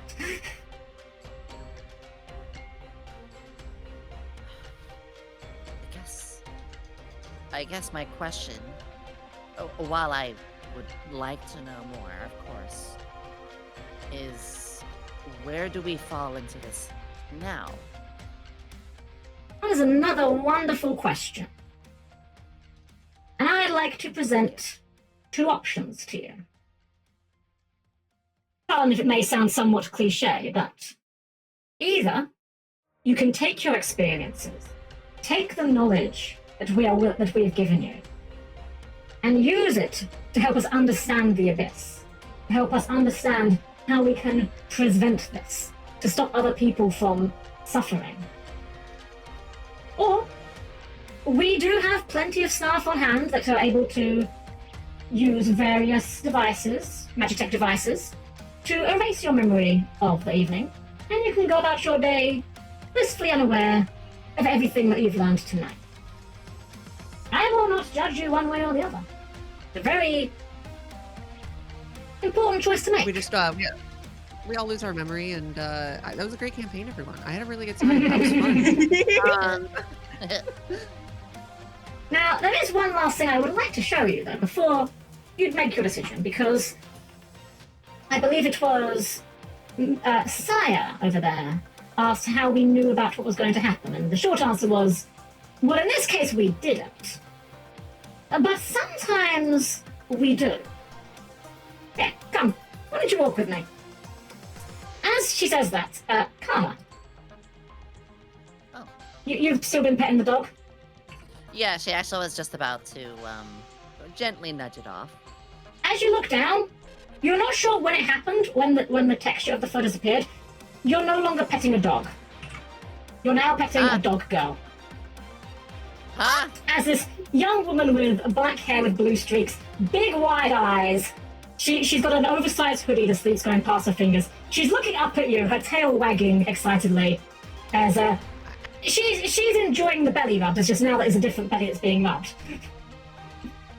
Ooba. I ship it. Huh? I will ask, is this a, oh my gosh, she's so cute. She's so Oh. cute. Is this like something that is known people can do, like certain races? Or is this, Absolutely, like, there are people that can turn into werewolves or other animals. It's by no means unheard of. It's not necessarily super common, but most people probably either know one or know someone that knows someone that can do it. Oh god, sorry miss, wait, that, I didn't mean for this to be, Do you stop petting? She stops petting, like her hands up as if she was caught red-handed, and wants to show like, you know, no, but you know, she's a good woman. She doesn't want to be like be in trouble. I'm so sorry. I thought you were Sylvia's ears kind of flatten a little bit, and she goes, "Well, why did we stop?" oh. She kind of sits up, like sort of kneeling, and kind of like pushes her head into your hand.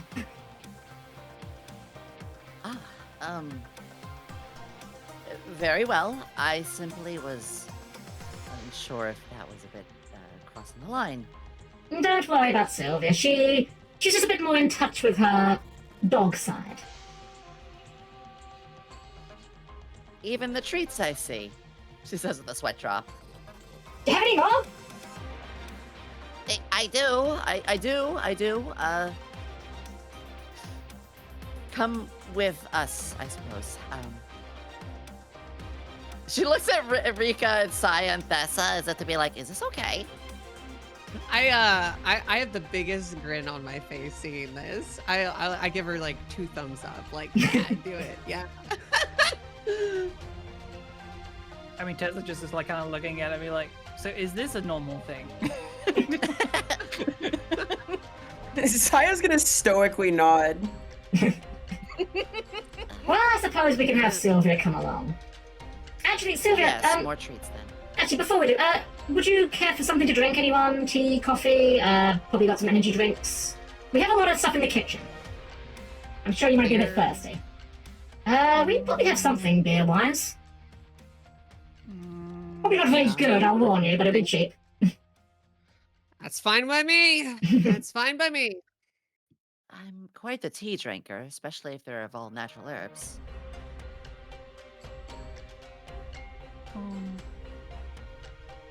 I mean, if you got peach tea. Ooh. Might have something like that. And Sam? Anything will do. Sylvia pipes up with, "Oh, what about coffee? Do you like coffee?" Sure. Yes. Oh. Sylvia takes like a big gasp, a big like inhale, like she's excited. Goes, "Coffee!" Everyone goes, "Sylvia, go and get the drinks. We'll meet us in Louise's room." And Sylvia goes, "Okay, I will see you all with drinks in Louise's room." And she kind of bounds out of the room on all fours. Oh goodness, I haven't met a chimera. I haven't met a werewolf in quite some time. Well, she's quarter werewolf. I think it's her father's side. Well, she's more dog than wolf. I was good friends with one back in my village. Well, they were even more in tune. They marked their territory a lot. Oh, well, thank goodness that Sylvia's a girl dog. We haven't had that problem, but I tried to think if she wasn't. Yes, well, you said quarter, so probably less than... Sorry, moving on, but you said coffee. What time of day is it? I don't know how long you had us tied up. And It's about 9 o'clock, give or take. in the morning? Well, it was about midnight when we picked you up. Kind of looks shocked. I guess coffee is fine. Sorry, I permit myself not to have coffee after 8 p.m. She says it's like a Girl Scout. I love Kana so fucking much. I fucking... Would you all kind of follow me then? I will show you around a little bit and show you the system we have, shall we say. Yeah, I'll follow behind. Please. She leads you out of the room, and you go through what can only be described as a, honestly, fairly underwhelming looking business building. It looks exactly as you would imagine if you asked someone to draw a generic looking business. Cubicles, doors, computers, lots of people around. The only thing that looks a bit out of place by comparison is the fact that not many people are wearing suits. In fact, Catherine actually looks almost overdressed compared to most of the people here. As you walk past down the hallway, you do see an icon on the wall, which is repeated on a few other places. It depicts a cloud with a single thunderbolt coming down, and as you walk past it, Catherine explains, well, this is our logo. It's something a bit innocuous, but just something that we know that we can identify each other by. Also, another very handy one of those tests. Obviously, I couldn't ask you our logo because you don't know it, but colours often work decently well for the same purpose. Oh, I like it. it really is like an organization of sorts. Oh, we are an organisation, darling. Now, we're going to have to go down to the basement, but the elevator will get us there quickly enough.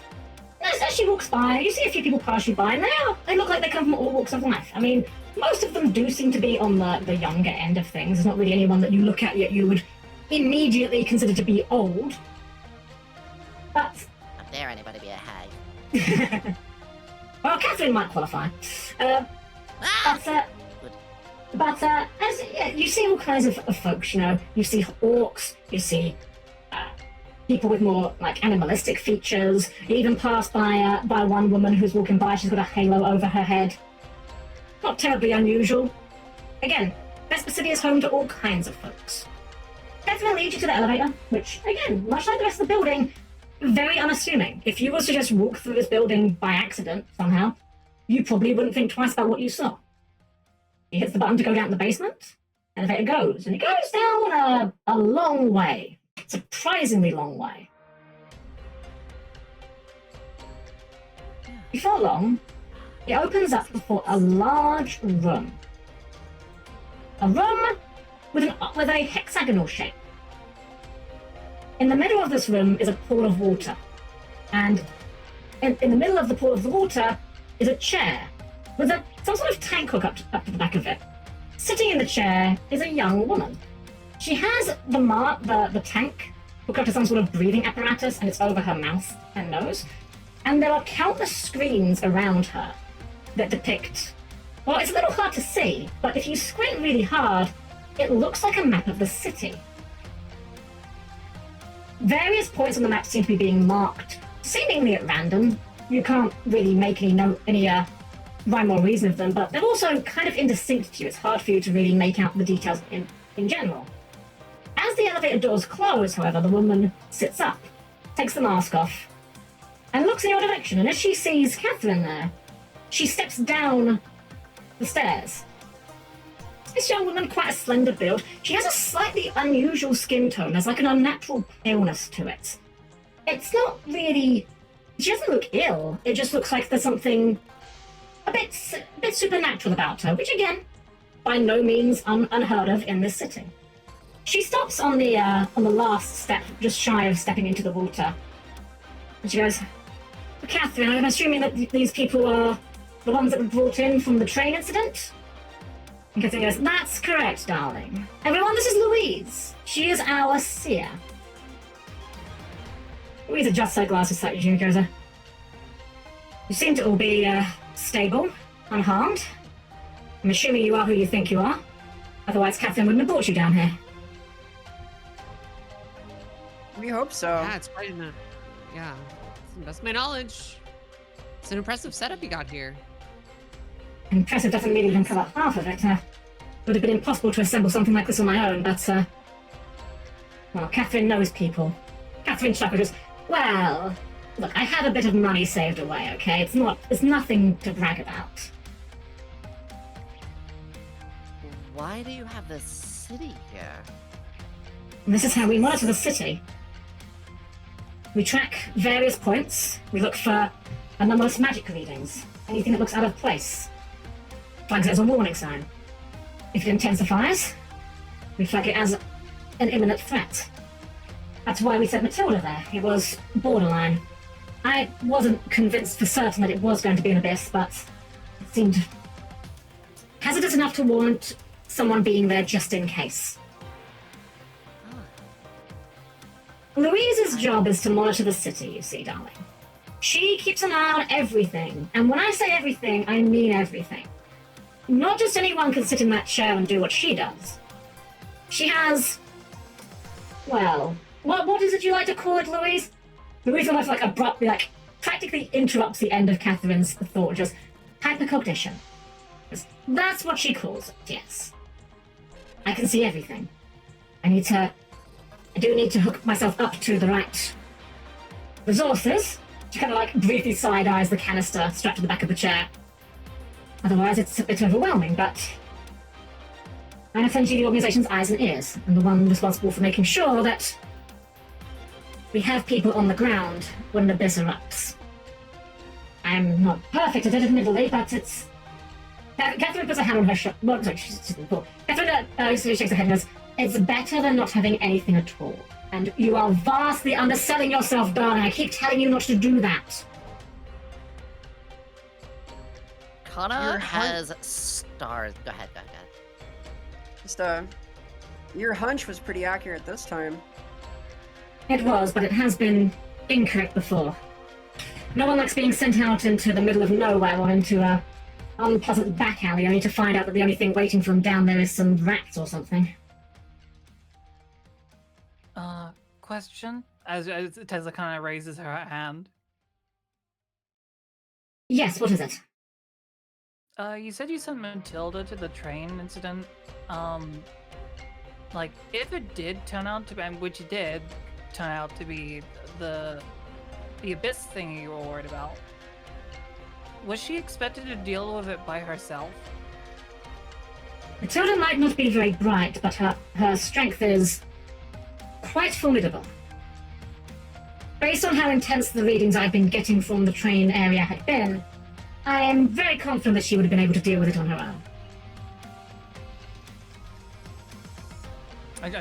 Tessa just kind of looked at everybody and it took all of us to deal with it, so she must be pretty tough then. Goodness. So, look, it kind of steps up. She's got some stars in her eyes. So you're like the dispatch for a police force. I don't like to think of myself in such terms, but it's not an inaccurate comparison. That is so cool. I'm very honored to meet you. There is just a little bit taken aback. Very well. Catherine, don't mind her. She's not accustomed to taking compliments. She doesn't handle them very well.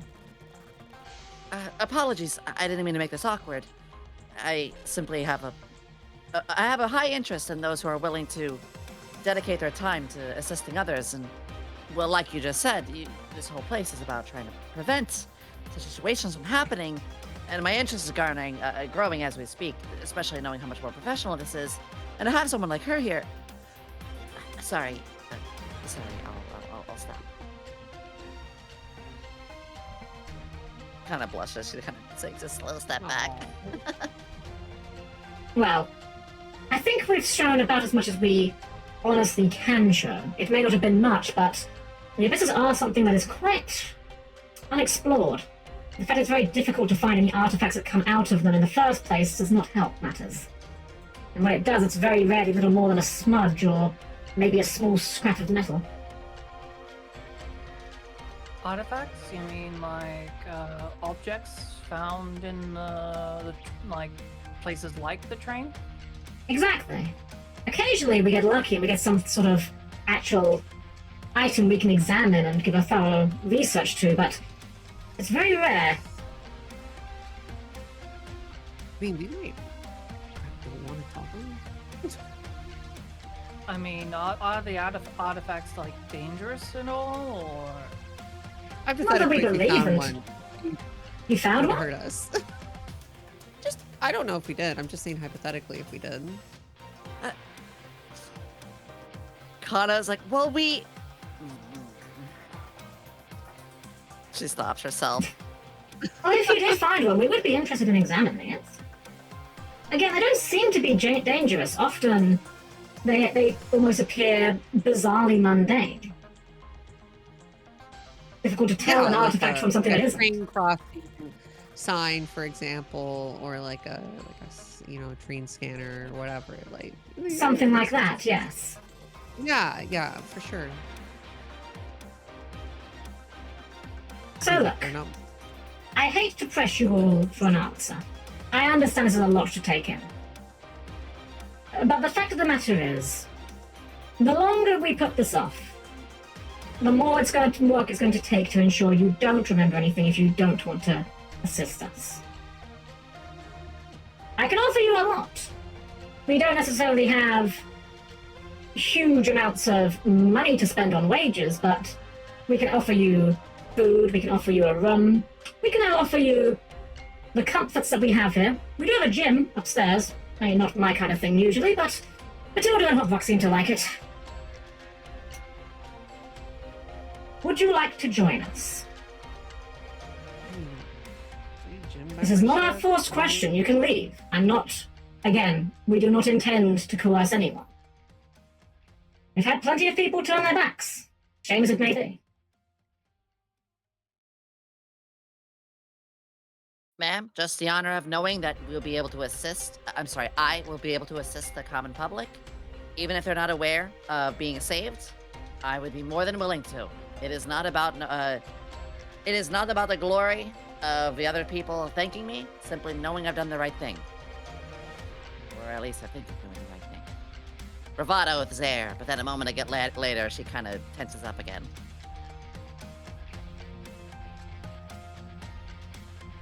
Yeah, I mean, seems like a good gig. I'm down to try it out. Plus, you can always like mind wipe me later if I don't want to, right? So. Well, let me make it clear, the mind wipe is for your benefit. If you decide to leave after the fact, that's up to you. All right. It's not a lifetime arrangement. Okay. Well, I'm down. Count me in. Happy to help. And what of the other two? Likewise. I want to look into this more. Besides, it'd be a shame to lose the night, yeah? There's got to be like some really cool shit out there too, right? Like these abyss manifest in different ways, right? Oh, all kinds of ways, darling. Makes me wonder if something like that had happened back in my old village and I wasn't told. Handler says not to let people do strange things to me, so I think I have to accept. We'll have to query that whole handler thing a little bit more later, but as long as you're willing, then we're happy to have you aboard. Louise, do us a favor, to be fair, see if you can find anything that might be a suitable starting point for our new members. Louise nods and comes back into the chair. At that moment, behind you all, the elevator door opens, and out comes Sylvia. She is carrying a small tray with cups on, and there are 6 cups of coffee. And as she comes out, she goes, I couldn't remember what you guys wanted, so I just got coffee. She says this as though she should be proud of herself for this. Good job, Sylvia. You did awesome. Hell yeah. She That's what I wanted. She hands everyone a mug, and including Catherine, and she has one for herself. She goes, I assumed you guys like wet coffee. I don't know if I've had it the other way. What You other haven't? way is there to digest it? Crunchy coffee. I beg your pardon? Sylvia raises her mug up to her lips, and then as she lowers it, she's chewing noisily. You can see that the cup is entirely filled, almost to the brim, with instant coffee. There is no water in the cup. Oh yeah, I think I'm good. More for you. I couldn't possibly. That's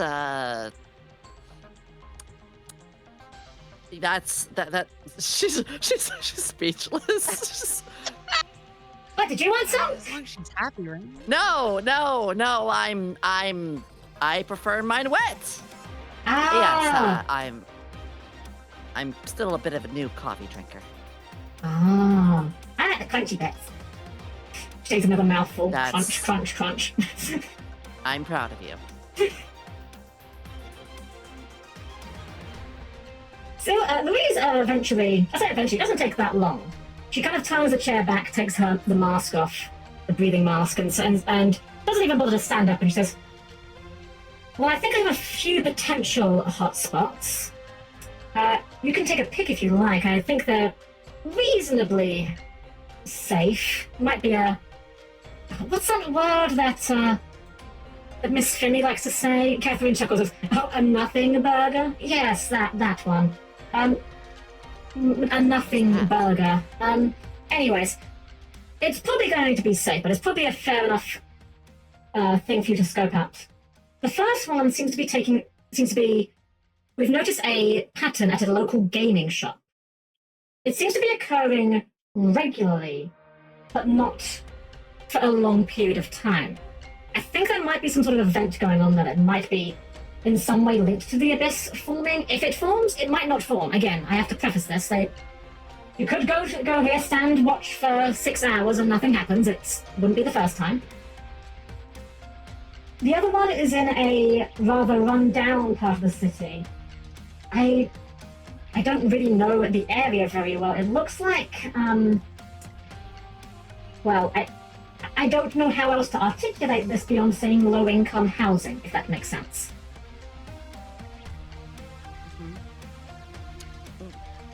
No, that's fine. Catherine looks towards Louise and goes, Can you give us anything else beyond that? And Louise goes, well, here, she always was on the screens and motions, and it zooms in a little bit on the map. And Catherine like squints at the map. You can kind of make it out a bit more once it's zoomed in. Again, how Louise was able to perceive this is obviously something quite special. And Catherine goes, oh, I know this area. Yes. There's, I'm assuming there's two, they were last I checked. There's a group of goblins that, well, they deal there, if you know what I mean, darlings. Yeah, I get you. Tessa cocks ahead. Narcotics, darling. She says, like, slower for you, Tessa. Yeah, no, that would be another trick word. She's immediately like very on edge on hearing that and like takes a step back. That's fair. Yeah. Anyway, those would be the two that I would recommend, based on how likely they appear to be to form abysses and also the strength of them. I wouldn't want to send people that have only just joined the organization to something too dangerous, obviously. Of course, yeah. Well, what do you think, darlings? It's your choice. Whichever one you don't go to will send someone to the other, so don't worry about us. Well, I did want to ask that, on the more important scale, you really are willing to send us right out there after all that's happened?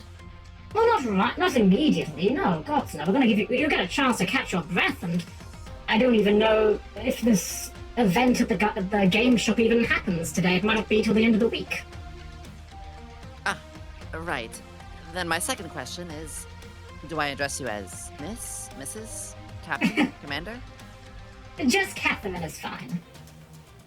Oh, that won't do. I like Commander. I agree. Sure. It's got a good ring to it, right? Well, you can call me what you like, as long as it's not too impolite. I've been called plenty worse. Is that word not Ain't familiar that to you, the Tessa? truth?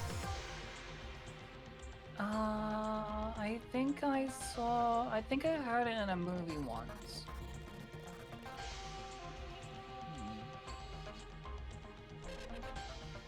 So what would you like to investigate? The card shop or the dealers? Art shops are cool. Helping an area that is like low-income housing, I'm really tempted to go over there, but you guys are gonna send help anyway, so I'm good either way. Whatever y'all want to do. Both sound really great for me. You mentioned the games, like the clicky clacks with the screen. Louise kind of gives a half-hearted shrug, because I think it's more of a board game, card game sort of shop. They might have video games there. I never played those before. I mean, we can go there or do the other one. I don't mind. My one of my coworkers, she always is trying to drag me to one of those places. She'd be quite proud of me if I was to finally take the excursion. I would vote towards that. Works for Yeah. me. Wait, you haven't gone to a game store? Okay, listen. We should Not go yet. early.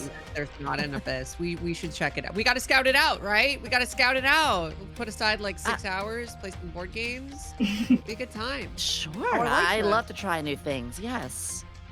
She Like a looks sneak genuinely out. quite excited about this. As long as it's fun, like the other games I played. What games did Would you love play to with know your what games handler? you play. I don't think my handler played with me during those games. I only got like a certain amount of hours on the TV before I went to go and do things in the other rooms. Oh. You really are a fascinating one. I want to give you a hug. Well, nothing's stopping you from doing so. Yeah, I mean, Okay. like, you want to give me a hug? Yeah, so you need a hug? You need a hug? You want a hug? Hug it out. Come here. Come here. Huh? Why do I need I'm a gonna hug? Huh? unless like Nessa actively like pushes away.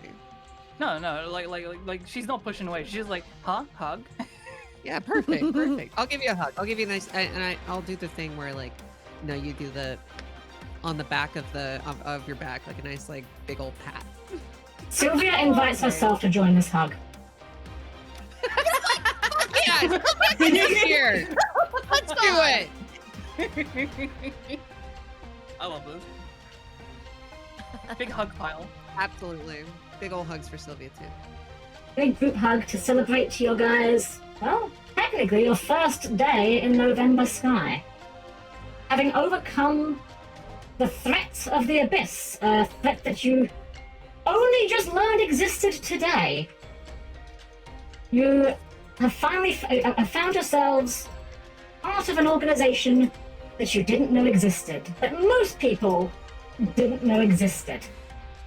With our plan set in motion, you guys will be attending the card shop, investigating a potential abyss before it manifests. Who knows? Maybe this time there won't be a train monster. But that is where we're going to draw the curtains on tonight's session, our first session of Urban Arcana. I hope you guys enjoyed it. I did. Thank you for I love running. some of this. So awesome. Thank Yeah. you! We do have a small matter of housekeeping to attend to, though, which is your points you spent. In Fabula Ultima, you gain experience points for playing the game, but also for spending your Fabula points, and for having Ultima points spent against you. So the first things first, you all receive 5 experience points. That's fixed, that's guaranteed. In addition, you receive 1 experience point for every Ultima point spent against you. So you guys get 2 experience points for that. And finally, you get experience points equal to the number of Fabula points the party spent divided by the party members. So there's 5 Fabula points spent and there's 4 party members, so that becomes 1. So in total, you all receive 8 experience points. Hey. In addition, Heck yeah. as a little supply from November Sky, you guys can refill your IP for free as well. You'll get that all topped off for next session. Awesome. That sounds great. Thank you. That's awesome. So just to confirm, it's 8 experience points total, correct? 8 experience points total, correct? Yeah. Awesome. Spending your Fabula points is important because it not only gets you advantages, but it also contributes to your growth. Yes. Well, that's going to be it. Thank you to everyone for joining us here tonight, all of our audience members. Hope you guys have enjoyed it. And to you guys for joining me as players. You guys have been amazing, awesome players. I hope you guys had a good time as well. It was so freaking fun. It was awesome. It was really, really awesome. I'm so glad it was. I'm so glad it was worth the wait. Well, that said, it is getting hecking late here. I'll be honest. I actually wrote this thinking, oh, this will only be about 3 hours, if even. It's now 5 hours later. A 5-hour game. Yes, the best kind. So I'm open to suggestions. Does anyone have anyone we can raid off into? Because I need to get myself going.